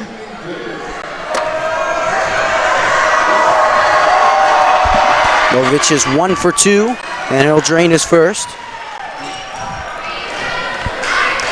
These are big shots coming from Lovich right here. Stay tuned after this game. We still have another game on the night as it's getting pushed back a lot because this is a double overtime game right here. Lovich hits that one, but it'll be between Shawnee Mission East and Mays South for the final game of day 1 of January Jam. That'll be a foul called on the Jaguars. Lovich, it's his third personal. Checking back in for the Hornets at the scores table is number 4, Marion Pons. Mason Burns at the line, shooting 2 for the Hornets. Well, the Jaguars are trying the exact same thing the Hornets did right before the end of overtime 1, and that is to foul the shooter because obviously he can't take a 3 if he's at the free throw line, and so Mason Burns misses his first. And here's Burns in his second, off the mark, rebounded by Brickhouse, and Burns got his own rebound. Flora thought about the 3, drives in, gets it to go. 22 seconds left. The Hornets have 4 points to make up. Timeout. Coach Unruh and the Hornets. He'll try to talk things over to try to pull this game and steal this one in round 1. Need a used reliable car but don't want a hunk of junk? Want to go to a dealer you can trust but don't know who to trust? The answer is simple and local. Come to Eden's Auto Sales in Valley Center. We sell used reliable cars at a fair and reasonable price with guaranteed free credit approval, and you can always count on friendly and reasonable customer service. With 2 locations right across the street, come shop us last at 100 South Meridian Avenue in Valley Center. We're open 8 a.m. to 6 p.m. Monday through Saturday, and you can reach us at 316-755-4200. Come see us.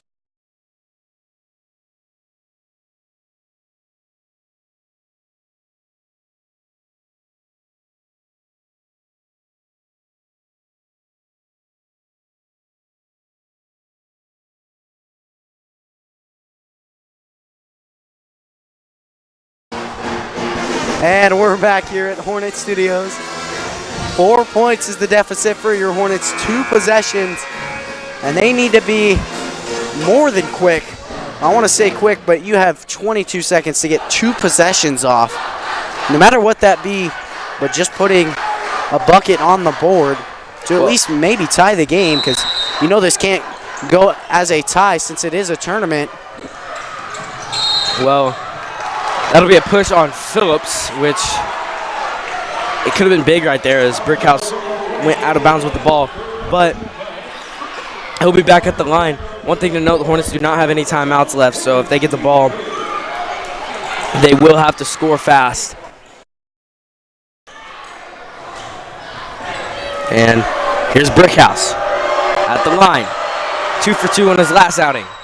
Hits that one. Braden Gray checks back in. 5-point ball game. 79-74. We talked about a high-scoring affair this game would be, even though it is in double overtime. 80 points in a basketball game, in a high school basketball game, is you'll usually win, but I don't want to say that yet because it is a 6-point ball game. Hornets got to score fast, and reality is they don't have to shoot a 3, but if they can make a quick 3, that'd be nice. Phillips going to take it on his own. Off the mark. The rebound tipped around, and it'll be white ball, so that could seal the game right there. 80-74 with 12.4 seconds left, and the crowd is silenced. Hornets got to get a steal here if they want to do anything. Lovich gets fouled by Burns, and that's Mason Burns' third personal. Lovich at the line. Last time he was 2 for 2. And he's 3 for 4 in overtime. This has been a good game by the Hornets. We've seen them play in overtime like we have not seen them play in overtime yet. They've struggled in the past, but here they are playing pretty well in overtime. Just struggled in this second one. And they played a solid 4 quarters of basketball against a really good basketball team. They're slowly improving, and like you talked about, Austin, it's not how you start, it's how you finish. Well, The Hornets didn't start off the season quite like they wanted to, but they're slowly starting to finish the season like they want to. And with an 8-point deficit, looks like it's going to be a tough loss here for the Hornets. And that's going to be your final score, 82-74 in double overtime. Your Hornets put up quite a fight against a good team, but they'll move on to the loser's side of the bracket with this West team, the West Jaguars, moving on to the winner's side of the bracket. And we'll be back here in about 20 minutes for the Shawnee Mission East and May South game.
Hi, folks, and welcome back here to Hornet Studios. Your Hornets fall in a double overtime thriller, and for the late game tonight, we'll see the Shawnee Mission East Lancers, and then for the May South Mavericks.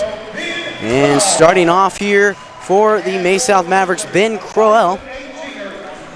And here's number 3, Tony Friend III. And here for the Mavericks, Parker Scott. Quite a defender for May South. A player to watch out for. He's averaging 12 points a game, though, and 5.5 rebounds. And here's number 4. That's Tommy Dreyer. Next up is Trey Reed for May South. Quite a scorer, averaging 21 points a game. And for Shawnee Mission East, number 11, Nick Ahrensberg, one of their best players and averaging 24 points a game. Really a great shooter, can do just about everything. Here's Adam Kazitz.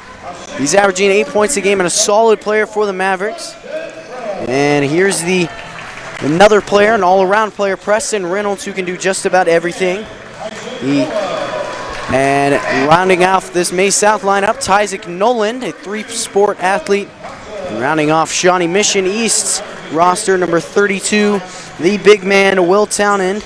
And he's got a couple of double-doubles on the season, so a player to watch out here for tonight. This is a 4 versus 5 matchup, and one of the few games that has been, in my mind, seeded correctly. This is going to be a good game here tonight, and I'm excited to see how this ends. And May South, that was one of the overtime games that the Hornets ended up losing. And then the Shawnee Mission East team, they are very, very well coached, if you can put it. They don't make many mistakes from what I know about them. And just talking to Coach Unruh of the Hornets and just talking about the players in the tournament, number 32 for Shawnee Mission East is going to be a big player. He is Will Townsend, and he's a big man inside. The May South Mavericks have struggled with this year as Kazitz is their tallest player, and he plays the center position. And they've struggled this year in the inside, but people like Trey Reed, as Kazitz misses right there, but people like Trey Reed and Parker Scott are able to make up for it because they are perimeter players and able to shoot the ball well. Trey Reed gets his first points of the night. Mentioned it multiple times before, and especially in that May South Valley Center game. May South travels well. They have quite a student section for being a tournament, and they're about 10 miles away, maybe even less than that. May South High School is here. So the Lancers get things started off. That was number 4, Dreyer, who got that bucket to go in the corner. Well, we're only a minute in, and I can already see this is going to be a high-paced game. There's not much room for slowing down or stopping. If that, it's going to be high-paced all night, and transition offense is going to be key.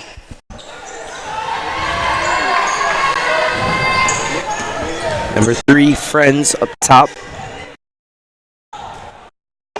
Good ball movement right there from the Lancers, and off the mark on the 3-point bucket by Ahrensberg. Trey Reed. He had the game winner against the Hornets last year and the game sealer against the Hornets this year in their matchup. A person to watch from around the arc is number 3, Crow number 0, Crow of May South. He hit multiple threes in that game against the Hornets. We know how good of a shooter he is. And one thing to note about this May South team is they have a lot of seniors on the team, but a lot of them are pretty young compared to the teams in the past. That was number 24, Reynolds, who got that bucket to go off the miss from Townsend. But as I was saying, this May South team, 3 new starters that have never started before this year. And they're a pretty young team. Last year winning this tournament, Cale Colderoy was a big part of that. Ty Johnson, another big part of that last year's team. Ty Johnson has now transferred to campus this year. But they're a young team when it comes to varsity experience. And the tournaments like this will really just propel them, as Kazitz's shoe falls off and he throws it to the sideline. so he was just going to keep playing, but Well, that's the thing. I remember watching the Valley Center versus Heights game, and I remember the hype up to it is that Heights is unstoppable. They were an incredibly good team last year, and that's the thing is that this May South team, or last year's May South team, I guess, really shut them down. A 66-50 rout, an incredible game that they played, and these players right now, most of them didn't play in that game, but I know that they definitely got coaching from a lot of those players, so they have a lot of knowledge on their hands, and right now they're just struggling to figure out how to use it. Diving into the crowd there is Tyzik Noland, and as I mentioned earlier, he's a three-sport athlete, plays safety for the May South football team, and plays catcher for the baseball team. Quite an athlete. And one thing about Tyzik Nolan is he's kind of like Gabe Phillips of the Hornets.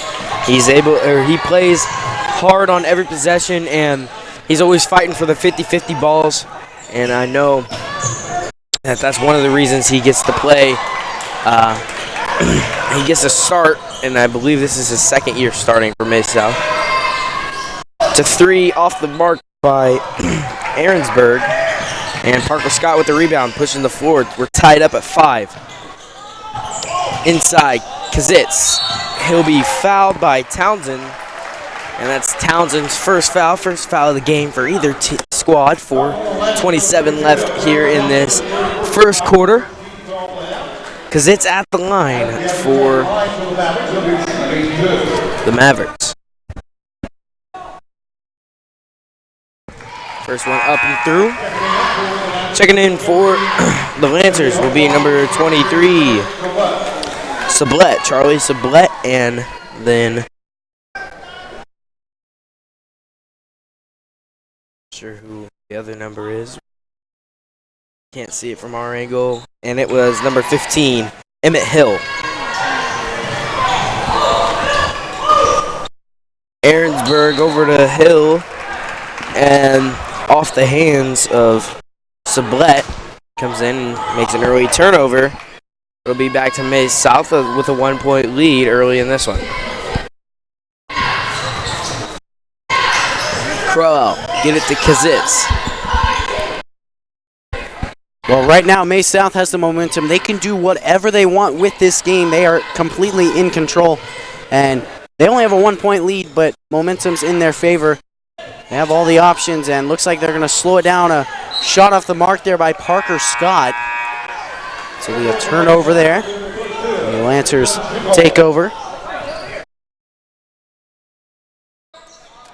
Coming in for the Mavericks is number 32, Sneakle. He's their tallest player that can come in and try to compare with some of the other players they've seen, but they try to stick with that small lineup as much as they can. Good ball movement right there, and that's where they can get you. The Lancers can, as they that was Townsend who got the rebound, but out of bounds off of Kazitz, and it'll be Shawnee Mission East underneath their own basket. And good defense there from Trey Reed. He comes down the court and gets the easy 2. Trey Reed doesn't miss on his layups most of the time. I will say he missed a couple late layups against the Hornets, if I remember right, and the student section made sure to give him a hard time about it. Another steal from May South. Parker Scott drives in with the left hand off the mark, but crafty move to get inside. And then coming the other way is Aaronsburg. Well, he'll take it himself, be fouled. He'll be going to the line shooting 2 for the Lancers. One thing I failed to mention is how crafty this May South team is.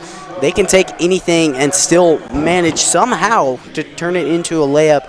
They can make all the right moves necessary to get the ball in the bucket. A good shot there from number 11, Nick Aaronsburg. And checking in here is Isaiah Atwater, a freshman, number 15.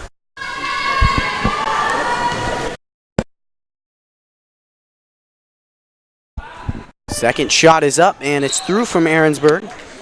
And his first points on the night there. Checking in for the Lancers. That's number 22, Jack Schlauter.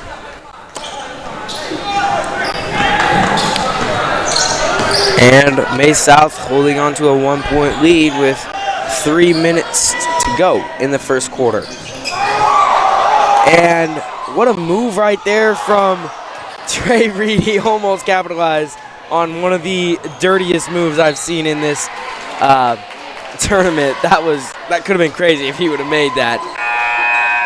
And that was number 22 Slaughter on the defense. Isaac Nolan checking back in for Kazitz.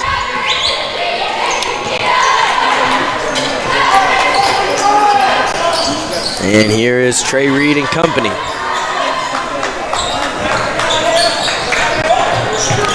It's Atwater in the corner. As you mentioned, he's a freshman. Freshman that can score, that's for sure. Inside, Snicker got it to go off the backboard. And right now the 5-seeded Mavericks are controlling the pace of this game. They only have a 3-point lead. But as I was saying, or as we talked about before, it's kind of controlling the pace, especially in this tournament, is you want to control your pace against every team you play. But it's Aaronsburg who ties the ball game up. Under 2 to play in the first quarter. Well, I saw Schinkel substitute in there, and though he doesn't have a lot of experience, he brings that size that this May South team wants to bring. After missing Kale Cordanoe, they've struggled without someone like him in the post, and so their only option has been to go to Andrew Schinkel, and right now he's not doing the job that Cordanoe has, but he's filling the role that they need in the post. That was Crowell on the 3, couldn't get that to go.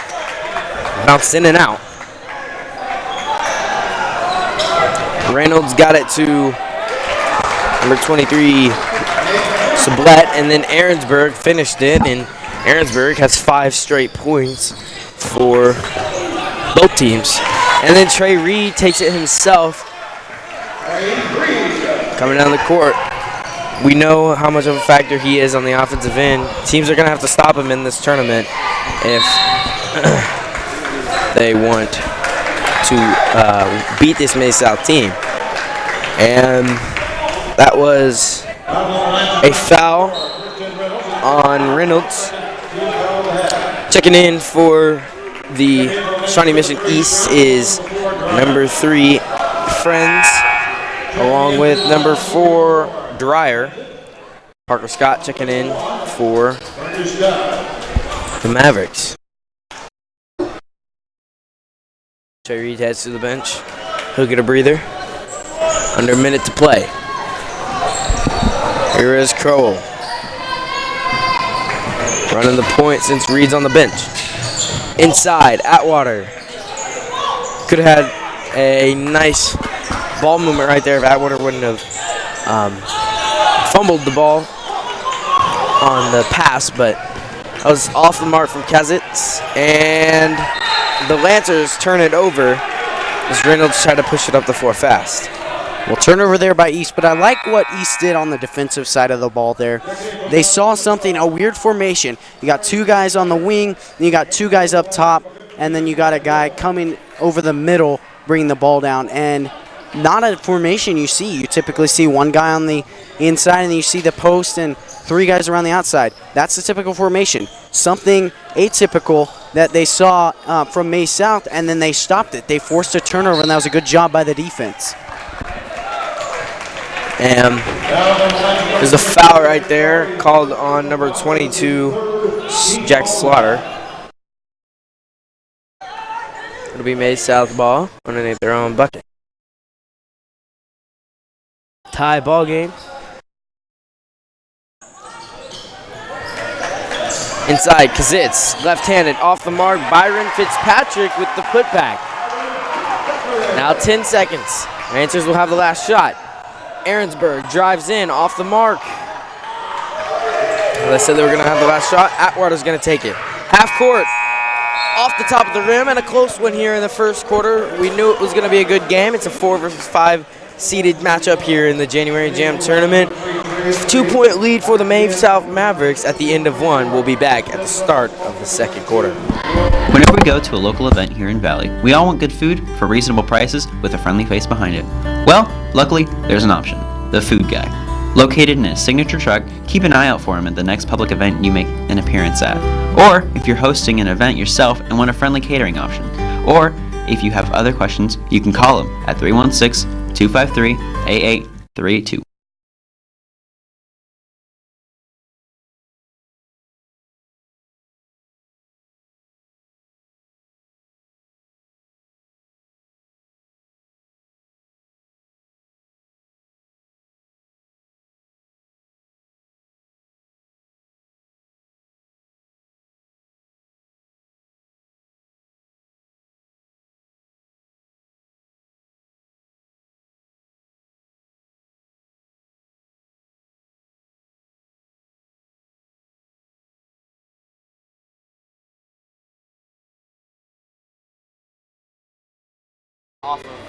Number 1. And we're back here at Hornet Studios. 8 minutes of basketball through here. And 14-12 your score. The Mavericks lead. And been a pretty back and forth game. And been high paced up to this point. Reynolds inside gets that bucket to go. And one of the things that has been, the defense has been pretty good for both teams. But one of the things I've noticed the most is both these teams are able to pass the ball at a quick rate. And I think one of the best ways to beat a defense is to be able to pass the ball. You don't always have to do the one-on-one game like what May South used to do with Trey Reed. But now it's kind of just pass the ball quick and fast. Try to get somebody like they just did right there to try to get in the passing lane as fast as they can, as it'll be a turnover right there, but get in the passing lane as fast as you possibly can, and then that leads to maybe an open jumper like Trey Reed just had. But here come the Lancers. Aaronsburg on the way down. Townsend couldn't get the rebound, and May South does. Inside, Trey Reed off the glass. Doesn't get it to go inside Kazitz, and he will travel. It's the second time he's traveled on the inside. And Schinkel will come back in for May South.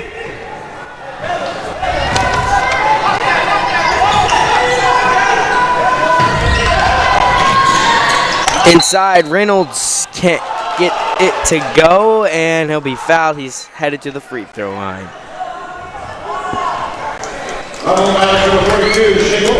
Well, a lot of times you drive a guy in like that with a guy in the post to draw a block and get him to the free throw line. I don't think that was especially intended to get a bucket per se, but rather to draw that charge there, which gives them free throws, gives extra fouls on Mace South side. A shot there, and it's through from Reynolds. He's 1 for 2 in that pair of free throws. Trey Reed from Mace South will bring it down, as he usually does. And Mace South will set up their offense. Haven't scored a point in this second quarter. Crowell from 3. Drains it. That's his third 3 of the game. And here come the Lancers coming the other way. Here's Friends. Over to Aaronsburg. Aaronsburg having a big first half. Along with Reynolds. He drives baseline, but he will travel. And so, travel right there from Reynolds. He doesn't agree with the call, but it'll be May South ball as they're up 2.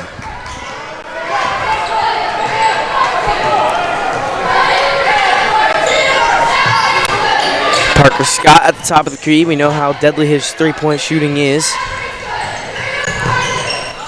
And the Sneakle. Gonna drive with the left hand, but he will travel first. Could have been a good move right there. Atwater checks back in. Scott heads to the bench. Well, that's one of the things I talked about. Schinkel lacks experience, and though he does have the skill, it's the experience that really kills him there. All he's trying to do there is get a bucket, and because he's focused on getting the bucket, he forgets that he needs to dribble, and only took one, ends up traveling there. Inside, off the mark. It is number 4, Dreyer, excuse me. And he'll be at the free throw line. Trying to bring it within a 1-point game on this free throw.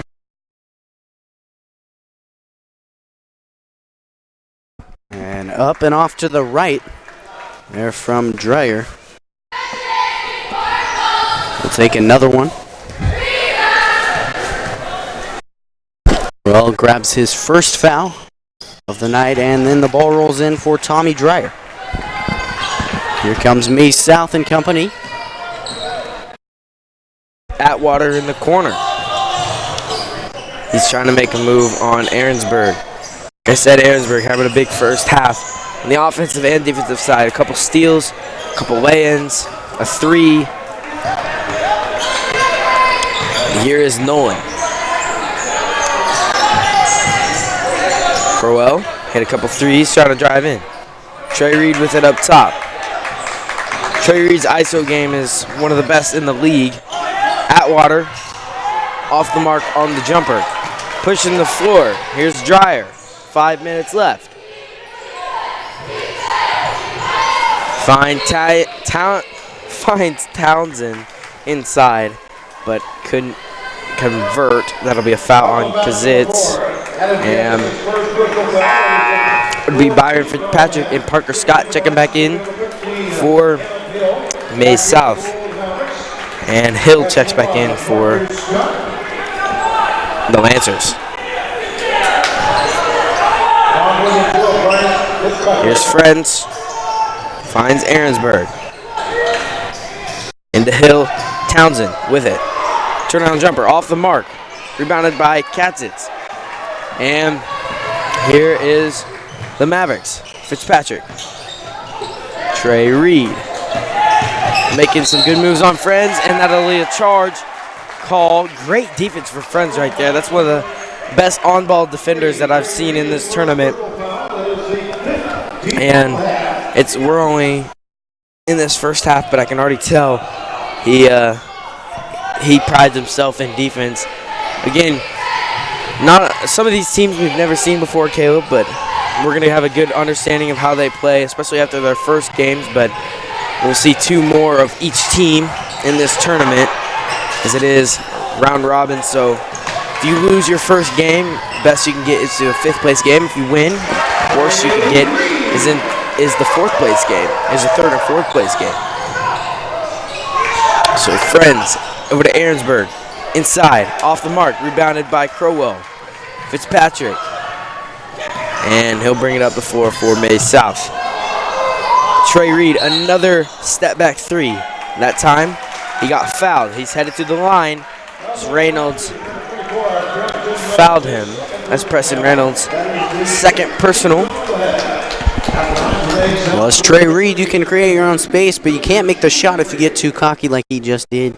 Stood there after getting that step back 3 open and then proceeded to miss the shot. Shot is up there by Trey Reed, and he'll make it. He's got 9 points on the night. Halfway through this first half, or this second quarter, excuse me, and he'll make his second. And because it was a 3-point shot, he'll get 3 shots.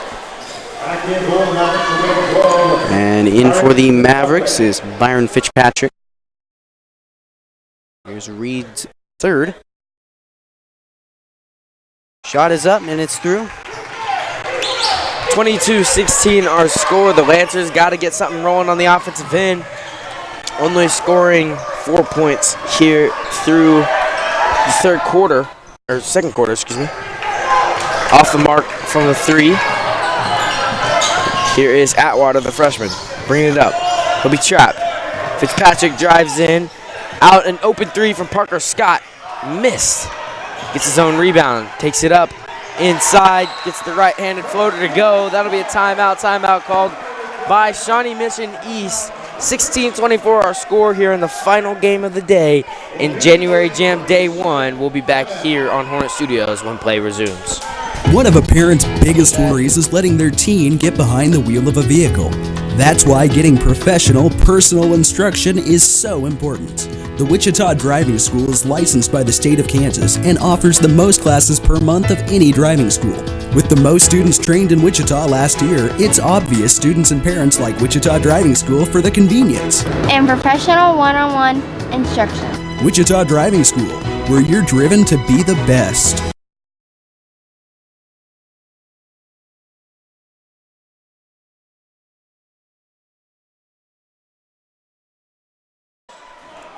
And coming back after that timeout, it's going to be Shawnee Mission East ball. They got to get something rolling on the offensive end. They're down 8, 3:22 left in the second quarter.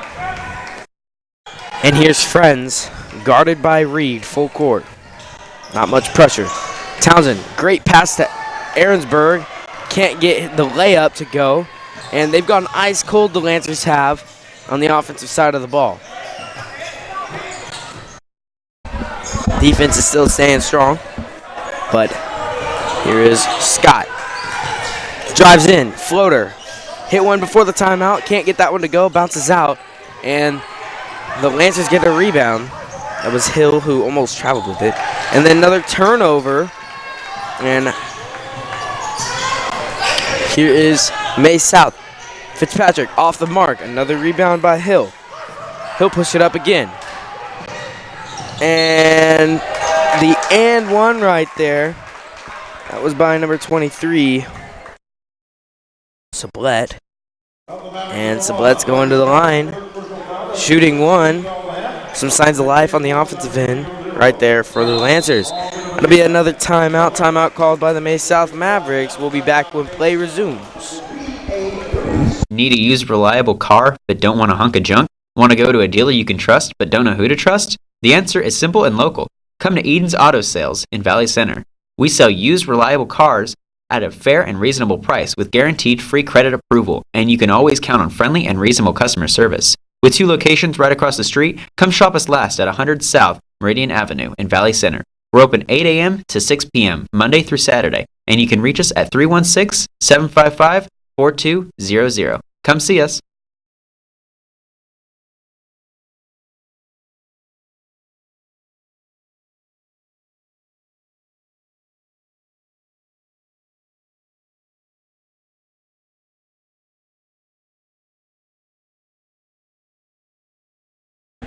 And we're back here. 24-18. Charlie Sublette to shoot the free throw. It's up and off the mark. Fails the and one shot. And a great box out right there from Trey Reed. And if you're a coach, you love to see Trey Reed has the offensive skill and kind of the basketball presence that you want and the mindset on the offensive side of the ball, but on the defensive side of the ball, he's also a great defender. And one of the most overlooked things in basketball, I think, is the skill of being able to box out and rebound. As a lot of times it's just the big men who get all the rebounds, but you look at some of the best NBA players, Russell Westbrook, when he gets his triple doubles, it's because he's able to fight for every rebound. We saw in the Southeast game one player that got a lot of rebounds, and he's one of the shortest players in this tournament. That is Jackie Johnson. He got a ton of offensive rebounds as Southeast did in their earlier matchup this evening, but it's one of the most overlooked things, I think, in basketball, and that is, by the public at least, coaches notice it. And that was Townsend who got the tip in right there, his first point of the second quarter. Drive inside, Atwater, he'll travel. Good defense right there from the Lancers. Checking in is Schneekle for May South. 4-point game.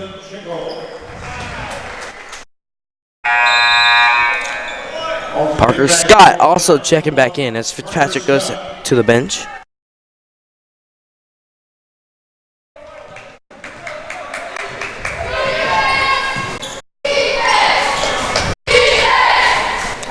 Good ball movement right here. Friends. Aaronsburg, top of the key, off the mark. Townsend, an offensive board, puts it back up. And now some signs of life for the Lancers on the offensive end, bringing it within 2. Minute 15 left in this first half. Tyzik Nolan to Crowell. Ben Crowell. Well, this here is a quick game, as I talked about. It was high-paced in the beginning, and now started to slow down just a little bit. But when you control the momentum in this game, you control the whole game. And the Lancers, up to this point, through their run, or before their run, they've struggled to control the tempo, as we talked about with May South controlling the momentum. But now the Lancers are starting to take some of that back, and they're getting the offense, both offense and defense, set up that they want to for the rest of this game. Trey Reed making some moves. And he'll just have to give it up to Ben Crowell.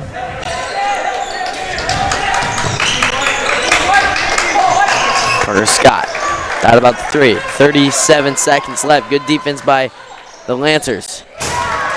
And Scott will turn it over. Aaronsburg thought he got a hand in there. Scott did.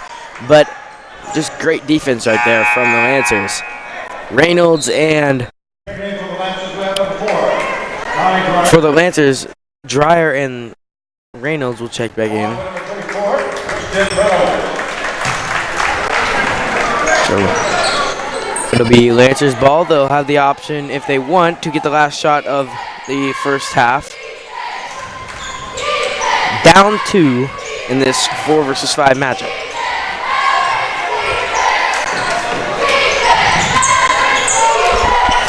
Here's Dreyer into Townsend, and Townsend almost dunked it, but it would maybe a smart foul right there if you're May South. Tyzik Nolan, as he could have just slammed it home. Townsend could have, but he'll be at the free throw line with 12.8 seconds left. He's shooting 2.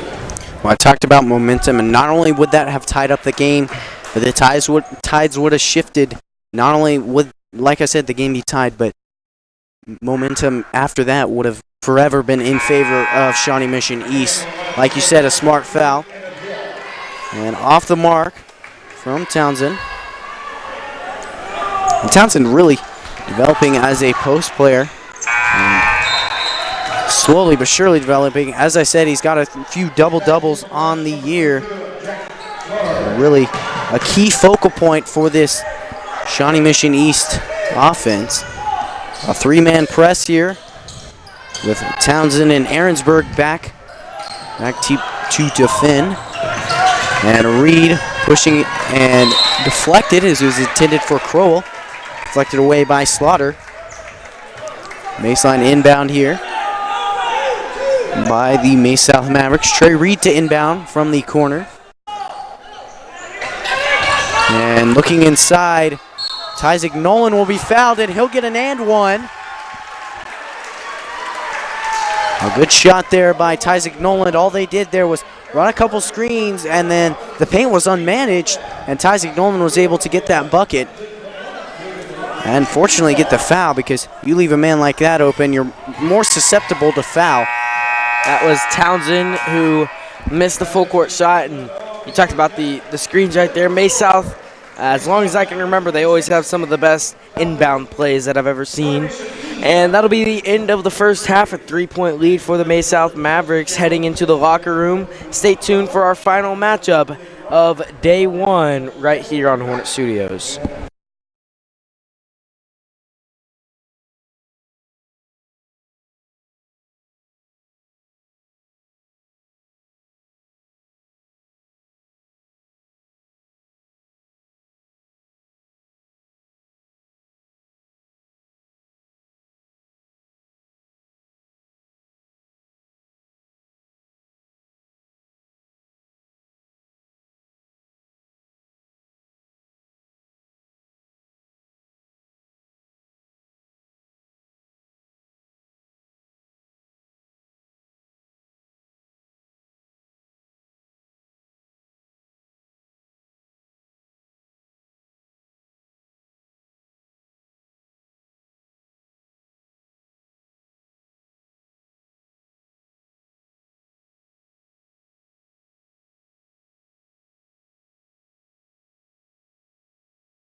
Hi, folks, and welcome back here to Hornet Studios.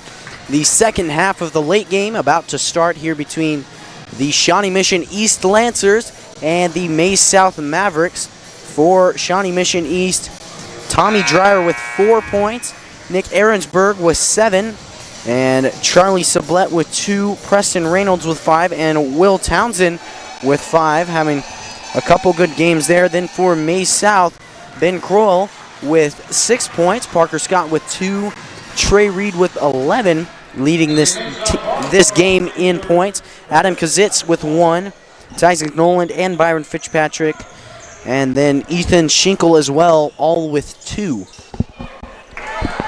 And Crowell missed right there.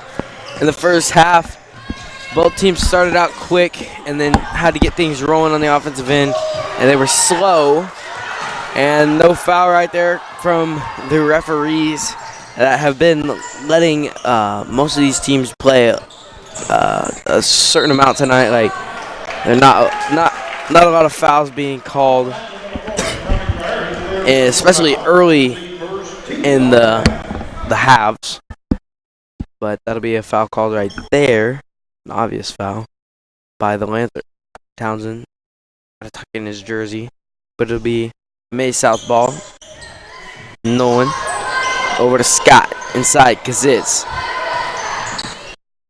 Trey Reed inside, got the floater to go.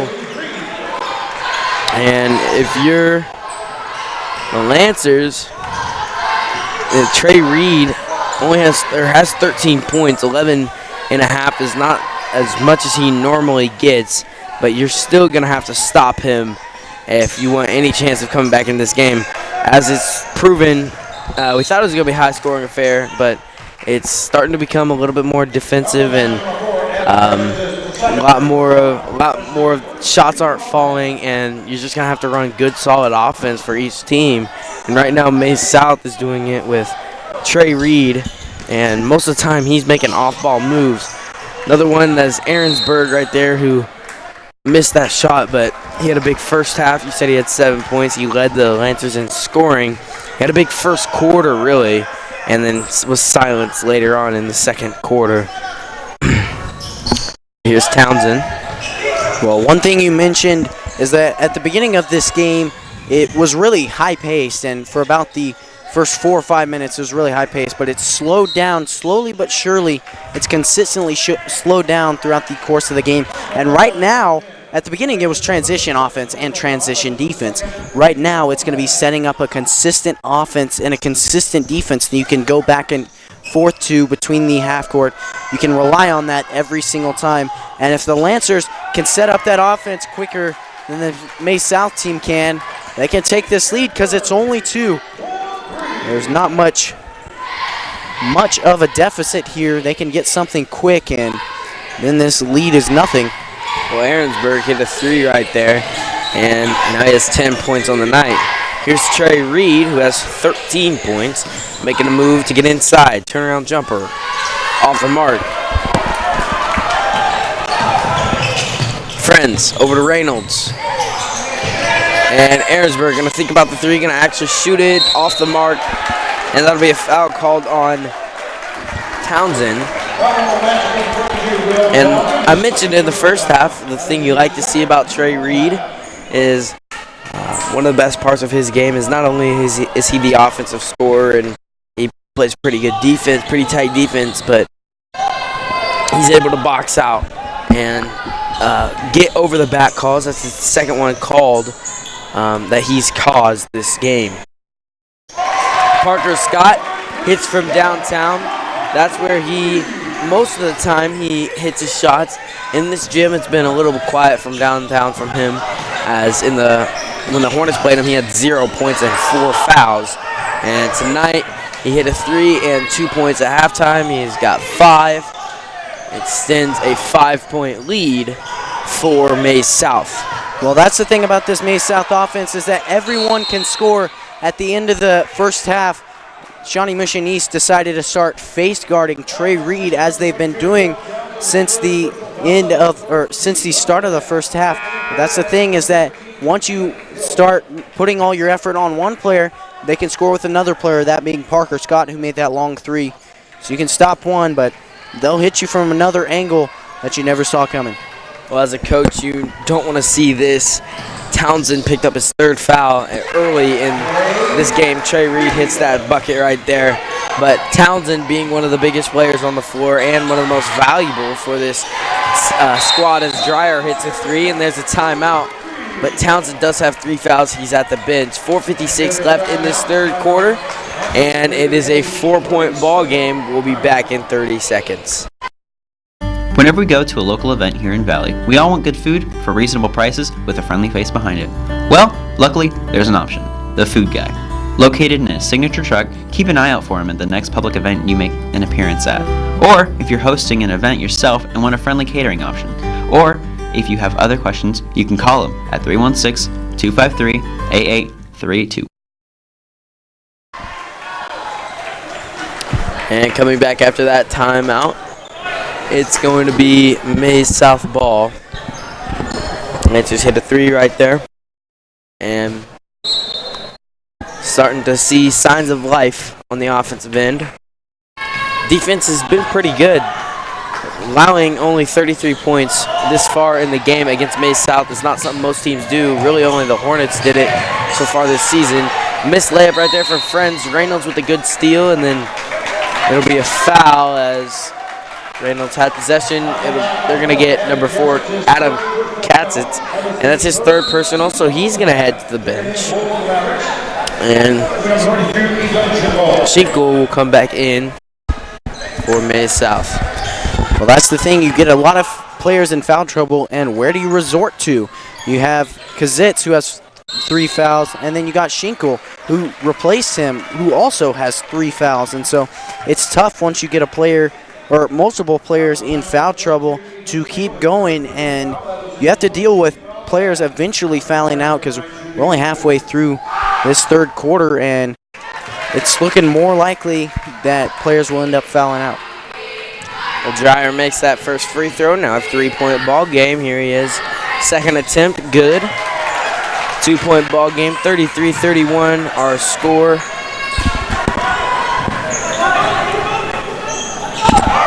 .430 left to play in the third quarter. Parker Scott, the second time he's done that tonight, drives in on the floater, gets that one to go. Well, and if you remember that last one, Austin, was very influential. It was right before a Shawnee Mission East timeout, and it really shifted the momentum in favor of the Mavericks, which they really took advantage of late in that second half. And Friends tries to do some acting right there on Trey Reed, but no foul, and then Parker Scott drains a three, and now a 7-point ball game. Dreyer, who attempted a three in the corner of his own right there, he had made 2 in a row, but then Friends turns the ball over. Trey Reed, fast break layup, off the mark, but he'll be fouled. Aaronsburg with the foul. Trey Reed headed to the line once again for Mays South. Well, one thing we haven't talked about quite yet, Austin, but is a really big part of this Mays South team. They're a very streaky team. That's one thing I really noticed when watching them.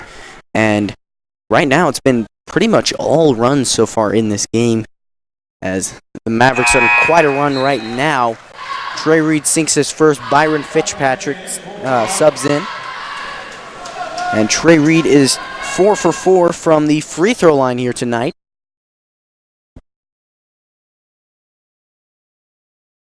And second shot is up and through. He'll keep his perfect resume. And we'll have a timeout by Mays South. 3:47 remaining in this third quarter, and we'll see you back here at Hornet Studios after a short commercial break. One of a parent's biggest worries is letting their teen get behind the wheel of a vehicle. That's why getting professional, personal instruction is so important. The Wichita Driving School is licensed by the state of Kansas and offers the most classes per month of any driving school. With the most students trained in Wichita last year, it's obvious students and parents like Wichita Driving School for the convenience and professional one-on-one instruction. Wichita Driving School, where you're driven to be the best.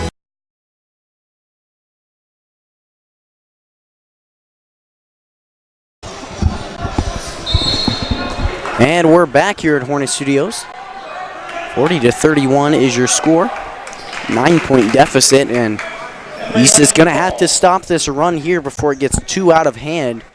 I'm sure they can make a comeback, but a double-digit comeback is not what they want to do here in this tournament game.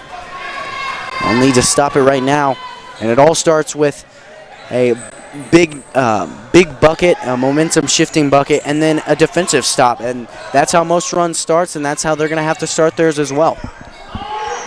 And Aaronsburg, who's been the hot hand in the first half, had 7 points. He has 10 on the night, but he missed right there. Well, I know you can't shoot for 100% as a basketball player. That's just impossible. But there comes a time when you have to start making those shots. You have to come up clutch and make the shots when they pop up on your radar. And Aaronsburg just off the mark there. That could have been an influential shot. And you talk about clutch. Trey Reed, especially against Valley Center, we know best. He's the definition of clutch. And he just made a basket right there and then knocks down the free throw to follow. And just like that, it is now a 12-point Maize South lead. Driving the lane is Friends. Easy two. It's one thing that we haven't seen a ton of in really this whole tournament, we haven't seen a ton of one-on-one game. It's been a lot of good passes, setting up players. Parker Scott with the offensive board, and then tried to put it back up, couldn't get it. Dreyer with the rebound. Here comes Dreyer and the Lancers.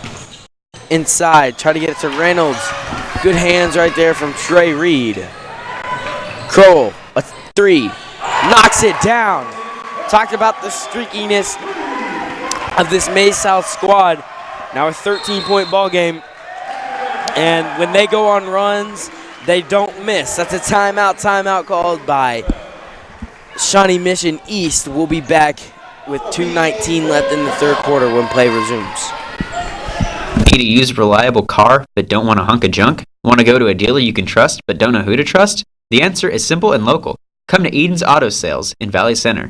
We sell used reliable cars at a fair and reasonable price with guaranteed free credit approval, and you can always count on friendly and reasonable customer service. With 2 locations right across the street, come shop us last at 100 South Meridian Avenue in Valley Center. We're open 8 a.m. to 6 p.m. Monday through Saturday, and you can reach us at 316-755-4200. Come see us.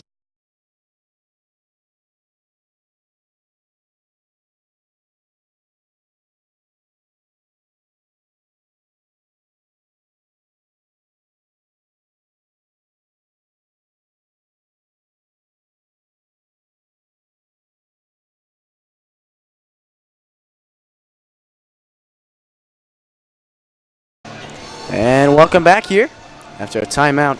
13 points is the deficit, and a needed timeout here for Shawnee Mission East. The Lancers are struggling. We talked about Maize South being a streaky team. Well, right now they're hot and there's no stopping them.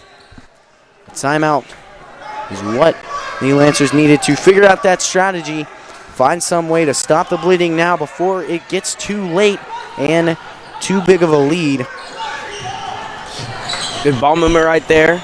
Aaronsburg couldn't hit. Townsend back in. He does have the 3 fouls. And then he will be called for a travel, I believe. I did not see the ref signal, but I think they're going to get him on a travel. And it'll be Maize South ball. Parker Scott running the floor, coast to coast. Gets it to go. You can see Townsend did not want to pick up another foul right there. And so that was an easy bucket for Parker Scott.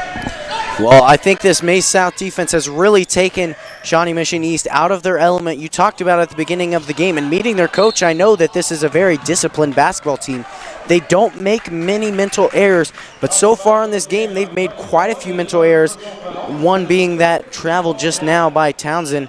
But this defense has really gone in their head. It's really pressured them. It's a 15-point ball game. There's some sweat on the court that needs to be cleaned up. But ultimately, Townsend at the rebound, or at the line, shooting free throws.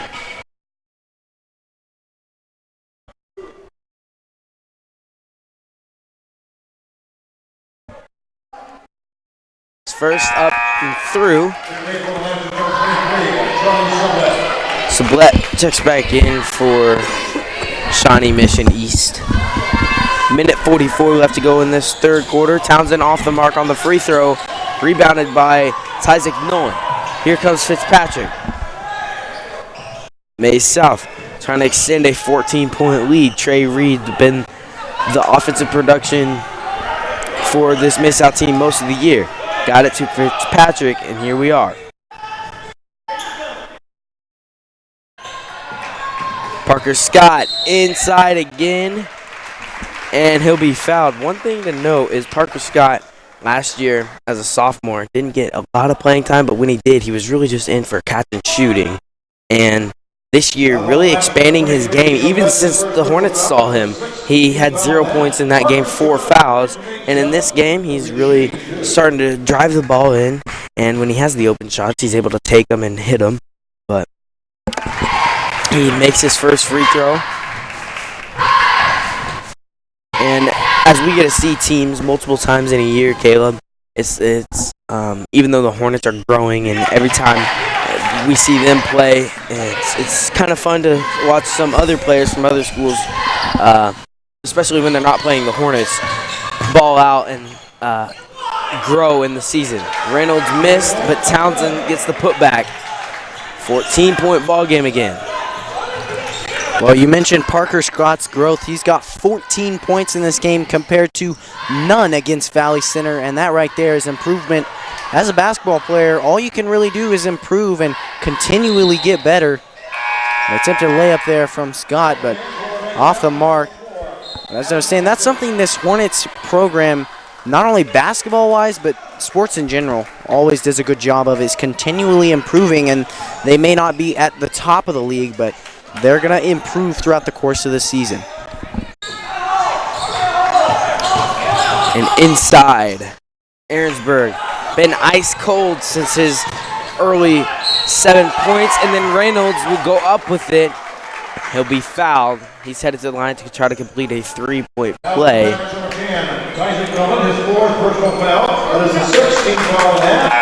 The winner of this game is going to play Garden City in this semifinal matchup. They'll be in the winner's bracket. The loser going to play Coffeyville tomorrow, and whoever wins this game will have a shot in the semifinals to make it to the championship. Like we said, if you lose one game in this tournament, then you're automatically, the best place you can automatically get is 5th. And the ball goes out of bounds. Good defense right there from Aaronsburg, but it'll stay with the Mavericks. 23.3 seconds left in the third quarter. Trey Reed with it. As he usually does, he's going to set up a play for Mays South. They have 15 seconds to work with. Have the lead. Trey Reed. Inside. Found Crowell. Over to Atwater. He's going to have to check up a shot. Off the mark, and to end the third quarter. Good defense right there from the Lancers. 38-50 our score. Stay tuned for the fourth and final quarter of the last matchup of Day 1, January Jam 2020. Whenever we go to a local event here in Valley, we all want good food for reasonable prices with a friendly face behind it. Well, luckily, there's an option. The Food Guy. Located in a signature truck, keep an eye out for him at the next public event you make an appearance at. Or if you're hosting an event yourself and want a friendly catering option. Or if you have other questions, you can call him at 316-253-8832.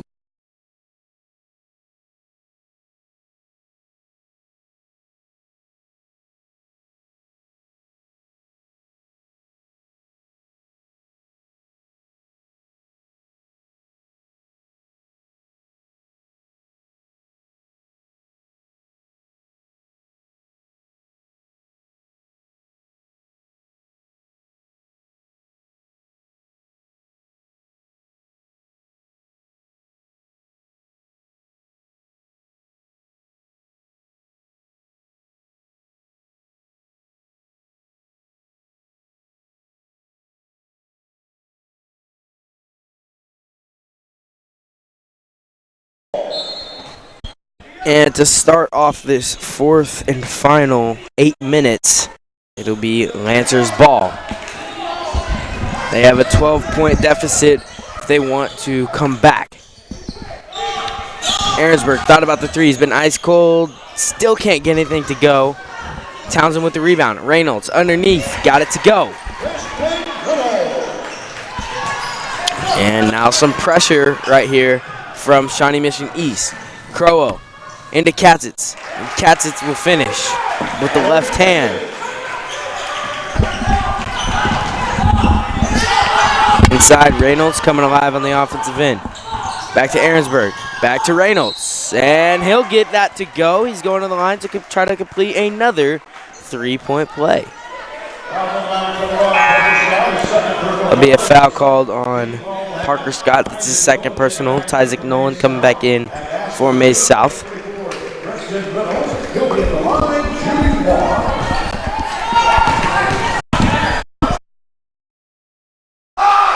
And shot is up. It's through there by Preston Reynolds. And he'll complete the 3-point play. A full court press here from East.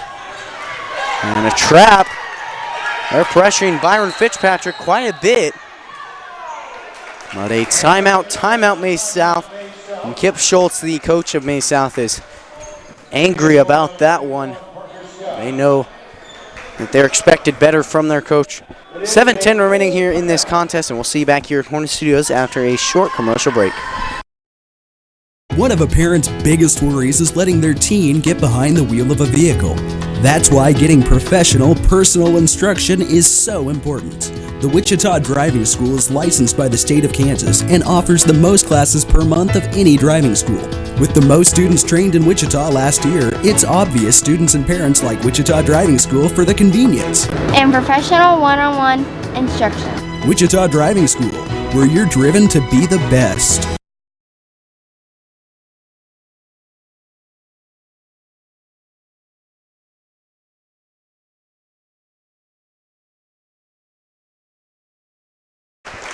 And we're back here. 9 is the lead for Maize South. And this lead is not sure-handed. There's still a fair shot of Shawnee Mission East making a comeback. We'll see. But for now, they'll back off on the full court press. That was the reason the Mavericks called the timeout, is because East was getting in the head of the Mavericks with that full court press.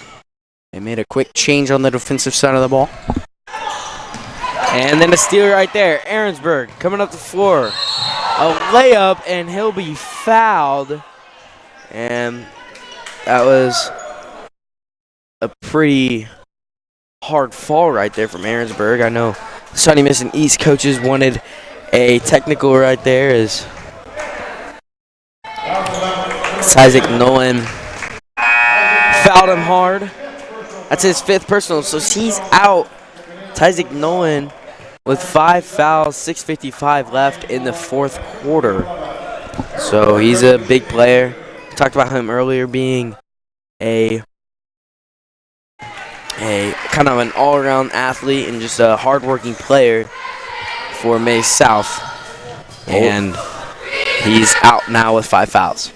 With that good defense comes aggression, and obviously when you're aggressive on the basketball court, you tend to foul quite often. Shots up there from Aaronsburg, and he'll drain 2 for 2. The one thing I failed to mention, I've thought about this quite a bit, but I always remember this from the late game of the tournament. The Hornets most often play at 6 o'clock, and so you see how loud this gym can get, and then it just goes straight down, and it is eerily quiet in here most times when it is a free throw, and it just shows how loud it can get in difference between one game. And I was just noticing that, and it really makes an impact on these players on momentum. Here's Hill, easy 2. And we talked about Maize South traveling well, and we said it at the beginning of the game, and now I'm not sure if it's just because it's a school night and a lot of kids went home or not, but they don't really have much of a section, and part of that definitely could be because it's a school night, but also maybe they may have thought there was a for sure win, but right now Shawnee Mission East making it interesting. Townsend up the floor. He loses it. That could have been a big bucket right there. But 47-52 our score. 5-point lead that May South is desperately holding on to. Reynolds, he's been the key factor in this second half on the offensive side of the ball. Almost gets a steal. They're going to call that a foul, though, as Ben Crowell is headed to the line, shooting a 1-and-1 for the Mavs. Well, that's the thing here for May South. As I said, they're a streaky team, and so all they're really looking to do right now is get on, and once they get on, there's no stopping them, and this game gets out of hand. Shot there from Kroll and off the mark, but that's exactly what Shawnee Mission is trying to prevent them from doing, is getting on and going on a long run, because they know that there's no stopping them once you do, as I said. And that's the only way Shawnee Mission has a chance to win, is they can stop those streaks. And they're going to call a foul. Even Reynolds thought he may have thrown that out of bounds, but he'll go back to the free throw line. That was a foul called on Byron Fitzpatrick. That's his first. Here is Preston Reynolds.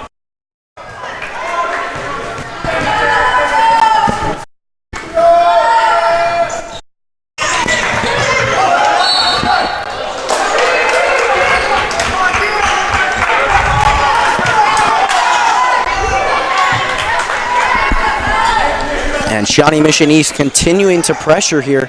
They know that's the key to getting in this Mavericks offense's head, is to give them pressure. A block there, and it's called on number 15, Emmett Hill. His first personal. If you're the Mavericks and, you know, they're struggling to score right now and Lancers have the momentum, but if you're the Mavericks, you got to get the ball into Trey Reed's hands, as he will always create something. Right there is a free throw. He makes his first. Here's his second right on the way, as Dreyer is at the scores table. Trey Reed hits that one.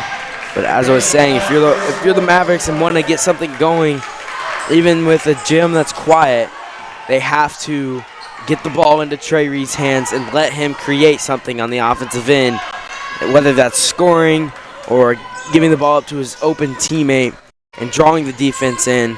That's kind of been the recipe for their success this year. And when you have a player like Trey Reed, who's very smart with the basketball, that's who the ball needs to be in at this moment. They'll find him. He'll find Parker Scott. Parker Scott can't get the first one to go, but he'll be fouled on the second. And that's another foul called on number 32, Townsend. It's his fourth.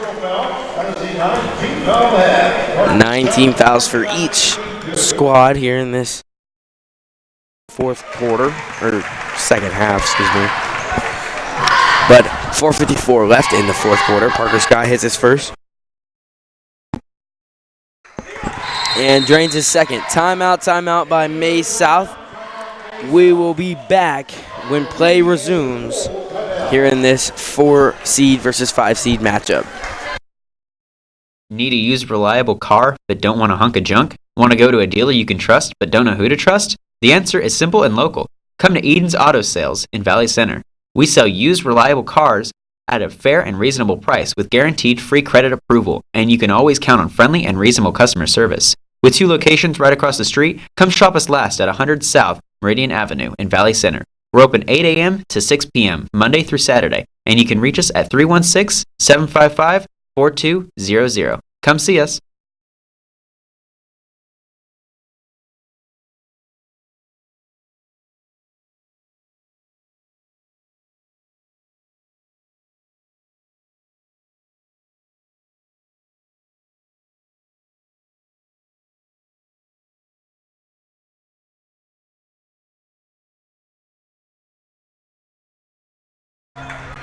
Seven points here is the difference. With 4:54 remaining in the fourth quarter. Well, now we're starting to hear some of that Mays South student section. All 7 of them, or not even 7 of them, about 6 of them. And here's Friends. He hasn't scored much, but we've seen his ability to defend. And he'll find Breyer. Aaronsburg had a big first quarter, been quiet since. Started to heat up a little bit at the beginning of the fourth quarter. Hasn't found any points since. Corner 3. He's made 3 from the corner tonight. Aaronsburg hits from the opposite corner than he hit one last time. Reynolds getting a steal.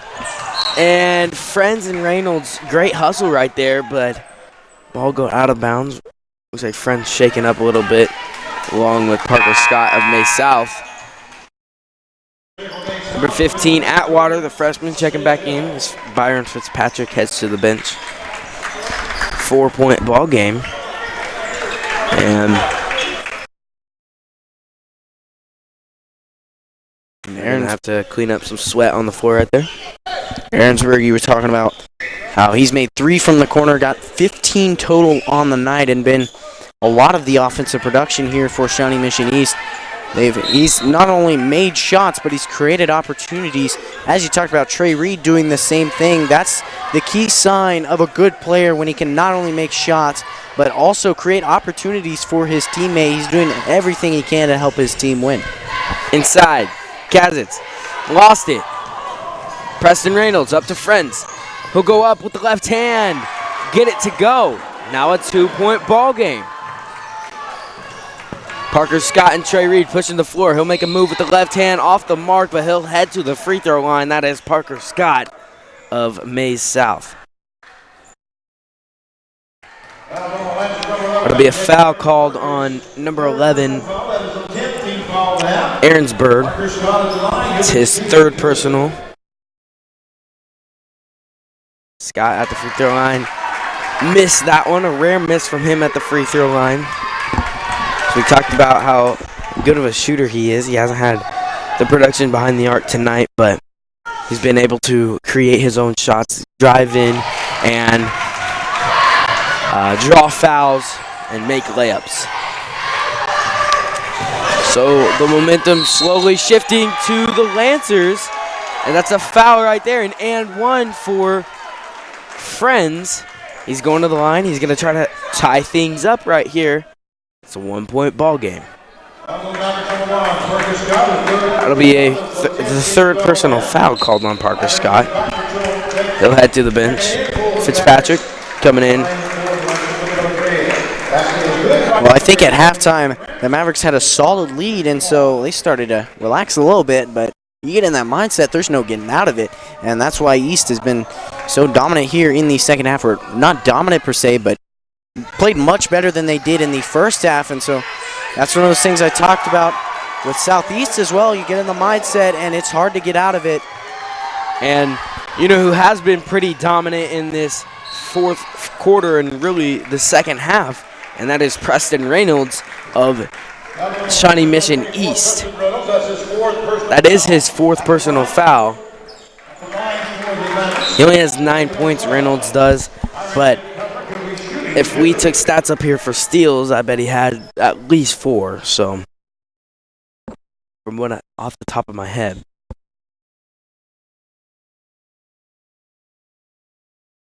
Fitzpatrick's first up and through. Hill is checking back in for Shawnee Mission East. His Friends heads to the bench. 3:27 left. Tie ball game. And Fitzpatrick will put the Mavs up by 1. Here's Dreyer. Both teams playing good basketball here in this 4th quarter. Townsend with 4 fouls. And Kazitz will knock the ball out of bounds. Townsend right there may have traveled. He switched his pivot foot. He was pivoting, but no call. Sneeko will come back in for Mays South. Atwater doing a good job coming in, getting valuable minutes. Future's bright for him. Dreyer in the corner, hit a couple corner threes earlier. Townsend, a rebound over Sneakle. Second chance opportunity right here. Inside, Hill, gonna go up with it. Off the mark, good defense right there from the Mavericks, not bringing their hands down, just keeping them straight up and making the tough shot. Here is Trey Reed. We do apologize for the minor camera inconvenience. We had a little trouble with the wiring. It's all good now.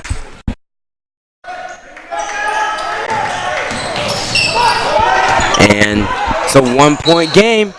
Aaronsburg almost with a great steal, but he'll step out of bounds when he was trying to save it.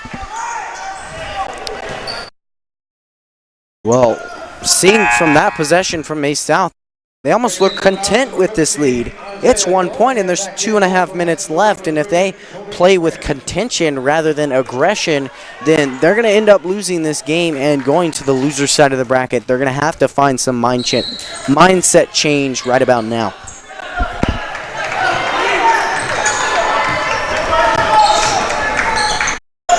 And that's a steal, or almost a steal right there from Dryle. Atwater controls it. Timeout called by Mays South. That'll be their final timeout of the game, and we'll be back when play resumes. Whenever we go to a local event here in Valley, we all want good food for reasonable prices with a friendly face behind it. Well, luckily, there's an option, the Food Guy. Located in his signature truck, keep an eye out for him at the next public event you make an appearance at.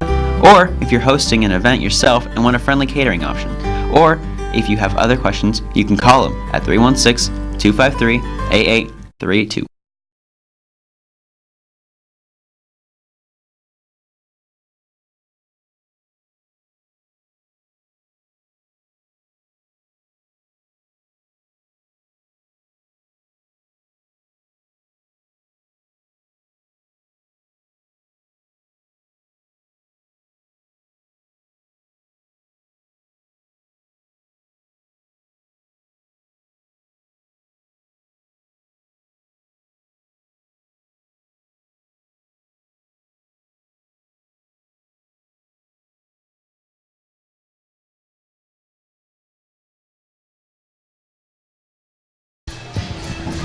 And we're back here at Hornet Studios.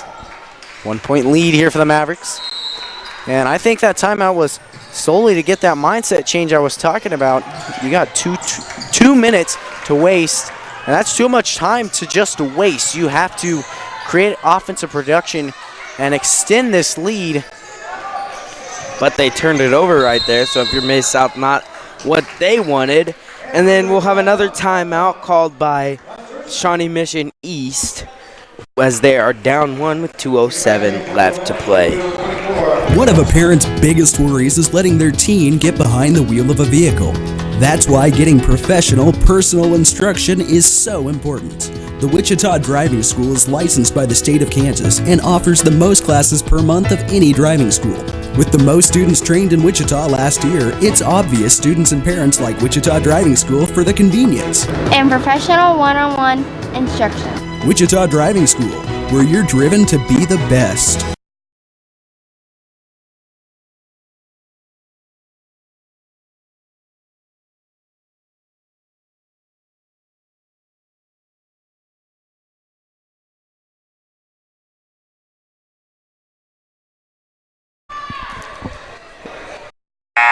And we're back here at Hornet Studios.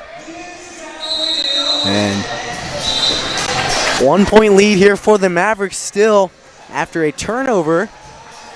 And I talked about it, they needed a mindset change. Well, they didn't get it after getting a turnover. And East is talking about their game plan to make a comeback, a 1 point comeback, a 1 point comeback, excuse me.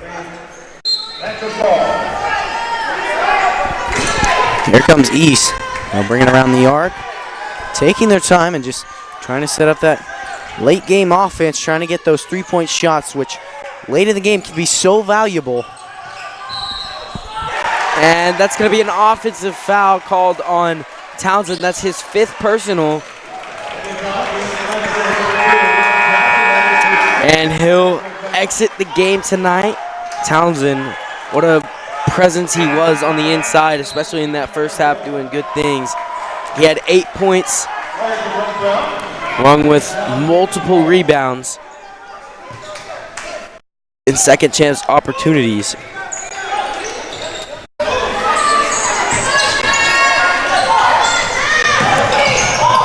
Coming up the floor are the Mavericks. Kazitz with it. Trey Reed bounces inside, gets the bucket to go. Now a 3-point ball game, minute 35 left. Again, if you are Shawnee Mission East, no need to rush anything. A lot of teams in high school will take shots like that, maybe unneeded shots that could cost them later on in the game. Seems like right now it's going to be plenty of time left, even if they were to miss that shot right there. That'll be a foul called on Azam Katzitz, and that's his 4th personal, but Hill is at the line for Shawnee Mission East. And these are very valuable free throws. As we talked about in the last game, it takes off no time from the clock, which within itself is very valuable, but you're also getting a free opportunity to shoot.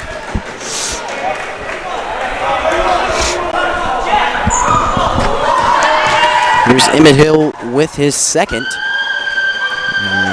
Has 3, now 4 points on the game. Full court press here from East. A 1-2-2 press. And in the backcourt, South struggles, but they'll get it in. Kazitz over to Reed. And a foul.